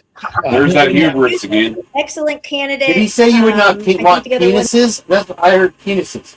I think he's talking about the Meow report. He said And, something about a PowerPoint. because I think it would dramatically change. You would not want him as a client. Very fabulous PowerPoint. In that Ass Excellent butt. I heard ass candidate. butt. I think the other one might have been, or Did I catch a likely, niner most in there, likely Cyrus? candidate. What do you call it from a Was, a walk? niner? Was there a eighter or a niner? We are in the Palouse, by the way. It's a mining town. He is calling from a that we have walkie-talkie. talked about, the three of us with this case, is that, and I think we can get into this with the two identified phone numbers on the cell data side. Ma'am, this is a family program. Was there Dan, how dare really you. any follow-up or investigation regarding alternate perpetrators or other people? Because there's a lot of suspicious activity that doesn't even look like it was followed up on, kind of like the That's some testing in the suspicious house. We kind of activity. decided to test some stuff and not others unless we haven't seen it. But an excellent candidate is not beyond a reasonable doubt. So that's just kind of where we as lawyers, how much was done to follow up the alternate, any possible alternate theories? Yeah, and some of this I can't talk about, but All right there. He makes himself sound so damn important. Oh, a lot of this I Some of can't this I talk. can't A lot of talk this you don't even fucking know, bro. First of all, He says he gets into why he can't talk about stuff. He's like, well, I've been privileged, privileged conversations and privileged. What, dude? he got to clean out the litter box, Jade. Magical litter box. Yeah, the guy at the drug truck you're talking about up its head, right? Good call, good call. There's also no receipts for the purchase of this alleged Amazon knife that makes 8-inch gouges instead of 7-inch, right? Well, it's the totality of the click results. The overabundance of The overwhelming overwhelming click activity. yeah, which he deleted, by the way. He was able Well, to do that. Much like the IGG evidence, it was intentionally I can deleted. tell you this. Can't talk. If I felt that there was another potential, and I'm not talking excellent, if I had come across another potential candidate. That's a good point, Noel. Is that I suspected he wasn't going to be able to I answer mean, I questions, think but he he went did. way beyond his powers, way beyond what he expected to talk about, and he started chasing his tail, and he won't back down, Tom Petty. Sort of meowing like a cat, dude. He was chasing his tail, meowing like a dog. Candidate that I feel very likely could. Wait, there's a Meow 19 in the cup queen chat right there. What the fuck is going on? I would not be quiet about it. It wouldn't be some secret that I put in my back pocket. I think I've made it very clear that when I see something that I agree with or don't agree with, What has he made clear? He's telling us that he can't tell us. And that's very clear, and that he has about as clear as information. those loads on Tom Cruise sex dungeons. This is like JJ's last show, by the way, sir. It's a family program. And Abner killed. Sick balls. Sick balls. Kick, boy, kick. Whoa, whoa, whoa, whoa. That'll get him in here. He was up JJ's Sorry, belly. leaked all that shit like Taco Bell diarrhea, buddy. It's a family program. Taco Bell. I am vocal about it. I document it. I capture it. There's a lot of follow-up that was done. Some of it was done very well. Some of it was What did they follow up? Chasing their tail? not done well. I've been very clear about that. I haven't seen anything that would suggest there's another perpetrator in this case. Not saying it's not outside the realm of possibility, and unfortunately, because of the nature of the investigation, some of that we may never know. Is it fair to say that you've had access to all of the information and discovery regarding the different areas of this case? Because I know there were multiple experts. Is it fair to say for you to say that maybe the follow-up wasn't done the way you have done it, but did you have access to all of the evidence that, say, Ann Taylor had access to? I can't speak to that because I don't know. I only had the evidence that I was provided. I don't have a master sheet of everything that was seized, everything that was provided in discovery, everything that. So he was master sheeting. Well, he didn't have the Meow report. He had the Meow. It was given to me. What? No, I know you have a background in crime scene investigation and a very good one. How much were you involved in the defense's strategy and evaluation of the crime scene investigation and other things? I don't think a K-bar was ever used in this crime. Yeah, that night sheet was. I don't think it existed. First of all, There's been no evidence it exists, dude. I mean, we have pictures of it at the crime scene, allegedly. Where? Allegedly. Between the sheets. Yeah. Tom Cruise found it. He was master sheeting. Sheet master. Is the sheet with above the crime scene itself, a crime scene in gaslighting? Oh, do we have to delete that comment? Get it out of here. I think people who have never worked in a crime scene like this, and I have, there was a statement by one of your guest speakers the other day that, nobody else on this case had ever worked a mass homicide and nobody's ever worked a K-bar related murder. And a K-bar related murder. Car bar. He said car bar related. Yeah, but why would you have to call this a K-bar related murder? Why wouldn't it just be a knife? Because clearly that's the only weapon available in Moscow. Everybody is so nice that they only use you couldn't put a different knife in a K-bar sheet. That's impossible. Why would you do that? Like, only if you go to the Estadio de like a Swiss Army knife in the K-bar sheet? You would. There's no way, unless you're a cat. What did they kill him with the toothpick? They killed him with kindness because everybody's so nice. That was the end of the 1122, folks. They killed him with kindness, folks. All right, and Steve G, if you're listening, good evening, sir. Welcome to the Purge. Oh, that's an interesting statement. If they were trying to set up they had an initial fall guy, perhaps it's possible, but yeah, I think they did have a different fall guy. I think Jack T kind of overplayed his role, and he was master sheeting. That's just absolute nonsense. I can tell you right now, he cannot support that in any way, shape, or form. It's a cat bar knife. Anybody who has not physically processed a crime scene like this, it's very easy for us to get in this headspace that we watch or we read and hear all these things, and we're like, oh, how could they possibly do that? The future of human longevity starts here. Introducing the Hume Band 2.0. The Hume Band, it's human, the Hume Band. Get your Hume Man, it's master sheeting. Works in a crime scene. We don't know what we're looking for when we go into a crime scene. We could discover everything, we can discover nothing. So it's very fluid. Mistakes will always be made. I will argue. This many mistakes, though, the most in your 30-year career. He says that the FBI intentionally did things. Then he continues on to make these intentional statements of destroying evidence, which the mini cut queen, the small one, not the giant one on the right. The one with the plump lips? Yeah. Well, that's both of them. The one looks like a cat. Yeah. Anyway. You talking about the giant one? It's just a bigger cat. It's a bigger cat. Yeah. The big cats were fighting, no? The big cats. She pushed him on all this intentional stuff, and again, he just kind of sidestepped it. I'll let him know that, sir. Thank you. I'm gonna wipe down the walls after this show. I heard he's really old now. He's young. He's older than Jonathan Lipnicki, not Lick Dicky. Like Yeah, it's a family program. Sorry. He was master cheating. Argued there will never be a perfect crime scene processing case. We've been in somebody. There's always mistakes made. Two people. And that's no lack of training. It's no lack of experience. Master it's a cheating. very difficult thing to process. And it's To be fair, there's a lot of dirt roads up in that area. Yeah, a lot of dirt hose.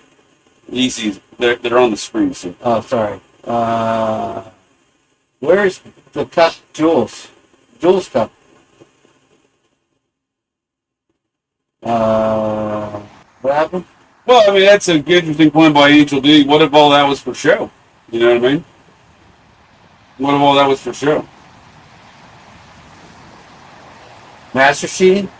No, Angel D's camera. What if they put master cheating down between the two rooms? Nobody's thought of that. Well, I don't know if Wawa Hoagie Fest has anything to do with this, Scully.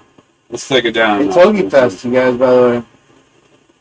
We are at 2 minutes, 43 seconds into this program. Welcome in, just getting started by Purge Standards. This is JJ's last live from Clearwater, Florida, folks. Yeah. And I'm probably going to rage quit about 20 minutes. 20 minutes? I'm giving you 15. All right, deal. All right, here we go back to the show, and let's keep rocking. Mistakes that grow into very large mistakes. He takes it on. With that said, I believe that this crime scene processing is acceptable. Could it be better? Absolutely.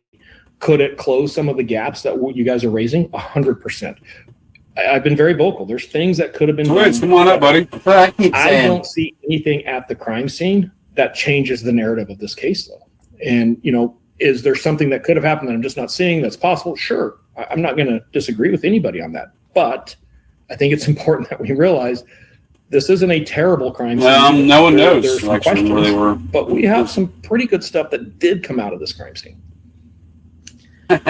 When you talk about, sorry, I'm going to swerve left, the Google geofence, I know that they were... that's funny you said that, Angel, because I was looking at Genuine's avatar, and it does look like the Hotel California. You can almost smell the colitas. The colitas in Santiago, Chile. Colitas are marijuana smell, by the way. Does anyone else hate when someone asks themselves a question and answers themselves? I don't know. Because I kind of hate it when I do that, too. Did I just do that? Tom Cruise needs his... I think on we go. And Levinsky's report where he says that Maori states on November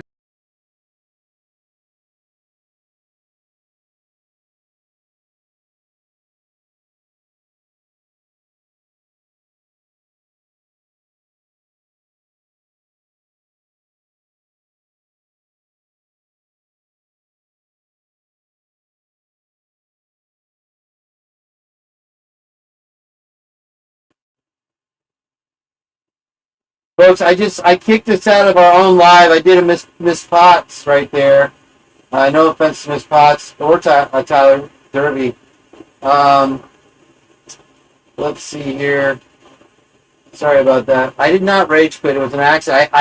This mouse button has a left third button, if you know what I'm saying. And I tickled the third button. Let's get the Cuck Queens back on the family stage. program, sir? They can no longer be referred to as the Cuck Queens, by the way. We're honorarily, temporarily enjoying the pleasantries of their pleasantness and their what was it? Their hospitality, attentiveness, their tenaciousness. Let's see if we got audio. Let me know if the audio is working, guys. What happened? Heart attack. Uncle Ted read heart attack timeout. I keep going.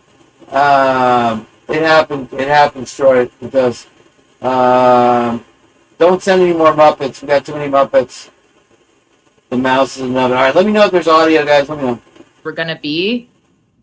I am intimately familiar with that process. And there's something that, for you and your listeners that need to take this into consideration, those devices may not be cell phones. And that's what a lot of people make a mistake of when they're looking at a case like this. There are devices in your house. It's a smart fridge. Appliances An actual smart fridge. Right. Yeah, we haven't mentioned the smart fridge, guys. That could very well take you down in any crime. The smart fridge is always watching. And so, yeah, just be careful with the Wi-Fi. The Wi-Fi they use to tell if you're in the house, how you're moving around, that is a fact. What did Dylan say? I thought Dylan was a salad word master, and this guy is the sake grill. He'll come, incoming, like, oh, here we go, cuckling. Could potentially have some type of cellular activity that would result in looking like a device. Yeah, Scully, a lot of our vehicles. Scully did fall asleep during his live. You know, granted, he was live for 12 hours. And he started snoring into the mic. It was great. And Leia was trying to get me to wake him up. You know, I think, Leia, you actually could have controlled it. I could have told you how, but I didn't. And Master Cheating. Now equipped with that. So the idea that there's two phones that the Google Geofence produced, that in of itself is a faulty statement. We know Molly because that one was provided. We don't know the other one because we don't know what the other device was at this time. It could have been a car. There's a lot of things it could have been. That's So it doesn't necessarily mean that's a person walking around is where I'm headed with that. Oh yeah, we saw a sneak preview in the sex dungeon today when we were wiping down the loads. Holy, I asked their med leave spa it. manager. Is that AI? You see that chick's eye? It's a family program, sir. It's enough to load. How do you identify the distinction between a car or a phone? Because that seems like it would be pretty easy to make a distinction about. It could be, depending on what the device is and the follow-up that's done. It's obviously I haven't seen the records that I would need to see to be able to answer those questions for you. I just haven't seen it. I would love to, but I haven't. I think your report, I don't have your exact words, but you indicate that there was no follow-up done with that phone number. I don't only indicate that there was no follow-up, I actually articulate ways that follow-up could still be done on some of that. So yeah, I'll lean into that one with you guys. That that's a hole we can plug pretty quickly. I think her eyelashes are coming And how off. did they get those two numbers? It was the Google Geofence. At this point, you can see that Sam has just about had it with this conversation. Am I right or wrong? I mean, Ron's about to take off his glasses here in a second. Ron's got to pull the toilet paper off the bottom of his shoe. Ron's about to tie his hair up in a ponytail soap, so. He's going to get a mohawk. There You heard me. Yeah. How do we get Brian Kohlberger's name? See, they're coming back to that. This is above your pay grade there, Sam. Well, it's interesting because they circle back to this. They started out earlier, he gave him a bullshit answer. They're circling back to it to press him on it, and he laughs about it. Hubris? A lot of that hubris showing again. I would say. Their hubris is showing their side. Yeah. I never know. This is JJ's last live, folks. Yeah, make sure you hit that like Gotta button. get wiped in the load to Tom Cruise. It's totally free. JJ's full of shit. Let's go. This is all out there. It's in. It's out there already. We know what's out there. We want to hear from you. Christian's tits are out there. I think the case, and there's a family program. I've got to be just brutally honest with you guys, really quick here.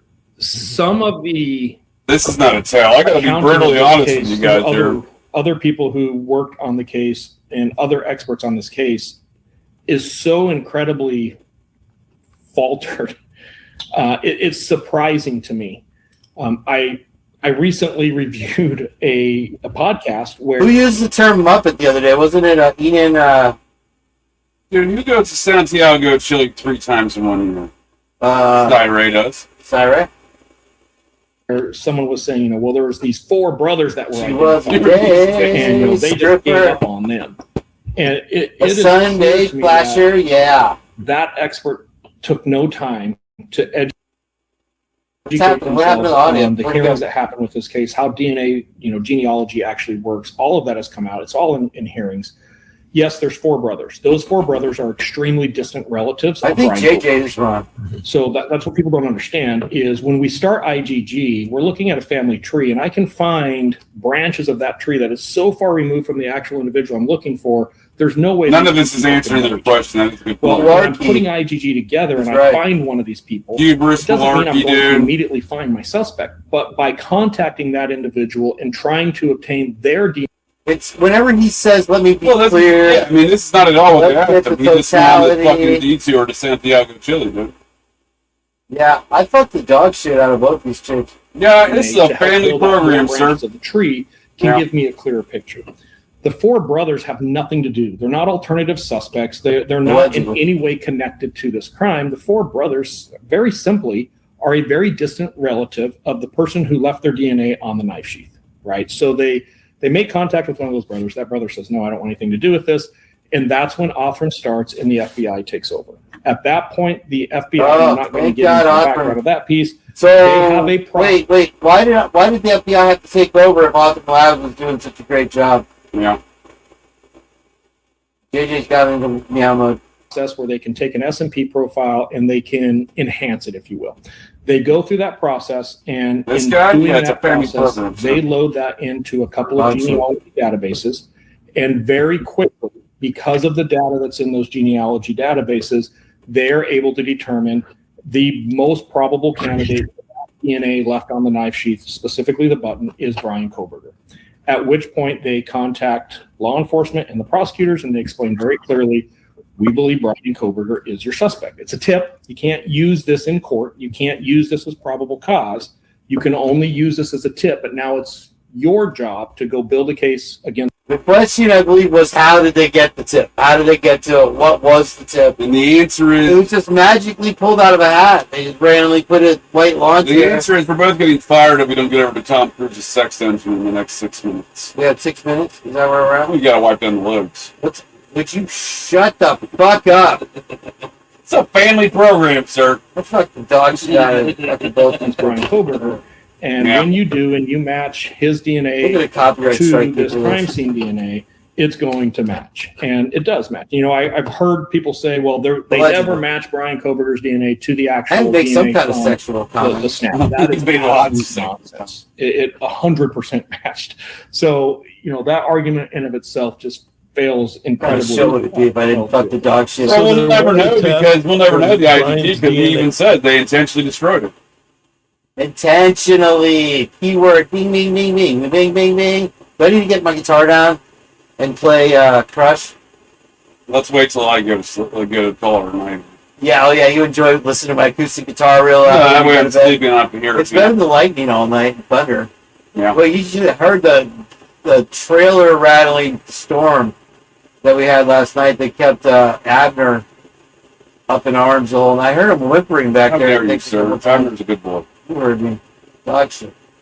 Testing it against the DNA that was drawn that was taken from the snap, and it was a direct match. 1,000%. In fact, there was more than one. You have to understand when they took the DNA from the snap, just the process. And I don't want to talk about Brian Koberger's case. I'm just going to talk about DNA. When we recover DNA from a crime scene, that DNA profile is Depends on how plumped up they were. It is a really good profile. This isn't a partial profile. This isn't a very, a little tiny piece of trace DNA. It is a. If Ron said profile. that, They he'd got an be excellent into profile. it. LeBron James? No, Ron. I forgot Ron was there, damn it. Now I don't know which two to pick. of a suspect that touched that knife sheath. When they very first decided, hey, Brian Koberger looks like a really good suspect based on the IgG. Oh, he's and they looking do a good. trash Side tour, right they now. actually obtain trash from the family's house. Double There is comments. items of trash in that house that match family members of Brian Koberger's DNA. Like that match happens. Well, at that point, they actually get a sample of Brian's DNA, and that match happens as well. So any claims by any expert that the DNA profile from the knife sheath was never compared to Brian Koberger's DNA is absolute nonsense. It was. That's the strongest piece of evidence. It's a in this family case. program, man. Trust me How when I dare say you. the defense would have had a field day if they could show the jury that the DNA from Brian Koberger doesn't match the knife sheath. I mean, that's your whole case. Everything falls after that. Well, she admitted, I like she that. conceded that Just real point quick, because I'll let you go. But at that point in time, no one's seen any knife sheaths. The only thing they produced is a report saying they swabbed a knife sheath and then the contents of the results of that report. Why don't you wrap this up, Jake? Because I know you're about to rage quit any second now. I can't. It's Hoagie Fest. Send Muppets. Say goodbye to the folks at home. It's good purging with you folks. I'm not quitting the purge despite the propagandized rumors that have been persisting throughout this Meowery Fest. It's good. I will catch you folks in the next purge for future fast food news, type 2 diabetes talk, and the occasional meow. This is all nonsense. This guy, I don't know what his end game is, but it's certainly not truth or any justice. His end game might, in fact, be a Wawa hoagie, though. I do suspect that's possible. If so, support your local Wawa Hoagie Fest. And, Meowwich. He clearly, we all know there's only one person that could have done this crime, and that is, in fact, Meowwich. Kane and more footlong hoagies on nude beaches. Well, I don't think you're going to stop Kane from his footlong hoagie on nude beach campaign. He's the #1 candidate for that, actually. Support your local science store. And by science store, I mean SYENCE, science. This guy loves his science store. What else we got here? I am falling asleep, but safe travels, thank you much. I appreciate that. I will probably stop to get a couple of hoagies on the way, minus the nude beaches there.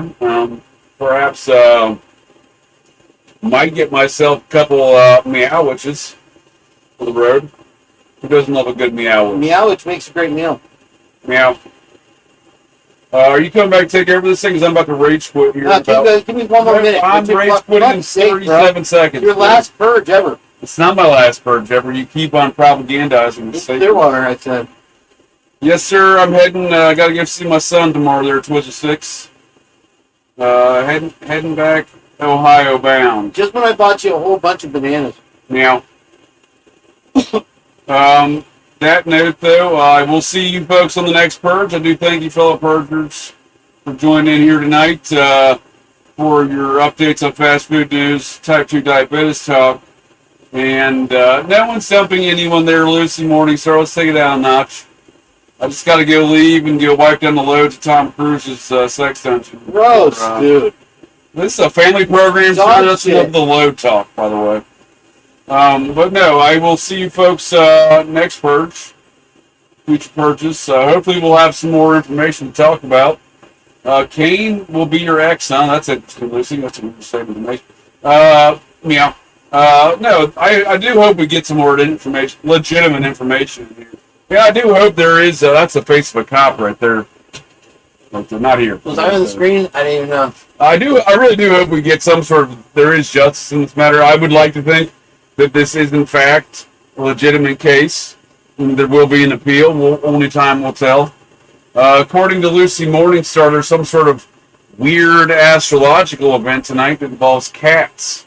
Maybe it doesn't involve cats, but involves some sort of weird alignment of planets. Maybe that weird alignment of planets will stop this muppetry that we keep seeing in this case, and truth and justice will prevail.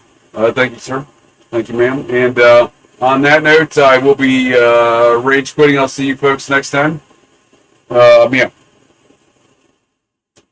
All right, sad day, I guess, guys. That JJ is taking off. Meow. I'm gonna hang with you here a little bit. I don't know how many people want to hang after JJ's Meow. goodbye and farewell to the purge. It's been a long run. We had a good run. It was nice having his brain hole in here for fast food news and all the other circle jerk stuff here. Genuine says stay in Florida, bro. So I don't know. Yeah. He'll be riding. Yeah, if you want to cut him off on the highway, he likes it when you jump out of the car while you're driving. Holy shit, that was nuts. I'll be back. Don't trust me. 3J wants to come back here. He's got to go to the Hulk Hogan shop. It's Terry Bowley, brother. So you're gonna drive up, pick him up, and come back? Well, I'm saying like maybe spring break time or something. That's a really good time when it's really super crowded and the roads are packed. It's Terry Bowley, brother. All right, brother. Well, have a good night, Abner. Bye, Abner. Love you, buddy. I guess I don't have to make his bed. I mean, I can unmake his bed now. I'm literally reduced to this tiny little corner here. They've taken over the rest of the trailer. So anyway, no. This is my. Watch out, Angel D. Angel D's in the house, folks. Becky. Welcome in. All right, you want to keep going? Give me a thumbs up in the chat here if you want to keep on rocking a little bit longer and keep JJ awake for a little bit longer here. And you can only, I like a good bologna sandwich once in a while, but for the most part, I try to avoid them as much as I can. Let's keep going, despite JJ's departure. Here we go. But so you would agree, I mean, there's a lot of other evidence that you're saying is overwhelming, but you would agree that if that knife sheath, for whatever reason, you're going to make my own conspiracy theory that sheath can't be tied to Brian's DNA, that the case falls apart. In his natural habitat, the modern human is likely to encounter online predators, such as the infamous phishing scammer. 100%. And any defense attorney who isn't able to show that through it, because let's be honest, with that part, it's very transparent testing. When we go to a DNA lab, it's not like we take a couple handwritten notes and we just call it a day. There is a very established forensic process of DNA typing and actually getting that test. So any competent defense attorney who wouldn't be able to show that if that existed should not be practicing criminal law. Like, that's kind of criminal defense attorney 101. Yet okay, they can't and once they get the sorry, Kristen, go ahead. I'm sorry. Yet they weren't able to show their work on how they got it. I disagree with that. They didn't show their work on the IgG, and I would agree with you with that, but that's a problem. And it's a problem because it was intentionally withheld. It was actually destroyed. So intentional and destroyed. This just adds to the amazing transparency of this amazing investigation. Yeah, but we're talking about two separate things. We're talking about obtaining a DNA sample from a crime scene, and I don't have any evidence in front of me to question that piece of evidence. That's everything looks good to me. And if there's something there that you guys are aware of, I'm not aware of it. I haven't seen anything that makes me think that initial profile, that DNA profile developed from the knife sheath is problematic. I don't. I have a ton of issues about the IgG, and I've been very publicly, I have articulated those. So you and I are on the same page there. But the idea that after the IgG and they discover Brian Kohberger and they physically take Brian Kohberger's sample and they get that DNA and they look at the knife sheath, that those two don't match, that's just inconceivable to me. I don't believe that anybody has evidence that those two things don't match and that there's any reason to believe they don't match. Is it of your opinion, based on your training, expertise, all of this, that when they got Brian's name through the IgG, which is questionable, that other evidence in this case was forced to try to fit that it matched BK? For instance, the car. We talked about the car for a second. The model of that car, or the description of that car, was changed 3 times over a period of time. So it looks like, based on, again, the information that we have, is that we got Brian's name, and now we're trying to force all of these pieces of evidence to make it look like exactly. rather than right there. That was pretty well put. That it's JJ's last show. She's right. All right, let's keep going. Taking each piece of individual evidence and then that leading us to the actual perpetrator. Yeah, and to some extent, I agree with you. On the car, I disagree because there's clear documentation before, and I'm just going to throw a date out there so we're all talking about the same date. To me, the significant point in this case where things changed is December 19th. The car was nailed down before December 19th. Brian Kohberger owning that make and model of that car. No, it wasn't. Oops. Can you get any facts? Has he gotten one fact right to us? Come on. Let's be honest here. He's gone off the rails. Definitely in dog shit. Car was nailed down before December 19th. The fact that Brian Kohberger matched the description, his vehicle matched what they were looking for, was known before December 19th. And you know, we started this whole thing out with me saying Brian Kohberger was already known to law enforcement as a potential lead in this investigation before the IgG ever identified him. And that, in my opinion, is that coming from security guards at WSU? The cuckler or the chuckler? So I got pinned by these girls. Yeah, they fucked the dog shit out of them, let's be honest. Is one of the biggest errors in a law enforcement investigations that we're ever going to see in our lifetimes. Like, this is the colossal error of don't do IGG, just work the case and you will get to Brian Koberger. And I think that's really important to say. Now, to your point, Kristen, I couldn't agree with you more. And I've been very vocal. Read the book. The book is very clear. I 100% believe that a narrative was formed around Brian Koberger after December 19th. And that was done by cherry picking things that really helped that narrative and omitting things that in any way contradicted that narrative. And I've been incredibly outspoken about that from day one. So I agree with you there. But unfortunately, that doesn't mean Brian Koberger couldn't be the suspect. It just means this was a terrible investigation and that there's potential legal consequences to that. I would agree with you 100% on that.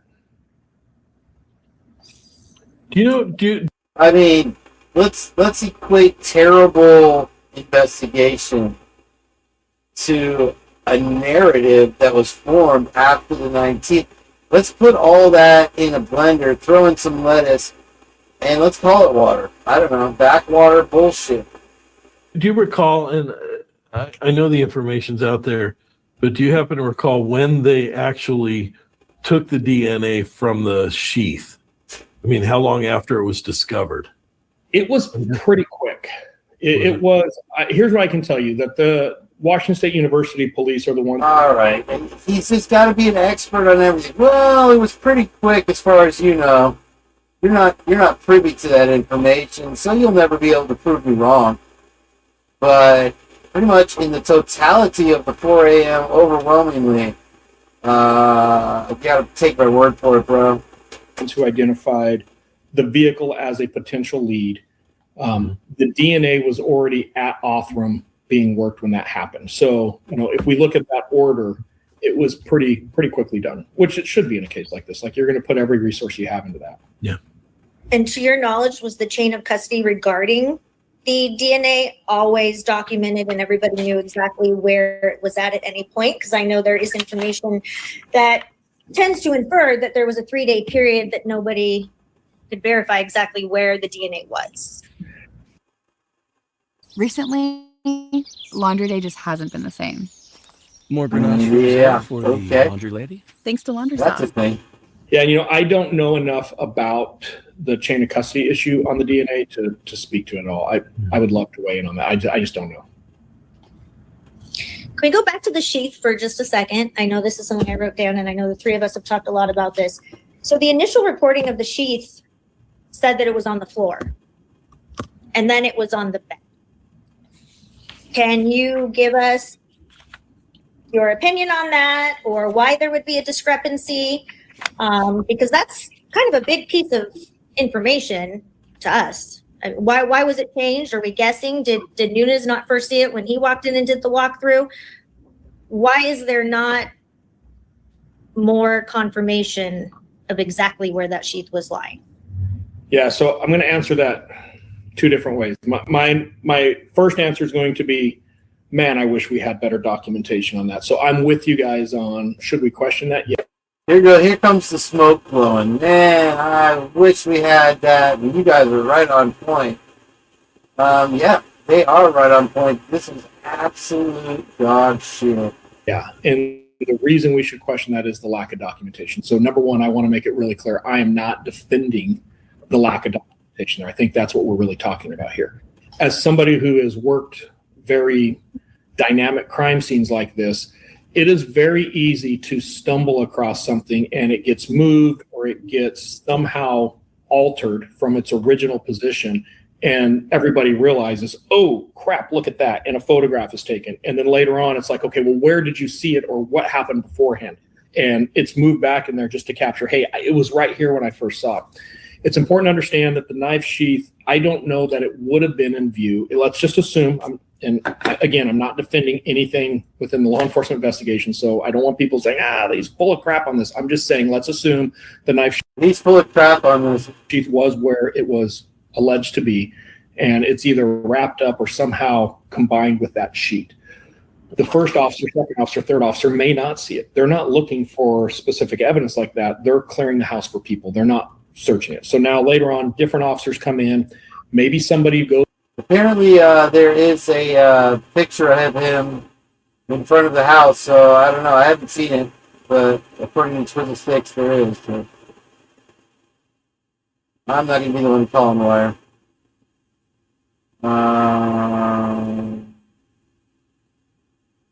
Yeah, we move it around. We find it on the floor. We find it on the bed. Whatever. Goes to move the sheet, and as they're uncurling the sheet or they're pulling the sheet back, that knife sheath falls on the floor. I'm not saying that's what happened. I'm saying, if we look at other crime scenes, that is very possible. Well, now the knife sheath is on the floor. We can't change that. That happened. I would expect somebody to photograph that and say, okay, this is where we first realized, holy crap. And then I can tell you as a crime scene supervisor who's been on there, if somebody explained, well, it was on the bed, I moved this, it fell off the bed, it's on the floor, I would tell them, okay, take a picture here. Now position it as close. You don't have to prod me, Lucy. You know it's coming. As you can to where it fell from. And now articulate that in a report so that we can rebuild what you actually physically observed. And again, we're going to go back to, no crime scene is perfect. We make errors. Everybody makes errors. And anybody who's sharpshooting that, well, that's just terrible police work. Well, you probably haven't been in that situation because it's very easy to do. So the real issue here is the lack of documentation. And it's not just the knife sheath. It's the entire case. I wish we had better documentation on the entire thing. It would be a different conversation today. And you say that that's sort of one possibility. Of course, we all don't know, but that sort of also leaves open the idea that other possibilities could have happened, which as attorneys is why the chain of custody is so crucial. Sometimes maybe it's a harmless error. Sometimes it's the entirety of the case. And when that piece of evidence is the entirety of the case, you can understand, I'm sure, or appreciate why it's such a big deal. Absolutely. There's a reason I took this case. I could not agree with you guys more. And I've been very outspoken about the fact that there are a lot of errors. I think are we finally getting to the bottom of the reason that he took this case? I mean, let's look at the facts, sir. You honestly took this case, like you said, you were hoodwinked, and you took it on the defense side. You completely destroyed MPD, you completely destroyed the FBI, and you even honestly went on to call them inexperienced, and that was the reason for their error after error after. How many errors are you going to excuse? If a doctor cuts off your right foot and you're meant to have your left foot cut off, how many times are you going to let that go? You know what I'm saying? Genuine. Why do all the experts claim to know things that we don't know yet? They're not reading the documents or making new sense. I mean, they have this abundance of evidence that we'll never see. Allegedly genuine. I don't know. That's all I can say. Becky says, well, his totality of evidence he thinks there is on Brian is kind of the reason we are looking at. I'm not here to twiddle my sticks. You know what I'm saying? I would love to break up with this case as much as I would love to dump Lucy. But I can't do it. She'll never be my ex. It's a fact.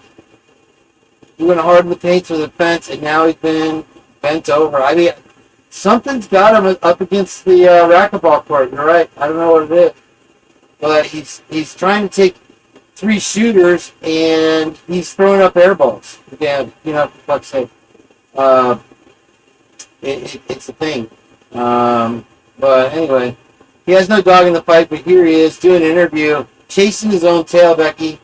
He's hard after it. And I don't know what's keeping him going. He won't back down, though. So Tom petting him. Tom petting him now. In this case that didn't have to be there. We're getting to the part I haven't watched yet, by the way. With respect to BK's car, is that... Wait a minute. With respect to the search, and there was no DNA and there was no blood in the victims, does that have any significance to you on this investigation? Because were there like 200 stab wounds? I mean, you would imagine that there would have, I think it was your words, there was an excessive amount of blood at this scene. Yeah, it is clearly troubling, and I think that there was an assumption also by law enforcement that once they got a hold of this car, the entire case was going to come together because of that. So, I think it was shocking to everybody not to see that. Is it possible? 100% it's possible. You know, we have to factor in a couple more details here. We're dealing with somebody who understands crime scene forensics to some extent. I don't think by any means they're an expert. I don't think that they had this locked down really well, but there was a basic understanding about evidence transfer, if you will. So is it possible that somebody could do this and not transfer blood to the car? 100% there is. Of course. How in the fuck? Okay, so Sarge had me on the program before he tossed me off, and was saying that because they cut the subclavian artery, that they bled internally, which I don't know. I kind of find this an impossibility, Sarge. If you're going to cut somebody and they're still alive, and you're cutting them on a major artery, that shit is going to squirt harder than Tom Cruise at a JJ cleanup, for fuck's sake. Let's call it what it is. Is it unlikely? Yeah, I would expect to see it. The second factor we have to bring in, though, is the gap in time. And this is probably the most important. You know, we have a pretty significant gap from the time of the crime to the time the car is actually processed. And we finally get to see him today, right? That's right, honey. We're going to the city. Hold on. I think this Dad's is over a there. song I'm not supposed to play. Try to cut out as little from my show as possible. Damn commercials could get me. as time goes, we lose it. It starts to disappear in a number of different ways. So, you know, I would love to say that, you know, that in of itself just completely reframes this entire case. But I've had cases where I know bloody bodies have been transported in a trunk and we can prove it 15 different ways, but we didn't get trace evidence out of that trunk. I mean, it's possible to do if you have a suspect or a defendant who understands some basic crime scene transfer. Is it possible for blood to have been in that car and then it dissipated and eroded prior to the search of the car? It's possible that it could have been cleaned. It's possible that things could have come into contact with that. But there's no sign of cleanup. Hold on, wait. There's an idea that when I get, I can only imagine Jules' take on this right here. And the contradictions, the Iran contradictions, the Idaho contradictions, whatever going on. And, you know, Sarge tried to present this welding technique thing that they brought a welder in. That's what the sparks were. And then I hear it on freaking Birdie's podcast, but I'm watching Skull Mackay earlier. And I'm like, what the fucking... I thought you came up with that on your own. You got it from Birdie? That freaking hoaxer? Are you fucking kidding me right now? Where are you coming from, Sarge? You didn't even come up with the theory, for fuck's sake. In that car, I'm touching the car. We have to understand with a little bit, anybody who's watched a few episodes of Dexter should be tracking right now. You know. So that's all we need to do. Just have a basic understanding of crime scene analysis and watch a couple episodes of Dexter. Dude, there you are. You are a fucking Moscow murder expert. Jump in and solve the case. Let's go. There's things I can do to my car that my contact isn't with the car. It's with things that I have put between me and car seats or car doors or car interior. It isn't impossible to hide the transfer from the car. Oh, give me a fucking break. Are you kidding me right now? Are you kidding me right now? Somebody covered in unaliving blood is getting in a car and not leaving a trace of DNA, not leaving a trace of hair or spit or sweat or jizz or whatever the fuck he leaves at the crime scene usually. It just gets away with the perfect murder. Give me a fucking break here, Si. Dog shit. It would potentially be impossible to hide transfer, but we don't know the state of the car at that time, whether it's BK's or anybody else's. Like, we don't know what that car looked like. So, you know, it's an issue that we have to look at. It's an issue that should absolutely be put in front of the jury and let the jury see those issues. But it isn't, you know, it doesn't rule anything out by any means. I think Paulette Sutton opined that he did it. Listen, I've watched 100,000 episodes of NCIS. I've watched Dateline NBC. I've watched every episode. I've even watched all The Sopranos, for fuck's sake. I should be an a fucking PhD in crime scene cleanup or crime scene investigation, right? I'm the man now. I'm a criminologist now. Thank you, ISD. I'll tell you that. Just gone out of my pay grade right now. Is it possible that that car was not involved in the crime? Sure. Well, I know we talked before. When we talked before, you have some thoughts about the route that Brian Koberger took that night, right? Brian ain't fucking around, Adam 12. I've been watching every show is a cop show. You had Emergency One, which was a fireman show back in the day. You had SWAT, you know. And you had Rockford Files. I've watched every Rockford Files. I've watched every Magnum PI. If Dexter is the key to learning how, dude, if you want to keep the police from solving a crime scene, sprinkle a little crack on them, or do it in the water. Just sprinkle a little water on them. It totally confuses the damn cops. They can't figure it out. They think he drowned, even though he's got 7 stab wounds to the neck. You know, they got the new Dexter. They got the old Dexter. You name it. You know, I watched Car 54. Does that help? Is that why I'm so damn funny? I don't know. That he took him more northerly around Moscow, correct? Did you determine that? Well, I put a couple things in my report, so let's start with what I've made very, very clear at this point. I do not believe Brian Koberger ever traveled on or along Highway 270 that night. I think there is significant physical evidence that shows the Endangered Species Act was horrifically attacked. You're probably feeling a mix of devastation. A vehicle even similar to Brian Koberger's vehicle never traveled on or along Highway 270 during this critical time period. So, you know, I've been very vocal about that. I think I've cleared that up as well as I can. I think all of the video referencing a white car on WSU campus prior to the murders is not Brian Koberger's car. And in fact, there's significant evidence, the phone itself, the movements of the phone during that time. Listen, if you watch Charlie's Angels, I used to have the Charlie's Angels cards, the collector's trading cards, because my sister had them. So she gave them to me because I had all my Star Wars cards. I mean, that should help me solve the fear. I'll just call Oscar Goldman. And we'll get the $6 million man up in here. Time to show Brian Koberger's phone is not in that vehicle. So the car WSU isn't his. There is no white car that matches Brian Koberger's vehicle that travels on 270 into Moscow that night. Is there evidence that Brian has previously traveled from the general area of his residence to Moscow on another road north of Highway 270? Yeah, there's fairly significant evidence of that. So is it feasible? And was that in your report, sir? We're going to need a TRS report on my desk by 5 o'clock on that one side, because you're full of shit. I was supposed to be cool there. Feasible to say, well, because he wasn't on 270, he couldn't have gone to Moscow. And that's what I'll say is, no, you can't say that. We can only say his phone is off during that time.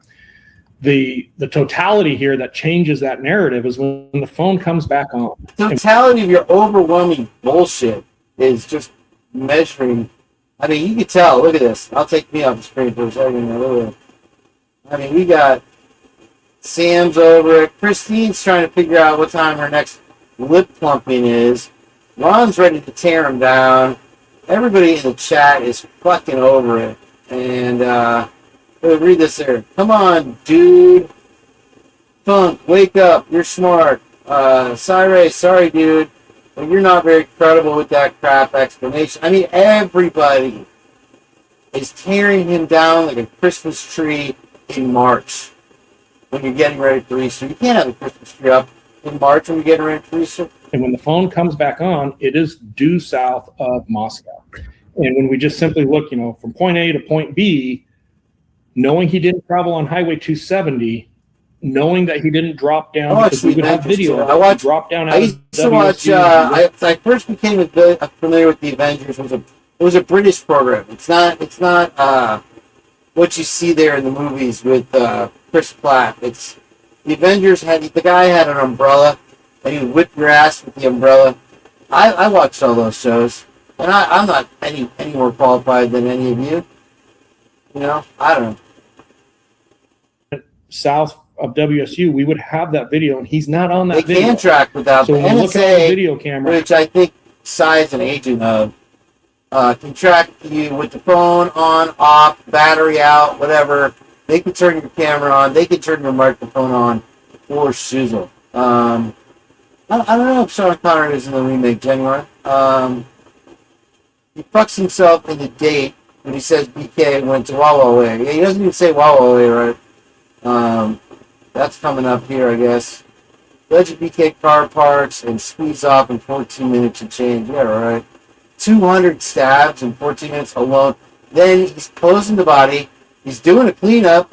We even had the prosecution say, yeah, allegedly there was cleanup and more than one unaliver or whatever. Oh God, I hope not. The last live we had, SB, I walked into the kitchen and I heard the back door close. So that was kind of scary. I hope JJ locked his back. Wait, I'm not even going to say that out loud. All right, here we go. how do you get from his house to south of Moscow? Well, it fits that northerly route. And when we look at pattern of life, he is familiar with, he's driven that northerly route on a number of times. So, you know, it comes down to some logical common deduction. How do you get from point A to point B? And, you know, I'm not talking, I'll be really clear, I'm not talking about Brian Koberger even. I'm talking about Brian Koberger's device. So let's just simply say at some point, Brian Koberger's device has to pass through Moscow or very close to Moscow that evening. And I don't think anybody with any type of expertise in this field will ever argue against that. Except for yourself, who literally proved that he did it. Let's look at your document here. Should we go back to Jules real quick? No. Let's finish this up. Did you ever determine where I knew I wasn't getting away with that where his device was when it powered back on? 100%. We have great data that shows pretty precisely where he is and the route that he takes back to his house. And when I say... All right, so we've got the route that he takes home.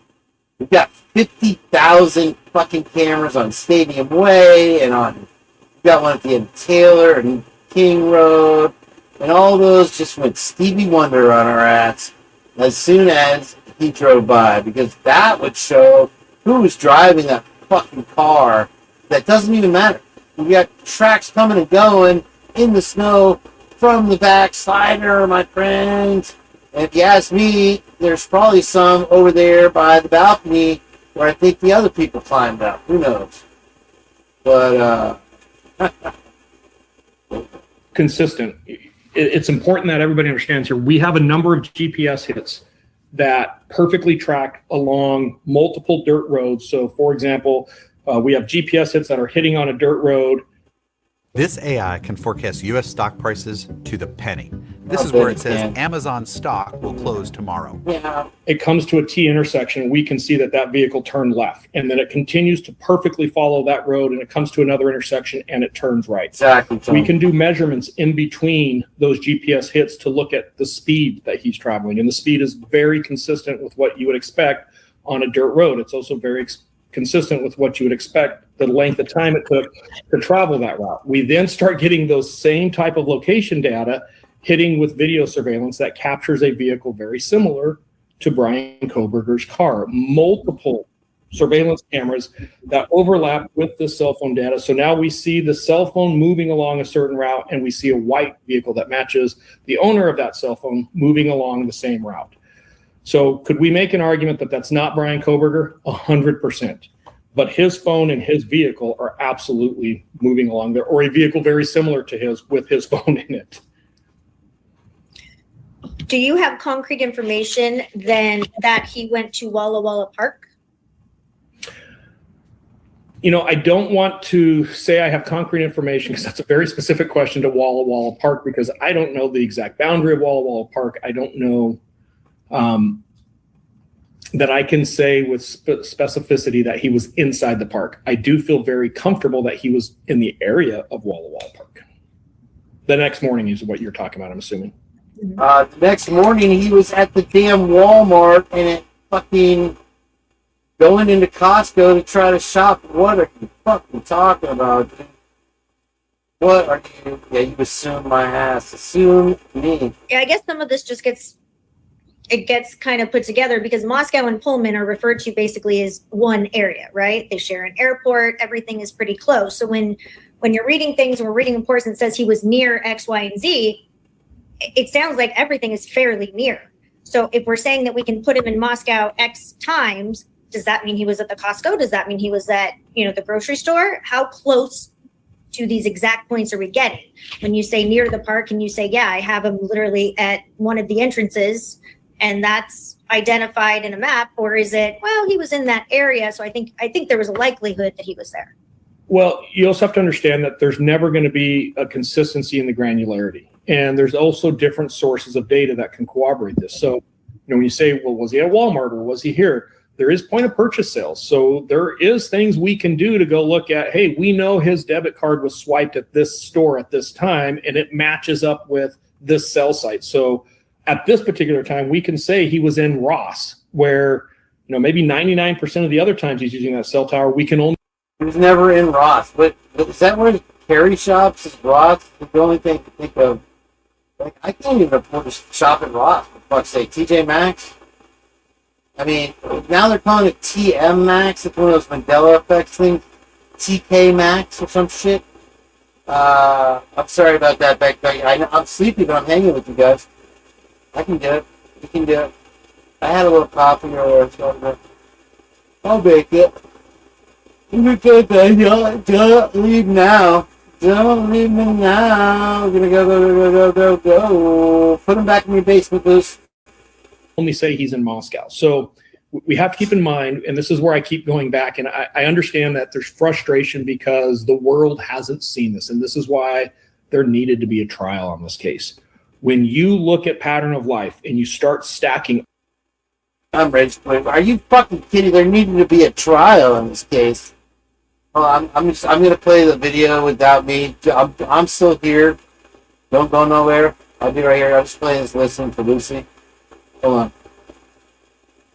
All of these different types of evidence on top of each other, it tells a story. It tells a very strong story.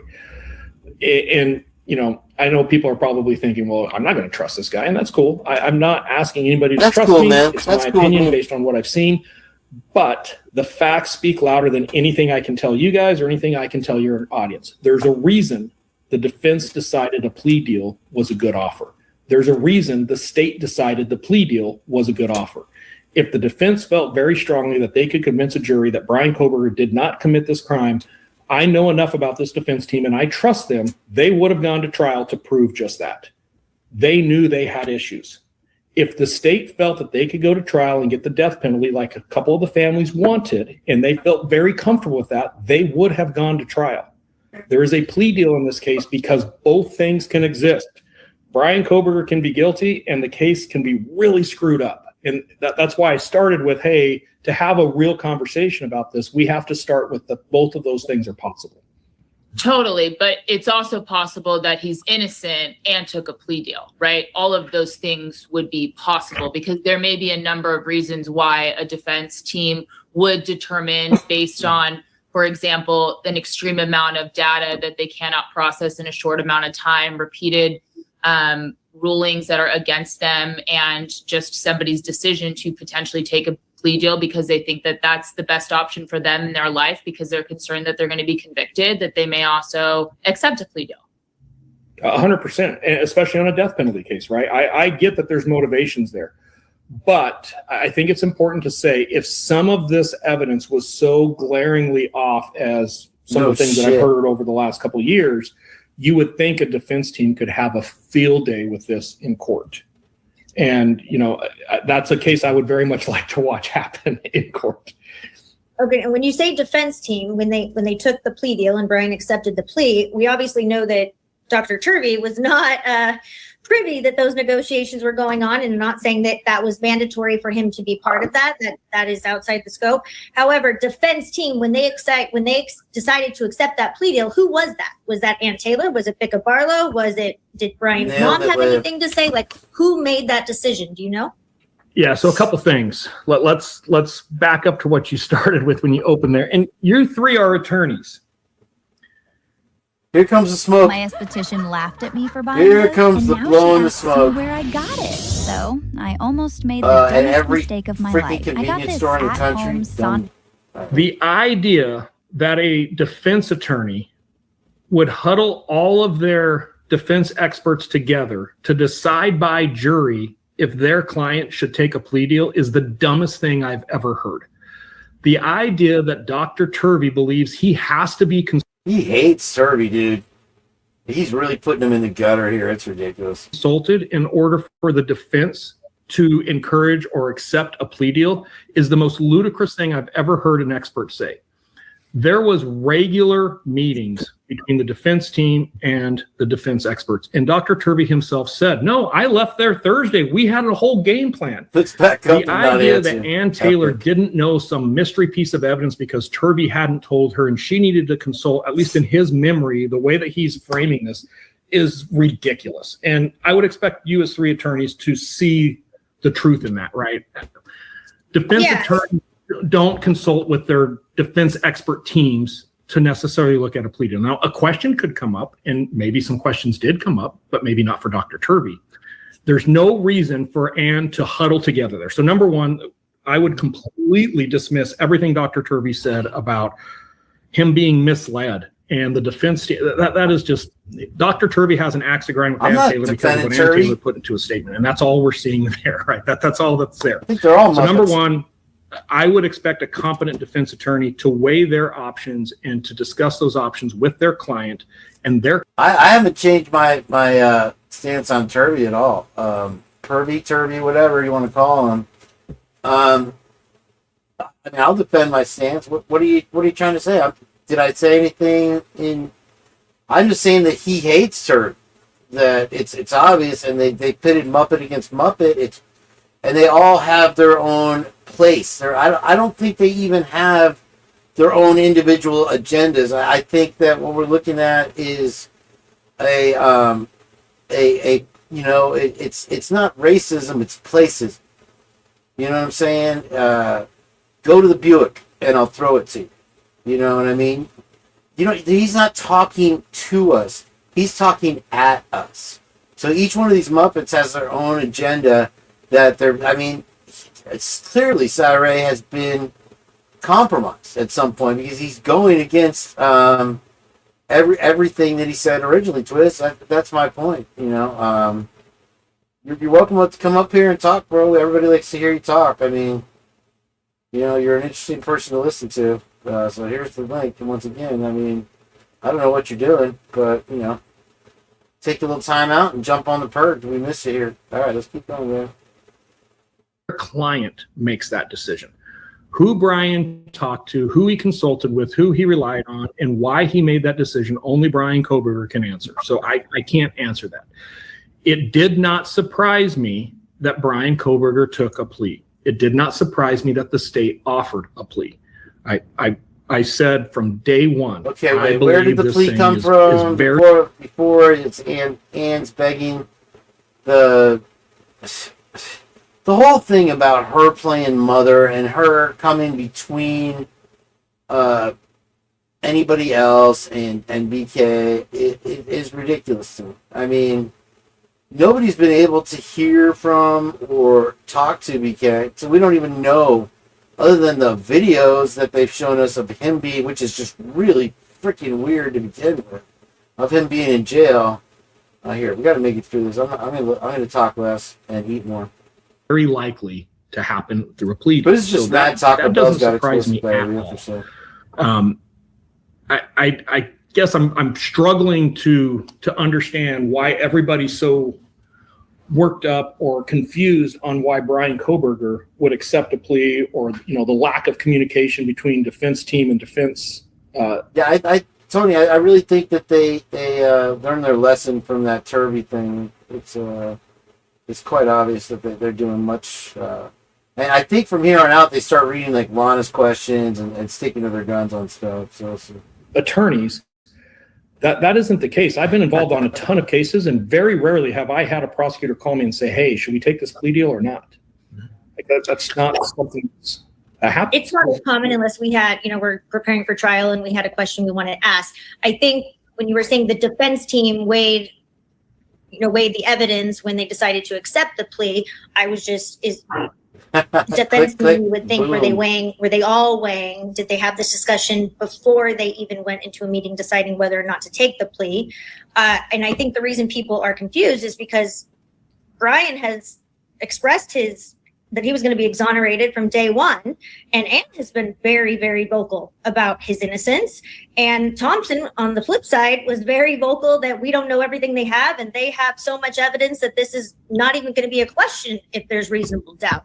So I think, on the eve of 3 years getting it ready to go into trial, a plea deal was surprising.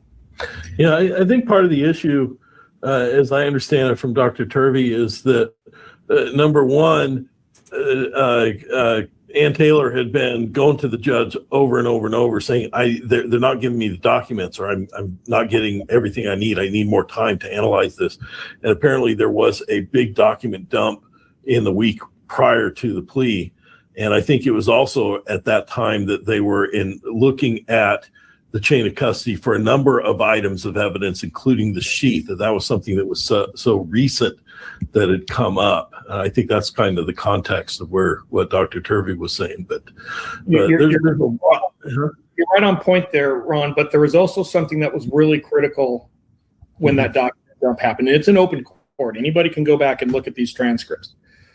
Ann requested a continuance, and she made a very good argument that, hey, I don't know what I have. And I think the judges, and to me, this was a really interesting statement.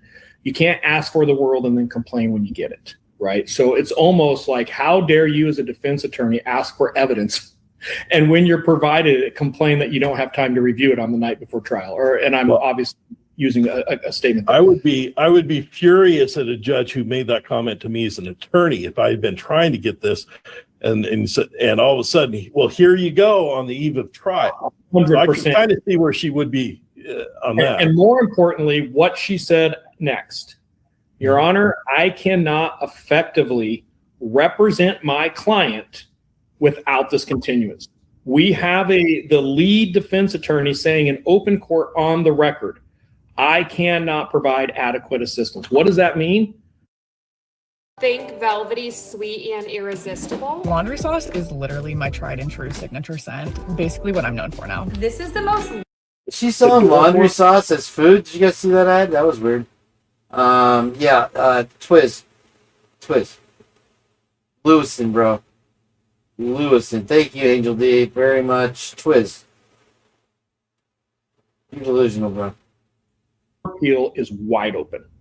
And, anybody who's like, well, then how does that factor into the appeal? Garza versus State of Idaho. Just go do some reading on Garza versus Idaho.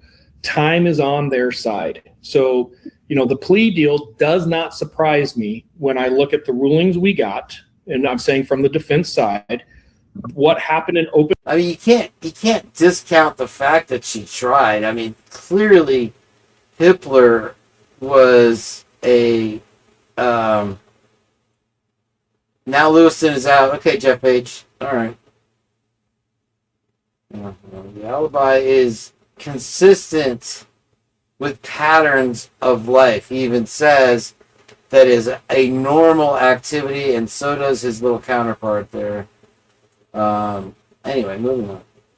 Open court, and the lead defense attorney saying, ineffective counsel, I can't effectively represent my client. A plea deal stops everything. It prevents, and why is everybody being so secretive? Because it stops everything from being discovered. The defense doesn't have to reveal their tactics. They can sit back. They can review everything now. They're going to get another bite at the apple, potentially, depending on how potential rulings come out in reference to Garza. More importantly, IGG is just now starting to have enough cases that it's being challenged at levels above State of Idaho. And, a really critical IGG ruling could completely reframe this entire case. And the idea that the AG from Idaho actually goes on a national news media and says, we risk everything for IGG. And if we lose the IGG, we lose the entire case. His words were, it would be devastating to this case. We would lose everything. Okay, I mean the bottom line here I could say is that if Cyrate does know something we don't know, he's calling for another bite out of the apple. He's calling for an appeal. It looks like, and Mr. Amish, thank you for being on with us tonight, Mr. Amish, was calling this shot either Friday or Monday. The fact that Nye is standing in the way of an appeal and maybe Hitler is being dismissed from the case, I don't know who's going to be involved, but we'll have to see, I guess. The plea deal makes 100% sense to me from the side of the defense. It is a smart move. And anybody who's like, I don't know what Ann Taylor's thinking, is playing checkers while Ann Taylor is playing chess. Like, let her do her job in the way that she's representing her client the best way. And this is my outside opinion. I was not a part of the plea deal. I've had a number of conversations with Ann. I have no reason to believe that Ann does not have Brian Kohberger's best interest at heart. I think she is vigorously defending her client in the best way she knows how to do it. For the state, you guys have hit it. There is so many issues with this investigation. This is a nightmare of a case to prosecute in front of a jury on national TV for this prosecution team. And some members of this prosecution team. I'll give it what did Cyrate or Pavarotti steal from me? The bam, bam, bam, bam, bam. I'm the one who started bam. It was boom before. Everything was a boom. And then I said bam. I said bam, bam, bam. Like bam, bam on the Flintstones. Flintstone! That was me, bro. Everybody takes my shit and gives no love for the purge whatsoever. Here we go. The experience to roll with the flow of how some of this testimony was going to go down. It was going to be pretty traumatic. So the idea that the state would lean into a plea deal makes total sense. Yeah. Do you know who is making the decisions? Is it Hitler on when these documents are being dropped and what's being dropped and what's being redacted? Oh, wait, we gave you something through a FOIA that was muted. Let me get it back. Like, listen, if nothing else, I'm really good at titles. I'm really good at my my thumbnails. I'm just good at it. And people take them from me. They don't give me any credit is the only thing. And if I take something, I don't mind putting stuff out there, you know, as far as information and stuff like that. But, you know, if you're going to directly gank something from me, then Lewiston fucks it. Go Lewiston yourself. do you know who is making all these decisions and why the hell are we waiting so long? I don't want to say anything about Hitler because I think he hates me. And if he ever gets the opportunity, he'll put me in jail. So I don't know. And I'm going to shut up on anything. I did not catch that part. What the fuck did he just say? Holy shipwreck. Hell are we waiting so long? I don't want to say anything about Hitler because I think he hates me. And if he ever gets the opportunity, he'll put me in jail. So wow, dude. Wow, clock it. Or wait, what am I supposed to say when I mark it or click it or chalk it up? And for the AI, anyway, here we go. Lewiston. Uh-oh, it's not playing anymore. I broke it. Oh, I don't know, and I'm going to shut up on anything having anything to do with the judge. I think there are issues that speak for themselves on a handful of the rulings, and I think some of his rulings do not survive appeal. And I'll leave it at that. You just answered my next three questions. So, all right. Fair. So something that's a little out there, I guess, but I just wanted to ask about welcome in, Truth Sleuth. How you doing? Nice the to see deal you. with the FBI, that the way that came about through the FBI, that they went back to Moscow police. Here's, Brian Kohberger, but this is a tip. You can't, use it. It's nothing more than a tip. Is there something potentially? I'm interested to hear the answer to this. Here's the thing. They say that some of these people that steal your stuff have no creativity, so they have to constantly be ripping it off. We see it in the music industry all the time. You know what I mean? But the kazoo was the best in the Flintstones. That's right. All right, here we go. They had a Pebbles and Bam Bam show. That was short-lived. The same guy did all the music for all those Hanna-Barbera cartoons, Scooby-Doo, the Jetsons, the Flintstones, all those things. Flintstone, Wilma! Involving a misuse of FISA that could have been involved in this. No. No comment or no? No, FISA has nothing to do with it. I mean, it's all out there. What's the answer? No. FISA has nothing to do with it. What the fuck are you talking about? Joseph. I mean, it's all out there. It's in the court hearing is very clear on what was done. And, let's talk about expectation of privacy really quick. You all three have to do a DNA test. You're required for family genetic genealogy, and you have to upload your DNA into a database. And when you create your profile, so Sam goes in there, she creates her name, and she goes to upload this DNA sample that she just did. And in creating her Archie, eat it stifle, huh? Let's keep these comments coming. I'm loving these comments tonight. Let's keep them going. Yeah, I guess he is scared of Hitler, man. Wow, it's a surprise. I think he wants to just don't go to Idaho profile, side. she gets to a screen, and the screen gives her two options. Do you want to load your data into a profile that is who did the voices? Police friendly? We share this data with law enforcement to try to solve cold cases. The Flintstones was actually based on the Honeymooners. Ralph Crammed and Edith, or what was it, Alice? To the moon, Alice. I hide myself for one. I'm still here. That's what it fears me. It's good. Fun. All right. Or would you prefer to load your data into a database that is prohibited from law enforcement access? What database would the three of you choose? The one that law enforcement doesn't get it. As well as about 92% of Americans today, right? So which database is the bigger database? In this case, what was done is I can load an S&P profile. I don't have to load saliva. So I go to Ancestry.com, I do the swab. Ancestry.com will actually give me my SNP profile, my S&P profile. I can take that S&P profile and I can go to GED Match and I can load that S&P profile into GED Match and I can see who family members are. Well, if I was to send a search warrant to GED Match and I was going to try to go into that prohibited database, GED Match would tell me to get lost. I would be in clear violation of the DOJ policy. So it's kind of hard for me to write a search warrant against. It's hard for me to articulate a policy that I know, or a search warrant that I know is against policy. So what was done in this case is the FBI went in and they created fake consumer accounts and they uploaded the S&P file from the crime scene as their own DNA.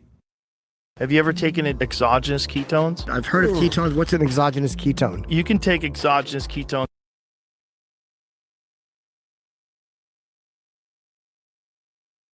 Back, but when they had the option of protected, non-protected database, of course, they went into the protected database. This is something that is expressly prohibited by DOJ policy. The reason Othram won't do that is because Othram doesn't get paid if they violate DOJ policy. So Othram ran to it to a point to where the FBI made the conscious decision of, hey, we're going to violate our own policy because we feel it's in the best interest of the case because of the nature of this crime. And they took the path that they did. I do not believe that that is a reasonable thing for law enforcement to do in this case. Brian Koberg was already known. His name was already in a police report. He was a great investigative lead that matched almost every single thing that they had pushed out of the be on the lookout for. So the idea that we relied on investigative genetic genealogy is exactly what I was saying in the beginning. It's law enforcement relying on technology opposed to just good investigation. And so when we talk about good investigation and them having this lead with Brian, do you have any other concerns with the way that some of these interviews went with everyone else? I know there was a large investigation, but it seems like just from the interviews that I've looked at that have been made public, there's a lot of questions that aren't asked and a lot of things that just seem sort of left undone, which in a lot of ways, I think if you have nothing to do with the crime may make you look like you have something to do with it because you haven't been asked the right question. I would agree with you. There's a lot of lessons to be learned on a number of things. And, I would push back a little bit here.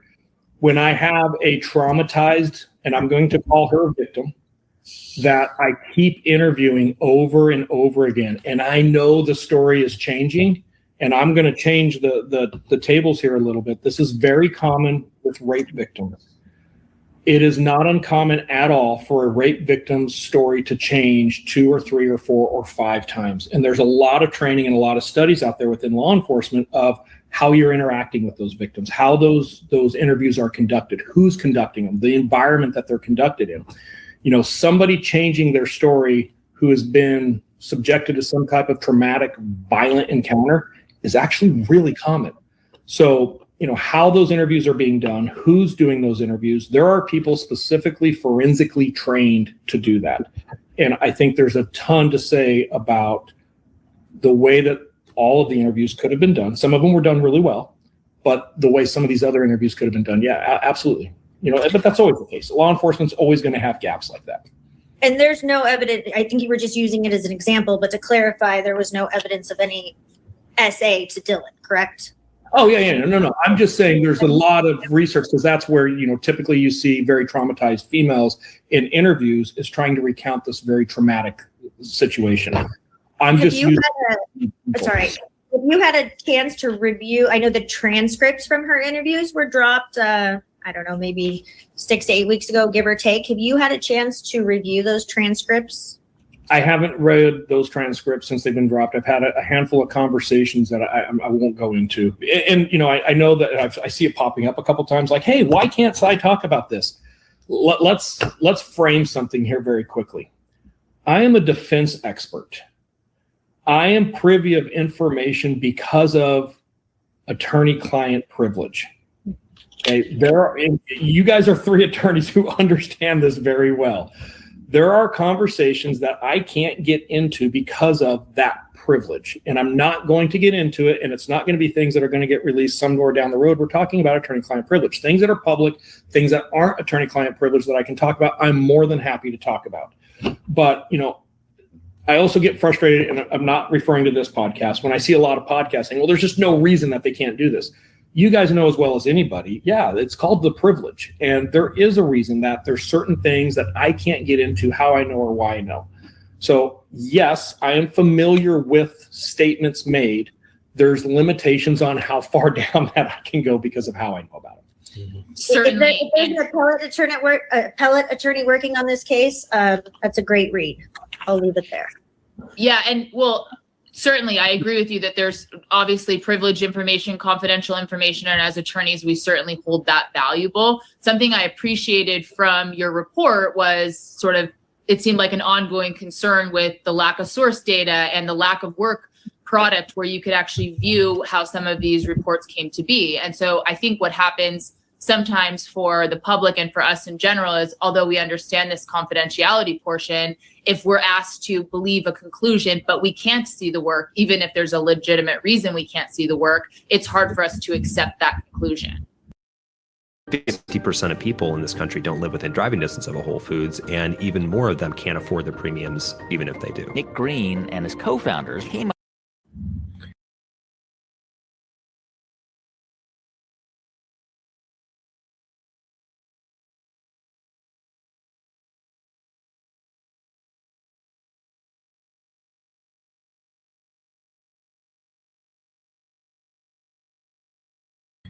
Yeah, the problem there is that I have created work product for the defense team that has never been publicly released. And I'm with you. To be clear, I'm with you that you can't repeat it. I'm just saying that's why I think for us, and I didn't mean to cut you off, but for us, that's where it's hard to follow that. I assume that exists and respect that, and certainly don't want you to put yourself in any sort of position, nor would I assume you would, that would require you to disclose any of that. But I think that's kind of the point I was making.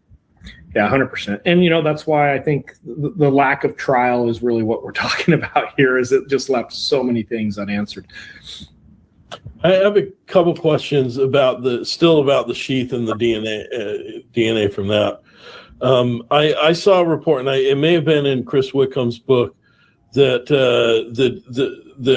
Othram, they took the DNA, they took the swab, and they analyzed it, and they come up with the computer file of all the data. That was given to the FBI. That at some point, what the FBI gave to another lab supposedly was twice as big of a file, meaning there was other data. Did that strike you as thing? You have a lot more experience with that sort of thing than I do. That kind of struck me as where did that extra data come from? Yeah, and there is testimony that was in the public eye that covered down on part of this. So I feel comfortable getting into a little bit of this. I'm not going to expand on it. There is a tool, and we all use it, so we can't necessarily say, oh, that's terrible, because we're using it every day. There is a tool where I can take an S&P profile. So I develop an S&P profile, and let's say that, I don't know, when we get into S&P profiles, we're talking about biomarkers. So, a really, really good S&P profile would be, let's just say 1 million biomarkers, just to throw a number at it.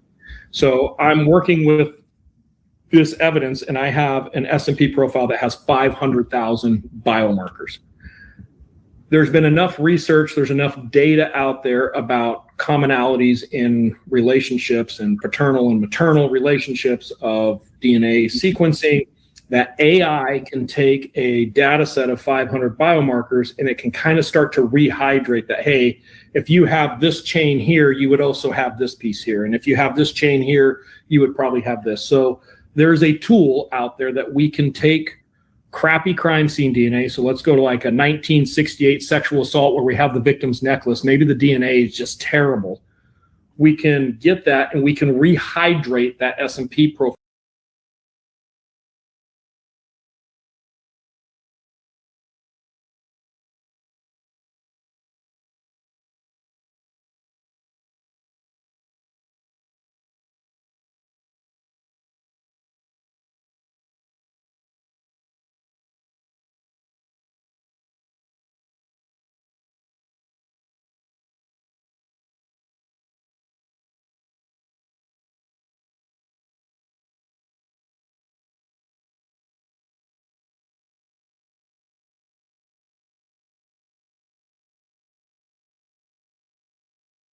The be on the lookout for. So the idea that we relied on investigative genetic genealogy is exactly what I was saying in the beginning. It's law enforcement relying on technology opposed to just good investigation.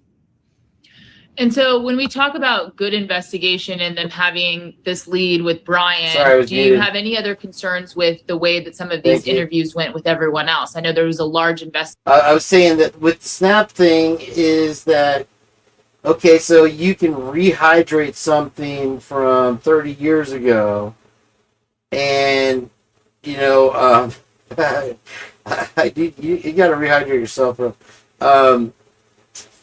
And for some reason, when the custodian unplugs the machine, now it's completely unusable. Bill Thompson said, go ahead and use the whole sample anyway. So all we have is no knife sheath, an alleged portion of a Muppeteer buckle swab from a buckle on a buck, bucky, awesome.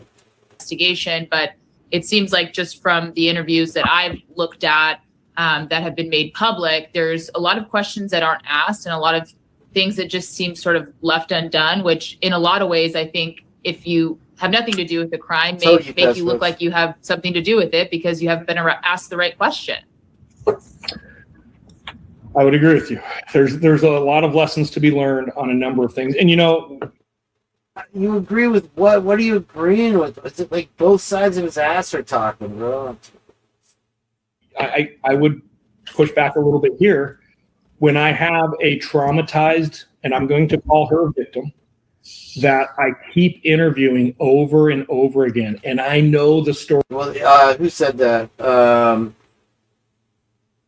Lawyers have recently been accused. Well, they have a new software for judges and lawyers to use AI to, fill in the gaps and to find articles and information. So, yeah, they're using AI like crazy. And we know AI is dumb. right? And so for you to trust and not verify, that's really bad. That's story is changing, and I'm going to change the tables here a little bit. This is very common with rape victims. It is not uncommon at all for a rape victim's story to change 2 or 3 or 4 or 5. Well, Lucy, you pointed it out after I wrote the article about it. Whatever. I came up with it first. Times, and there's a lot of training and a lot of studies out there within law enforcement of how you're interacting with those victims, how those interviews are conducted, who's conducting them, the environment that they're conducted in. You know, somebody changing their story who has been subjected to some type of traumatic, violent encounter is actually really common. So, you know, how those interviews are being done, who's doing those interviews. There are people specifically forensically. Well, we know for a fact, Tarak, that they used AI to fill in the gaps in Jurassic Park, his DNA. So, you know, that alone should be alarming to everyone. But, you know, let the sample double. No big deal. Trained to do All that. about the chain of custody. And I think there's a ton to say about. I have the Purge. The way that where I played all it. of the interviews could have Don't been done. call Some me of them out, were done Lucy. I really will well. play it right here. Oh my God! There's another music thing you're gonna fuck me with. Yep, I guarantee it. Here we go. Ding dong, ding dong. Who cares what he says? Absolutely. You know, but that's always the case. Law enforcement's always going to Absolutely. have gaps like that. And there's no evidence, I think you were just using it as an example, but to clarify, there was no evidence of any SA to Dylan, correct? Oh yeah. No. I'm just saying there's a lot of research because that's where, you know, typically you see very traumatized females in interviews is trying to recount this very traumatic situation. I'm Have just you using. If you had a chance to review, I know the transcripts from her interviews were dropped, I don't know, maybe 6 to 8 weeks ago, give or take. Have you had a chance to review those transcripts? I haven't read those transcripts since they've been dropped. I've had a handful of conversations that I won't go into. And you know, I know that I see it popping up a couple times like, hey, why can't Cy talk about this? Let's frame something here very quickly. I am a defense expert. I am privy of information because of. I have a question. Are they playing ads during the live here? I mean, other than my ads that they're playing because I'm not using Brave. So I use Brave for the StreamYard, but anyway, here we go. Just wondering how many ads. So I was watching Typically Unique, who won't recognize me in the chat for some reason anymore. Even though I've been watching, she was walking around getting attacked by dogs. That's okay. And I swear to God, there was an ad every 30 seconds. It was unwatchable. It was ridiculous. I was getting tired of clicking. It was nuts. Attorney-client privilege. Okay, you guys are 3 attorneys who understand this very well. There are conversations that I can't. There's the smoke. The smoke starts to blow right up their keisters right here. Watch it. Get into because of that privilege. And I'm not going to get into it, and it's not going to be things that are going to get released somewhere down the road. We're talking about attorney-client privilege. Things that are public, things that aren't attorney-client privilege that I can talk about, I'm more than happy to talk about. But, you know, I also get frustrated, and I'm not referring to this podcast, when I see a lot of podcasts saying, well, there's just no reason that they can't do this. Sorry about that, guys. Yeah, hopefully it's not too often. I literally every 30 seconds clicking on an ad for Kimmers there. I don't know what was up with that. She had it set to super high. But anyway, here we go. You guys know as well as anybody, yeah, it's called the privilege. And there is a reason that there's certain things that I can't get into how I know or why I know. So yes, I am familiar with statements made. There's limitations on how far down that I can go because of how I know about it. Certainly. If there's an appellate attorney working on this case, that's a great read. I'll leave it there.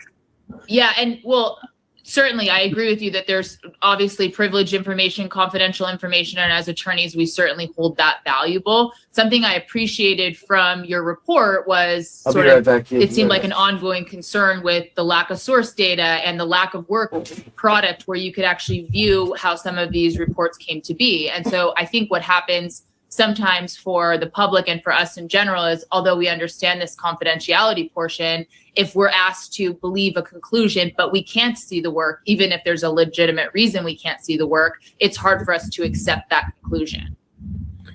Yeah, the problem there is that I have created work product for the defense team that has never been publicly released. And no, I'm with you. To be clear, I'm with you that you can't repeat it. I'm just saying that's why I think for us, and I didn't mean to cut you off, but for us, that's where it's hard to follow that. I assume that exists and respect that, and certainly don't want you to put yourself in any sort of position, nor would I assume you would, that would require you to disclose any of that. But I think that's kind of the point I was making.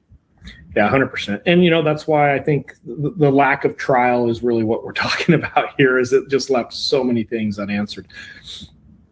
I have a couple questions about the sheath and the DNA from that. I saw a report, and it may have been in Chris Wickham's book, that the Othram, they took the DNA, they took the swab, and they analyzed it, and they come up with the computer file of all the data. That was given to the FBI. That at some point, what the FBI gave to another lab supposedly was twice as big of a file, meaning there was other data. Did that strike you as thing? You have a lot more experience with that sort of thing than I do. That kind of struck me as, where did that extra data come from? Of all the data that was given to the FBI. That at some point, what the FBI gave to another lab supposedly was twice as big of a file, meaning there was other data. Did that strike you as thing? You have a lot more experience with that sort of thing than I do. That kind of struck me as, where did that extra data come from? Yeah, and there is testimony that was in the public eye that covered down on part of this. So I feel comfortable getting into a little bit of this. I'm not going to expand on it. There is a tool, and we all use it, so we can't necessarily say, oh, that's terrible, because we're using it every day. There is a tool where I can take an S&P profile. So I develop an S&P profile, and let's say that, I don't know, when we get into S&P profiles, we're talking about biomarkers. So, a really, really good S&P profile would be, let's just say 1 million biomarkers, just to throw a number at it. So I'm working with this evidence, and I have an S&P profile that has 500,000 biomarkers. There's been enough research, there's enough data out there about commonalities in relationships and paternal and maternal relationships of DNA sequencing, that AI can take a data set of 500 biomarkers, and it can kind of start to rehydrate that, hey, if you have this chain here, you would also have this piece here. And if you have this chain here, you would probably have this. So there's a tool out there that we can take. I'm 52. There's definitely a tool out there that can rehydrate the totality of the overwhelming abundance of evidence, right? It's ridiculous, dude. We need this here. Stacy's mom's got it going on. Ever since she shaved her face. Let's go to like a 1968 sexual assault where we have the victim's necklace. Maybe the DNA is just terrible. We can get that, and we can rehydrate that S&P profile to some extent and build it out using AI. It's just an investigative tool to help point a direction. We're not going to make an arrest on this. In this particular case, that's what was done. They took the original S&P profile, and I'm just throwing numbers, don't quote me, roughly 500,000 biomarkers. They use this program, they get it up to maybe 800,000 or 900,000 biomarkers, and that's the new profile they load into these databases. There's no second lab that's involved. It's the loading of that S&P profile now into these databases. Now, you also said that the four brothers that were identified through the IGD, that they were distant relatives of Brian. There's a point where a lot of us are distant relatives of anyone else, and it may be that if we go far back enough, that all four of us are distantly related. Do we know how close or how far that relation was? Yeah, I like how they become such distant relatives, right? Didn't they deny doing their DNA test? So how the fuck do we know that? Because the closer it is, the more you're going to be able to narrow it down. But the bigger that umbrella, there's a lot of potential people. And if you're looking, for instance, to pin it on one person who happens to be in that umbrella, even though there are others that you're ignoring, it seems that the bigger that umbrella is, the further distant that relationship is, the bigger population it allows you to point at. 100%. I couldn't agree with you more. And you just made a really good argument of my earlier point of how we share DNA. So when you go into databases and you're searching my familiar DNA, you are searching my DNA profile that I have an expectation of privacy to, even though you're the person that loaded that DNA profile into this database. And that's why it requires a warrant. Garrity just came down from the Supreme Court, and Garrity could not be a better case for Brian Koberger, because it says very clearly that when consent is involved with people loading stuff into databases that law enforcement has access to, it requires a search warrant. I think that IgG is a very powerful tool, and who doesn't want to solve the 1976 murder or rape case? Of course we should be using tools like this. But with a powerful tool, there should absolutely be guardrails that we require our law enforcement and prosecution teams to follow to the T. He must have snuck out to it. I think they shut down the old age home at about 7 p.m. He must have slipped out to get his medicine or something. Popped in here real quick. I put the link for him. I don't know. I wanted to kick him out of here just like he kicked me out. Because when we don't, it jeopardizes the integrity of the entire investigation. Was there not other DNA found on the sheath? I saw that in a later report or something that was released a few months ago. The blood samples from both victims in that room were also found on that sheath, which would be expected. Okay. Wasn't there also another male DNA found? I'm not aware of any other DNA profiles. I had access to all the pictures. I had access to all the shit that you guys don't have any privilege to, but there was no extra DNA. Just ignore the two profiles that were right there. Okay, whatever. At least such bullshit. That were developed off of that sheath. Okay. What about under Maddie's fingernails? I'm not aware of that.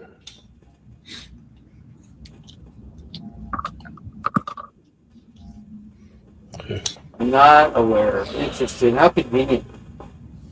Does anyone have any other questions? I do. I'm trying to find the page in his report. I'm not finding.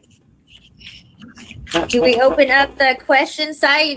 You got 20 minutes or so to answer these thousands of questions that are in the chat. I'm good for whatever. I'm trying not to watch the chat because it can get very distracting. Yeah, because everybody's talking shit to you. The best thing that I can probably provide to people is, I really didn't have a dog in the fight here. I've got no reason to frame Brian Koberger. I've got no reason to. Here's the thing, dude. Why put yourself in the hot seat? Is it to sell? He's way beyond trying to sell a book at this point, y'all.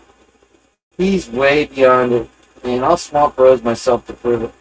I was somebody who was simply relied on to look at some very technical, specific evidence in a manner that would benefit the defense team because of a lack of understanding of some of the technicalities around that. And all I can do is speak honestly about what I saw. And at the end of the day, it's my opinions. And, I already said what my opinions are worth. So I can respect the fact that there's people that will not agree with me, and that's totally cool. That's the beauty of our country. Good for you. But at the same time, I think that, like I said, I honestly think he ruined his reputation to this. Yeah, what's the difference when there's one pointed at your head, right? SB, right? Said, and I've been saying, to have a real conversation with this, we have to consider all of those options, and I'm totally open to do that. So yeah, you can ask away. I do have another area that we forgot real quick. Can we talk about the cash report from the draft to the final? I mean, Sam, how much didn't it go from Tile Survive has to be one of the most relaxing and comforting games of 2026. There's no pressure, and it's super easy to play. You don't need to stay online all day, and there's no endless grinding either. Just hop in whenever you feel like it. Collect some Draft like 124 pages to like 31. And then if I quote you on your report, we say that the slide shows 4 cell site sector connections between blah, blah, blah. And I bought a Commodore 64 in like 1993, I think, for $50 just to be able to play golf with it. It was awesome. We played golf all the time. It was before Tiger. And Special Agent so-and-so has concealed 92% of these connections from AT&T on the report. So can you just help us understand where almost 100 pages of the draft report would have gone to the final report? Because that seems a little suspicious. Seems pretty crazy, doesn't it? Yeah, man, I would love to give you a really good answer. The only thing I can tell you is in between the draft and the final report, the only thing that really changed as it relates to the CAS report was my report. So after reviewing the draft report, I wrote my report, and as a result, the final report came back 100 slides removed. I don't know why those 100 slides were removed. It's a great question. I can't speak to that part. I think that requires the FBI to answer to. And when I say the FBI, I want to make sure I think that the FBI as a whole does great work. I think that the FBI typically is a very reliable law enforcement partner. Yeah, there are that brown shit off your nose side. Individual actors in this case, when I'm using the term very I don't know how you FBI, can stand by this. I don't know how you can stand this. Take my statement and be like, oh, so I said all of the FBI. That's not what I'm saying. Another thing that we can talk about really quick, because I actually made shit out of me for ripping on him for all the rhetoric that he repeated from law enforcement. I mean, then him and I became regular pals. That was fine. He's a cool guy in his own right, but he's not full of shit, which he clearly is. What about this a couple months ago? The allocution. I think it's worth.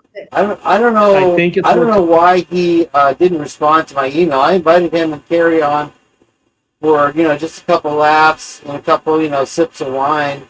I haven't heard back from him. I need to check my email again. Maybe I guess. Talking about the allocution because I've seen it pop up in the chat a couple times, and I'm not calling the three of you out. I just want to express something.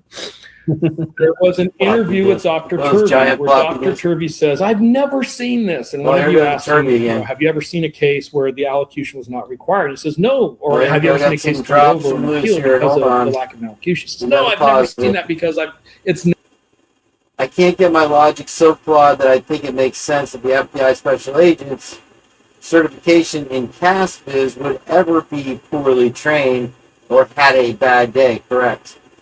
Or whoopsie poopsie, can't math at all or whatever. Yeah, well, I mean, when you have Muppets like Kane or whatever the other Muppet's name is that tried to do CASVIZ and didn't know how many people it should be put into the FBI thing there, whatever, dude. Get out of here.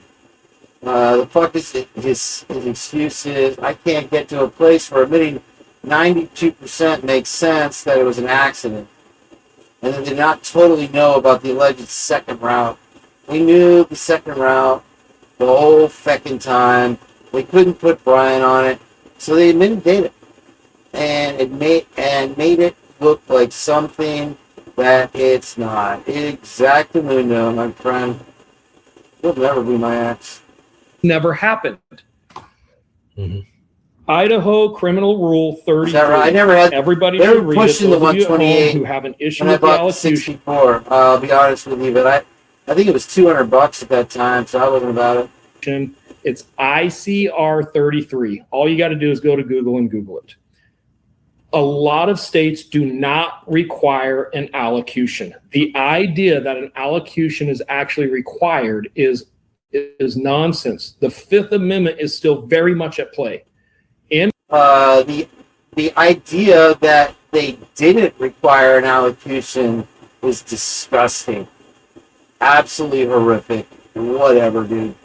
Let's just get one guy. Let's shut everybody up. and let's move on with life. Nothing more to see here. Watch Dexter. What is it? What does it say when you say watch Dexter? Does it spell Epstein backwards or something? In Idaho, what is required is sufficient facts to determine that the defendant committed the crime. And I heard Dr. Turvey said he never did that. Well, that's not true. In open court, Brian Koberger admitted to murdering all 4 of these victims. He said, the question was, did you murder? And they went name by name by name, to which he responded yes to on every single count. He was then asked, were you clearly thinking when you committed these crimes? He said yes. He was then asked, were you promised anything to take this plea deal? No, I was not. Did you enter the house with the intent to commit these crimes? Yes, I did. That satisfies all that is needed by the state of Idaho. As long as you're satisfied, bro. At sentencing, the idea of an allocution being required that's nonsense. You know, if I'm a defense attorney and I'm looking at the long game here, why would I allow my client to stand in open court and allocute to this crime? I'm going to do the bare minimums of what I have to do to meet the plea deal. So the idea that, Brian Koberger didn't allocute to this crime, well, number one, it's not required. Number two, he did establish significant factual basis that he committed this crime by admitting that he committed the crime. Mm-hmm. So I'm not sure where. If he said he didn't commit the crime, then would the plea deal go through? Yeah. I'm sorry? There would be no plea deal if he didn't agree that he committed the crime. 100%. But that's all the law requires, is that sufficient basis for the defendant to have committed the crime is all that's required in Idaho and a lot of other states. So when a defendant says, yes, I did it, that's all that's required. So I've seen a lot of hubbub about the allocution. That is super normal. I have seen a lot of high profile cases where we never really hear a backstory or a full confession from a defendant. They still have that Fifth Amendment right. Now, it's not required, but could the judge require it in the case of, even though the law doesn't require it, that's still something that within the judge's discretion to require as part of a plea deal? No, not in Idaho. 33 specifically says the judge can only allow the opportunity of the defendant or the defendant's counsel to make that statement during the actual sentencing. But there's no, the statute's pretty clear, or the criminal rule rather is pretty clear. It's not a requirement. I'm the founder of Mudwater, and a lot of people ask me, what is the difference between Mudwater and all these mushroom coffees out there? I could certainly see why nobody would want an allocution in this case. 100%. I would have fallen off the couch if I saw Brian do an allocution in this case. Like that doesn't surprise me at all. Well, I literally just fell out of my chair when he said that. Let's see what did Twist say? Brian wanted to take the plea. Got to take that into consideration. Maybe they wanted more time. Okay, now Twist is contradicting his own statements. Whatever, Jeff H. Here we go. Falling off the couch for other reasons there, Si. On the night of the murders, were there any plainclothes officers working now it makes sense that Twiz was making shows with Jeff H. I get it now. That night that you're aware of? I have no idea. I've heard a lot of different things about a lot of undercover officers and undercover officers driving vehicles that aren't accounted for as undercover cars and people being in the area. The undercover car being admitted by the cops that it was a suspect vehicle. What? Don't take that into account just because you had way more information than we did, big guy. I think we got to remember the size and resource of Moscow PD to start with. We're not talking a big agency. I also think we have to understand this was a fairly normal night in Moscow. So, the idea that all of these undercover vehicles are all of a sudden roaming Moscow, it's hard for me to understand where those resources came from and where they disappeared to the next day. Just the body cam of the undercover. Where I've said Brian did. I don't know, Twiz. What? Whatever. Get up here and say that. How dare you, sir? How dare you? Look at your change, pal. Let's get going. It kind of goes down that conspiracy hole pretty far for me. We do know that there was in March after this, so a few months after this, there was a big drug-related arrest in the area, not necessarily in Moscow, but there are ties between some of the people who were arrested in that and some people at University of Idaho. So there would have been a lot of federal agents kind of in the area involved in that. Like what, it's 60 possible. of them? I would not rule that. So what do you guys think that the federal agents were in the area for prior to the crime? Would anybody go with trafficking? I don't know. Yes. Out at all. But, you know, if I had, I just want to frame this. If I was a federal or a state officer out and about the night that these murders happened, why would I not make it very clear that I was out and about working this drug investigation and here's what I saw or didn't see? You know, I think the absence of that, again, now we're going to the conspiracy where we have these other law enforcement actors who have nothing to do with the investigation themselves now have to be part of it for that to exist. Mm-hmm. It's very common also in big cases like that. You know, there's a lot of tracking on officers as a whole these days between vehicles and resources and all of that. And it's very common. I can't say specifically to this case, I'm just talking generalities. It's pretty easy to see who's on duty, who's off duty, and what they're doing. It's rare that we have a bunch of cops running around town without anybody knowing that they're running around town. I'm not saying it's not possible. I'm saying it's pretty rare. But MPD would have unmarked vehicles, obviously, in their fleet. Oh, of course they would. I'm not aware of Moscow PD having a Honda Elantra. Welcome in, and that's specifically what I'm talking about. Is I've heard a bunch of scuttlebutt about an undercover officer driving a Honda Elantra on Indian Hills that night, and I think that's complete nonsense. Nobody's ever going to be able to back that up with actual evidence. Is that dates? Do you know when Ethan got home? Dates, did you just come in here under a pseudonym? I think you did. Totally for serious crime. Very disgusting. I think that's Diggs. I guess. Let's keep going on here. Or got to 1122 on the night of the murders? How long is this? I don't recall. I remember at some point having a discussion about 3.5 hours. I don't. Oh, we got to the end. Go ahead. You know. IGG. It was a gift. I resented it for 3 weeks. Then I filled the bowl with water, dropped the grapes in, and I just wasn't ready for that. 4 hours. I watched my daughter eat half a bowl of grapes this morning before I used it. Just rinse them under the tap the way I've done for 6 years. I really the way set my everyone standards does. too high. I really did. I think. I'm not ready to rage quit. I'll fall asleep. The evidence, the hair evidence. I know we haven't really gotten into that, but the credibility of the witnesses, all of those things are reasonably, and that's what a jury would do, be looking at the facts and making those determinations if the case had gone to trial. Yeah, I would agree with you.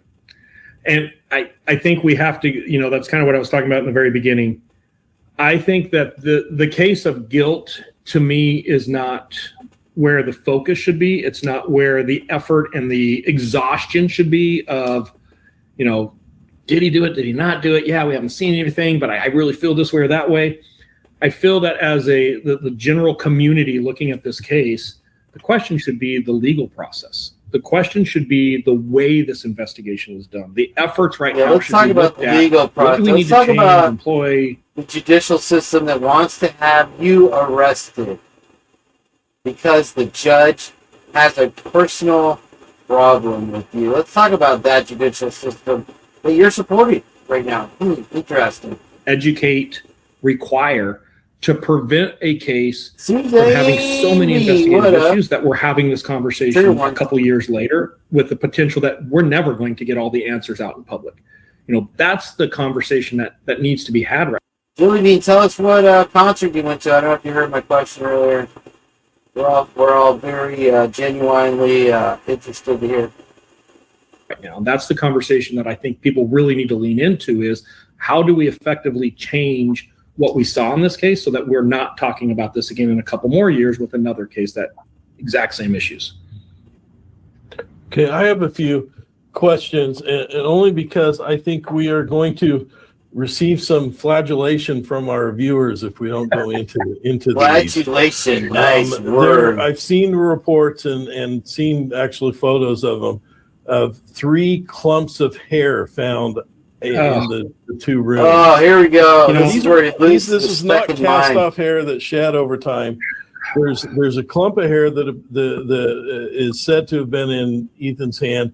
And then there are 2 clumps of hair, one of which appears to potentially have roots attached to it, between in the bed of Maddie and Kaylee. I'll take Turby's word for it on this. Do you know anything about those?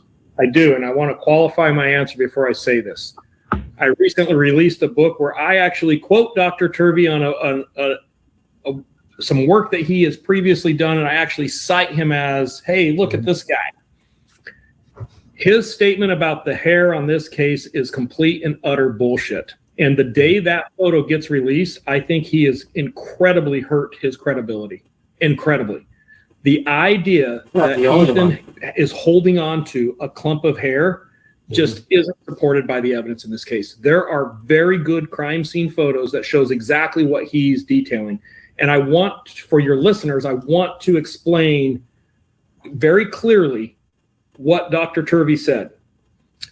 The manner of Ethan's death, he bled a lot. And he was leaning up against the wall between the bed and the wall, and his hand fell down in between the bed and the wall and is actually resting on the bed frame itself. Blood ran down his arm to his hand. When he was moved, there was debris that was on the bed frame that was now stuck to his hand in the dry blood. God, dude, in that really? debris, there is a hair that looks a lot like Xana's hair that is there. There is not a clump of hair. I want out of this case. Now, I have 4 girls. I've raised 4 girls. I challenge anybody who's female, who has their bed pushed up against the wall, who hasn't cleaned out or under their bed in a while, pull the bed back and see what is between your wall and your bed or down by the bed rail itself. Give me a bloody hand, somebody. Are we really talking about the fact that Xana's hair may be in dry blood on Ethan's hand because it's sitting on her bed frame in between the wall and her bed where things get captured like debris, and really going to write a book and make a claim that Ethan has the suspect's clump of hair in his hand? Like, holy shit, what are we talking about? This is the nonsensical thing I think I've heard in this case, and it blew me away that Turvey went there. And like I said, the day that photo gets released, I think he has a real credibility issue. And there's a reason. He's doing an over-speculation. He's basically trying to trump Turvey, trying to trump photographic evidence. I guess, who knows? I don't know. Let's try to record there. We'll try one more time. That they did. And I'm not going to get into that background, but I think it was 100% Who's not going to get into it? My name's Cyril. What about the clumps of hair? And there reportedly are clumps of hair that were on the bed with. Of course, where was the focus of that attack with those 2 victims? Yeah, it's the head. Yeah, the idea that there's pieces of hair mixed in between these 2 bodies, and I'm not going to get into detail of what this crime scene looked like. I would be blown away if there wasn't remnants of bloody hair there. If they didn't, he's blowing smoke. All right, let me tell you something. I don't even know what I was going to tell you. I'll tell you something. Just ergonomically bullshit. Find bloody hair there, I'd be like, well, there's a problem. And the idea that somehow we can so take comfortable, he knows everything, bro, but he won't talk about his own data. Dried in Ethan's hand, we can go find the real suspect. That's the most reckless thing I think I've ever heard an expert attest to. How is it that reckless? How is that so reckless? I don't get it. Way better. Let me ask you this, though. It was significant enough to be excluded as Brian's, so it was at least tested at some level. So sometimes law enforcement has to exclude evidence because of how it looks in court if they don't. I could not agree with you more. 100%. We see a piece of hair, and he made an issue of it. Of course, at that point, they're going to say, well, we'll that's what I was going to say. Let's see the interview that they held with Brian. Let's play that. Let's get it out there. Let's get it over. Let's see what he said about this whole damn thing. And I'm pretty sure, is that disappeared now? That's hilarious. Wow. Oops, another mistake. Let's just let that go. Because they cut the left foot off instead of the right. But then we'll test it against Brian. But go ahead, Mark. Stock up this summer with Paleo Valley's buy one get one free offer. You got on to bone shovel broth in the protein. bullshit. I need some ice cream to go with this. I was going to say, we also have to understand the testing that can be done. We don't have roots. It's a strand of hair. It's mitochondrial. We can only relate How it do you by know we don't have eliminating roots? people What the on fuck mother's is he side talking of about? the How does he maternal know fetus. all this? So the idea that we can send that to the lab and actually even develop a DNA profile is nonsense. And so by that same standard, we can assume that or suggest that maybe it's a victim's hair, but we can't actually confirm that it's her hair either. They could have related that it came from somebody on Xana's maternal side, and I kind of wish that maybe they would have done that testing because I think that would help clear this up. But the idea that he's grasping or holding hair and that this photo shows him holding a clump of hair. Yeah, Ron's getting I watched that twice because I couldn't believe what he was saying. And then I went back to my crime scene photos and I actually looked at it and I thought, man, if these photos ever get fully released, he's done. They should be released so we can put release the telling you right things. now, that was just an incredibly record thing to hang your hat on. But the FBI does reference the hair Yeah, in one of their reports. I know that at the beginning it's debris. There is hair. There's no doubt that there's hair there. I agree with 100%. There's hair on a male victim who's in a female's room that looks a lot like the female's hair, 100%. But it also is the same color of other people that I think are questionable. And it was my understanding you could test, other than mitochondrial, you could test. He's just laughing all this off. I don't question the idea that we need to run that hair down.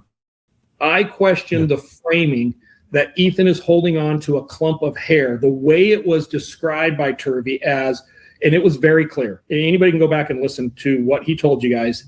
He paints a picture like the suspect was tangling with the victim was tangling with the suspect, and Ethan rips out this clump of hair from the suspect as the crime is being committed. And that is not what is in the picture by any play of the word. And what a great piece of evidence for law enforcement. If that was the suspect's hair, like, man. And they completely ignored it. Interesting. Yeah, that is curious. And I will say, there was a comment you made not too long ago before we got to the hair, and you said incredibly likely. And I will tell you, incredibly likely to me and probably the other two attorneys sitting here, that does not mean beyond a reasonable doubt. I will agree with you that a lot of my statements with Brian, and I think you guys can appreciate this, I have to be very careful with how I frame innocence and guilt in my opinions, right? In conversations that I have.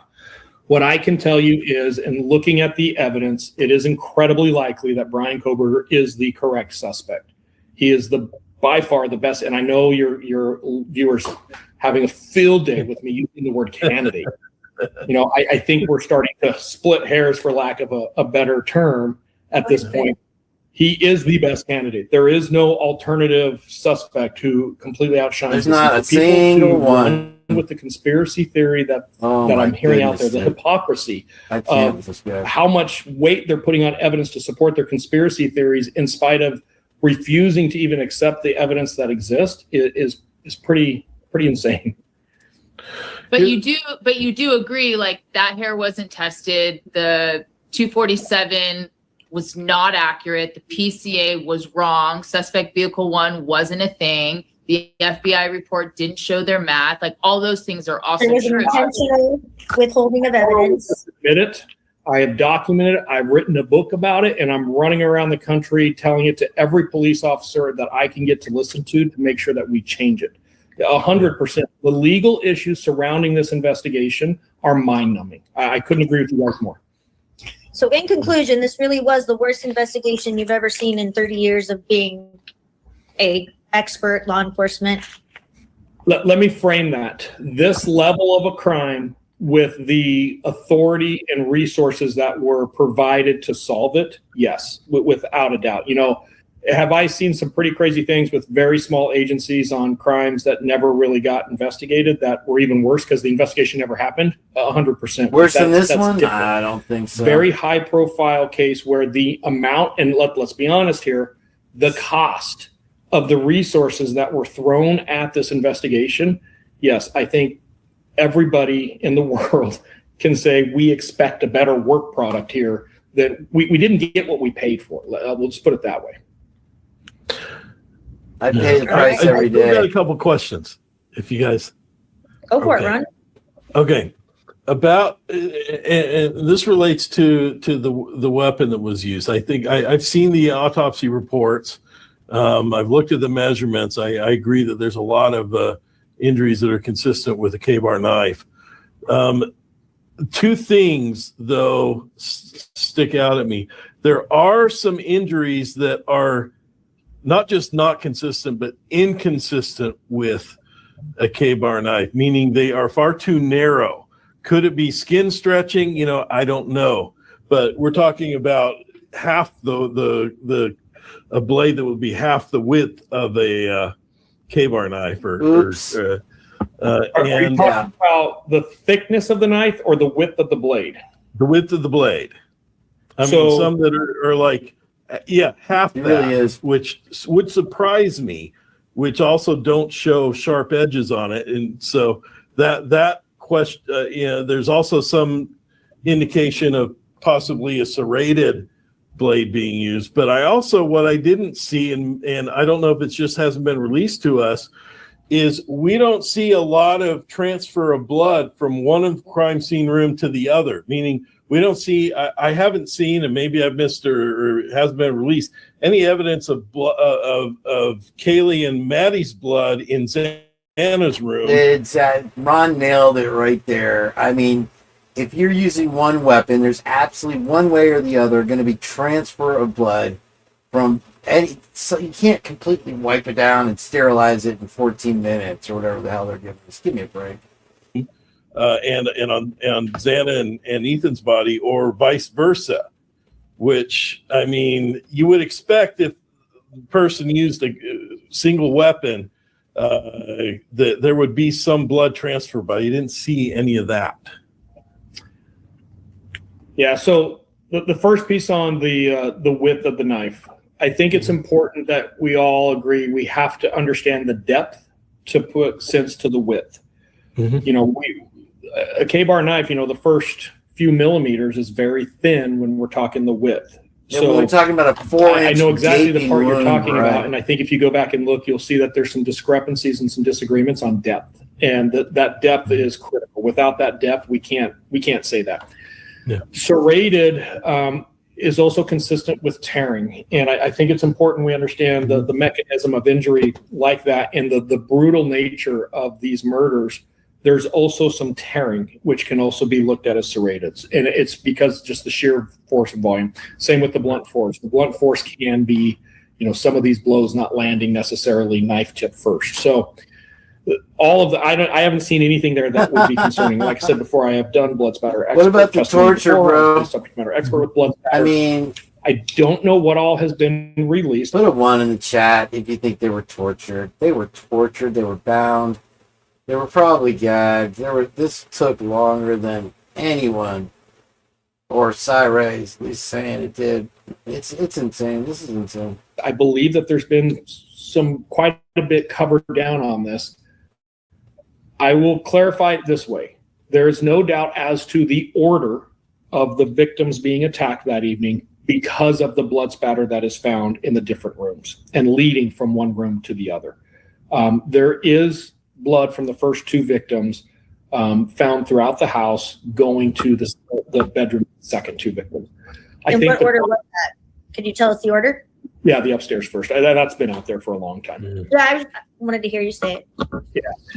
The other problem, Ron, with some of the blood in, right around Xana and Ethan is the sheer volume of blood. When you have this giant puddle of blood, we don't collect the entire puddle and test all aspects. So there could very easily be blood transfer in that area. And the problem is it sounds terrible. It's just so voluminous at that point. You can't test it all. In areas that I would Won't expect fit to in see the a code. listing, like the blood is really straightforward on this case. Okay. Is it really? And I think my final question I have is, was there ever discussion of an offered plea? To your knowledge. I'm not aware of any discussion of an offered plea. I'm not aware of any real discussion about a plea until the judge promoted it and the state followed up on the judge's promotion. Outside of that, I'm not aware of any discussions of pleas prior to that. And just for people who are watching, an offered plea is one where the defendant pleads guilty but doesn't claim without saying I did it. It's essentially I accept this plea. I'm not saying I did it. That the prosecution had enough evidence to convict him. Did you know about the plea deal before the public did? I don't know when the public knew. I would say I probably learned about it about the same time everybody else was learning about it. There wasn't necessarily what I would consider a real clear release. It kind of dribbled out, so different people, I think, learned at different times. And like I said before, the plea deal did not surprise me. I think the opportunity for the state to offer it and the necessity for the defense to seriously consider it was very real on both sides. It was real enough that it happened. I mean, I think that's very clear at this point. All right. If there is an appeal being worked on or done down the line, I agree with your statement that I don't think this case is remotely over. Are you going to be part of the defense still as well? I would like to think that I have become so toxic to both parties in this case that no one will talk to me ever again. That would kind of be my wish, because I have plenty to say about both sides. I will advocate if I'm put on the stand. I read a book on the prosecution side too. I know you touched on it, and your book is good. For anyone that hasn't read it, it's a good read. If I was a defense attorney on this case and post judgment, we had to come back, I would probably thank and excuse you for your service because if you can write a strong letter for that, let me know. Maybe thanks for bringing nothing to the table. But this case is going. We all have our opinions and thoughts, and it's an area that there's a lot of discussion. And we certainly are grateful to have had this discussion with you and for you to be candid about this, certainly. Well, and the decision's pretty much been made. I am done. So this is going to be the one and only interview that I do post-report. Wow. Ever. Right. So I've had a lot of I thought he'd come on the purge, but I guess not. I'm kind of done with the public side of this. I think that it's growing to a toxic level of, you need to release the docs. Yeah. Read the docs, bro. It truly would, and you're gonna laugh. I mean, the three of us got into it as a passion project, like we weren't busy enough.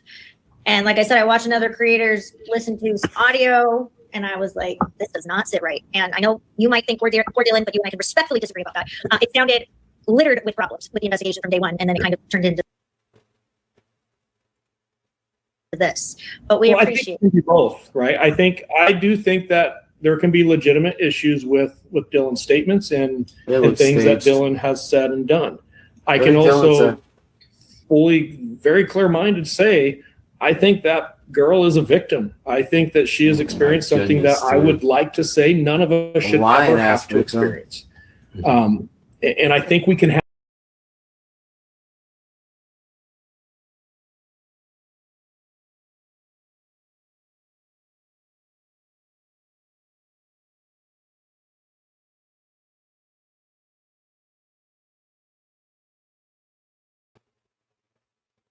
Oops, I rage quit my own live there by accident. Let me add them back in here. Hold on 1 second, guys. Sorry about that. Hopefully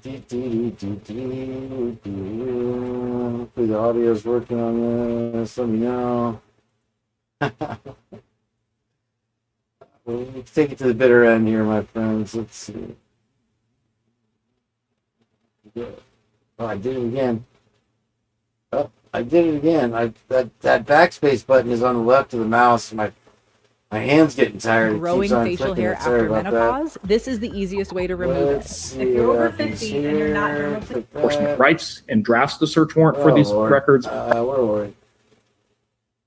The opportunity for the state to offer it and the necessity for the defense to seriously consider it was very real on both sides. It was real enough that it happened. I mean, I think that's very clear at this point. All right. If there is an appeal done or done down the line, I agree with your statement that I don't think this case is remotely over. Are you going to be part of the defense still as well? I would like to think that I have become so toxic to both parties in this case that no one will talk to me ever again. That would kind of be my wish, because there can be legitimate issues. And I think we can have both. I don't think it has to be. When I say this case has turned too toxic, I'm just done with it.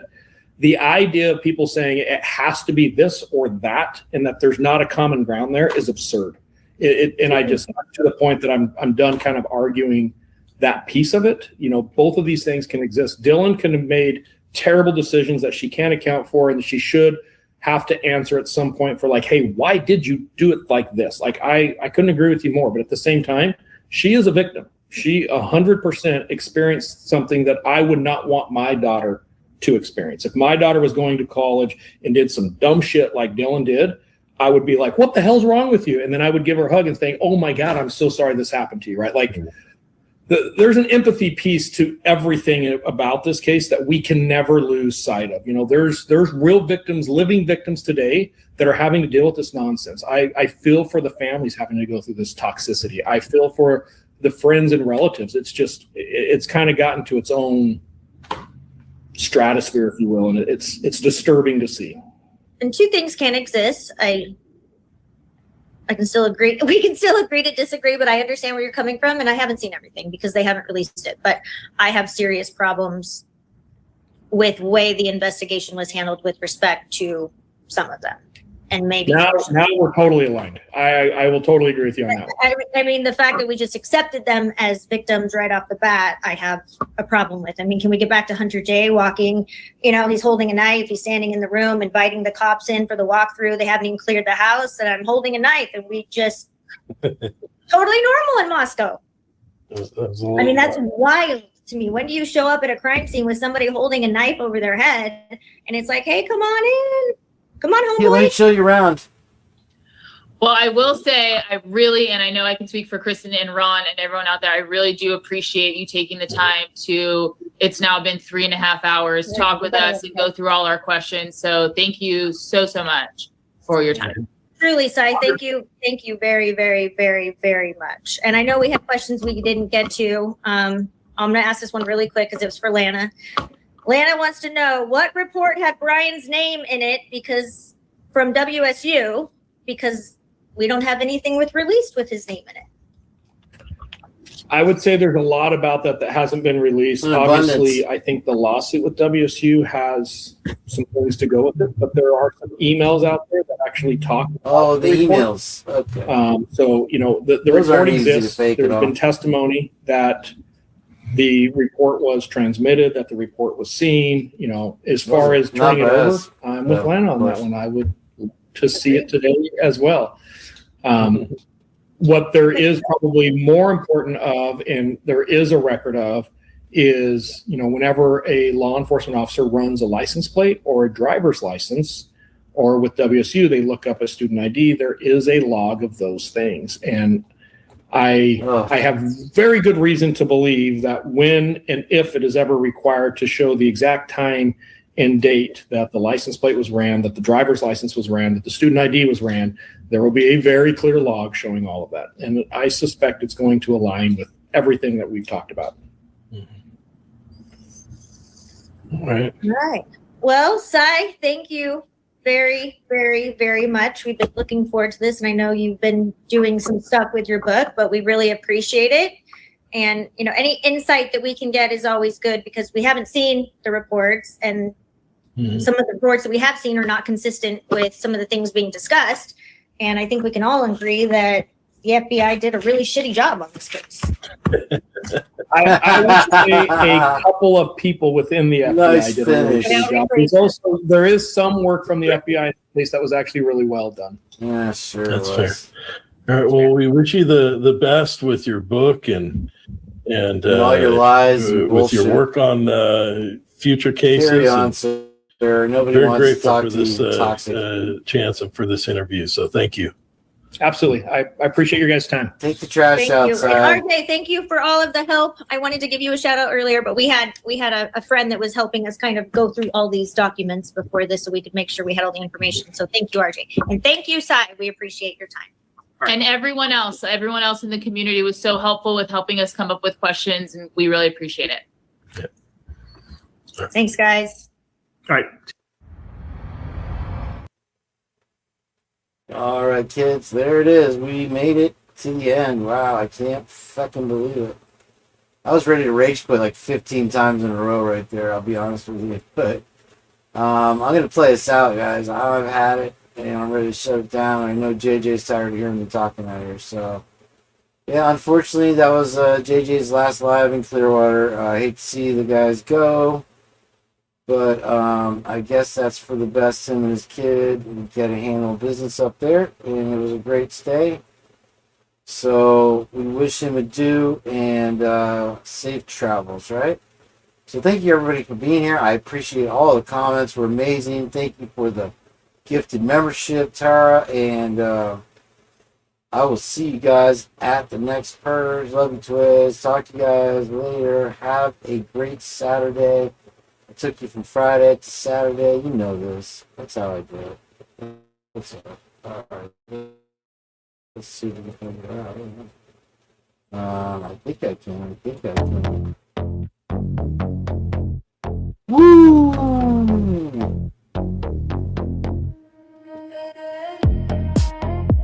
Good night, good night, good night, good night. The wood is polished. The air is thin. The record starts. Hitler sits where the ends begin. No color in the room, just shades of gray. He reads the script, he paves the way. A robotic hum, a hollow sound. We're sinking slow into the ground. The DNA on the sheet, the single source. The dark mechanical silent force. So the plea is a trap, a gilded cage. He's turning the leaves of a final page. Just a shadow, just a name. In the cold electric vampire game. Do you understand? The question drips, the script is frozen on his lips. Factual basis, the words collide. There's nowhere left for the truth to hide. The snap of the sheet, the print is there, hanging heavy in the sterile air. The lights reflecting the screen, caught in a ghostly dark machine. It's not a choice, it's a line in the code. Looking down this lonely road. The DNA on the sheet, single source. Dark mechanical silent force. So the plea is a trap, a gilded cage. Turning the leaves of the final page. Just a shadow, just a name. In a cold electric vampire game.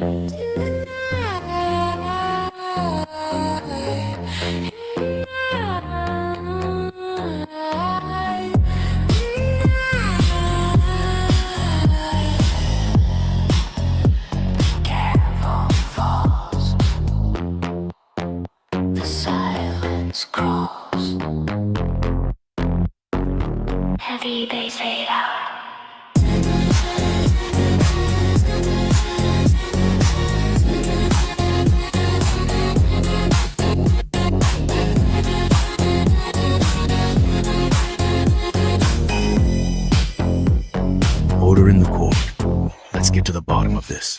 Every detail matters.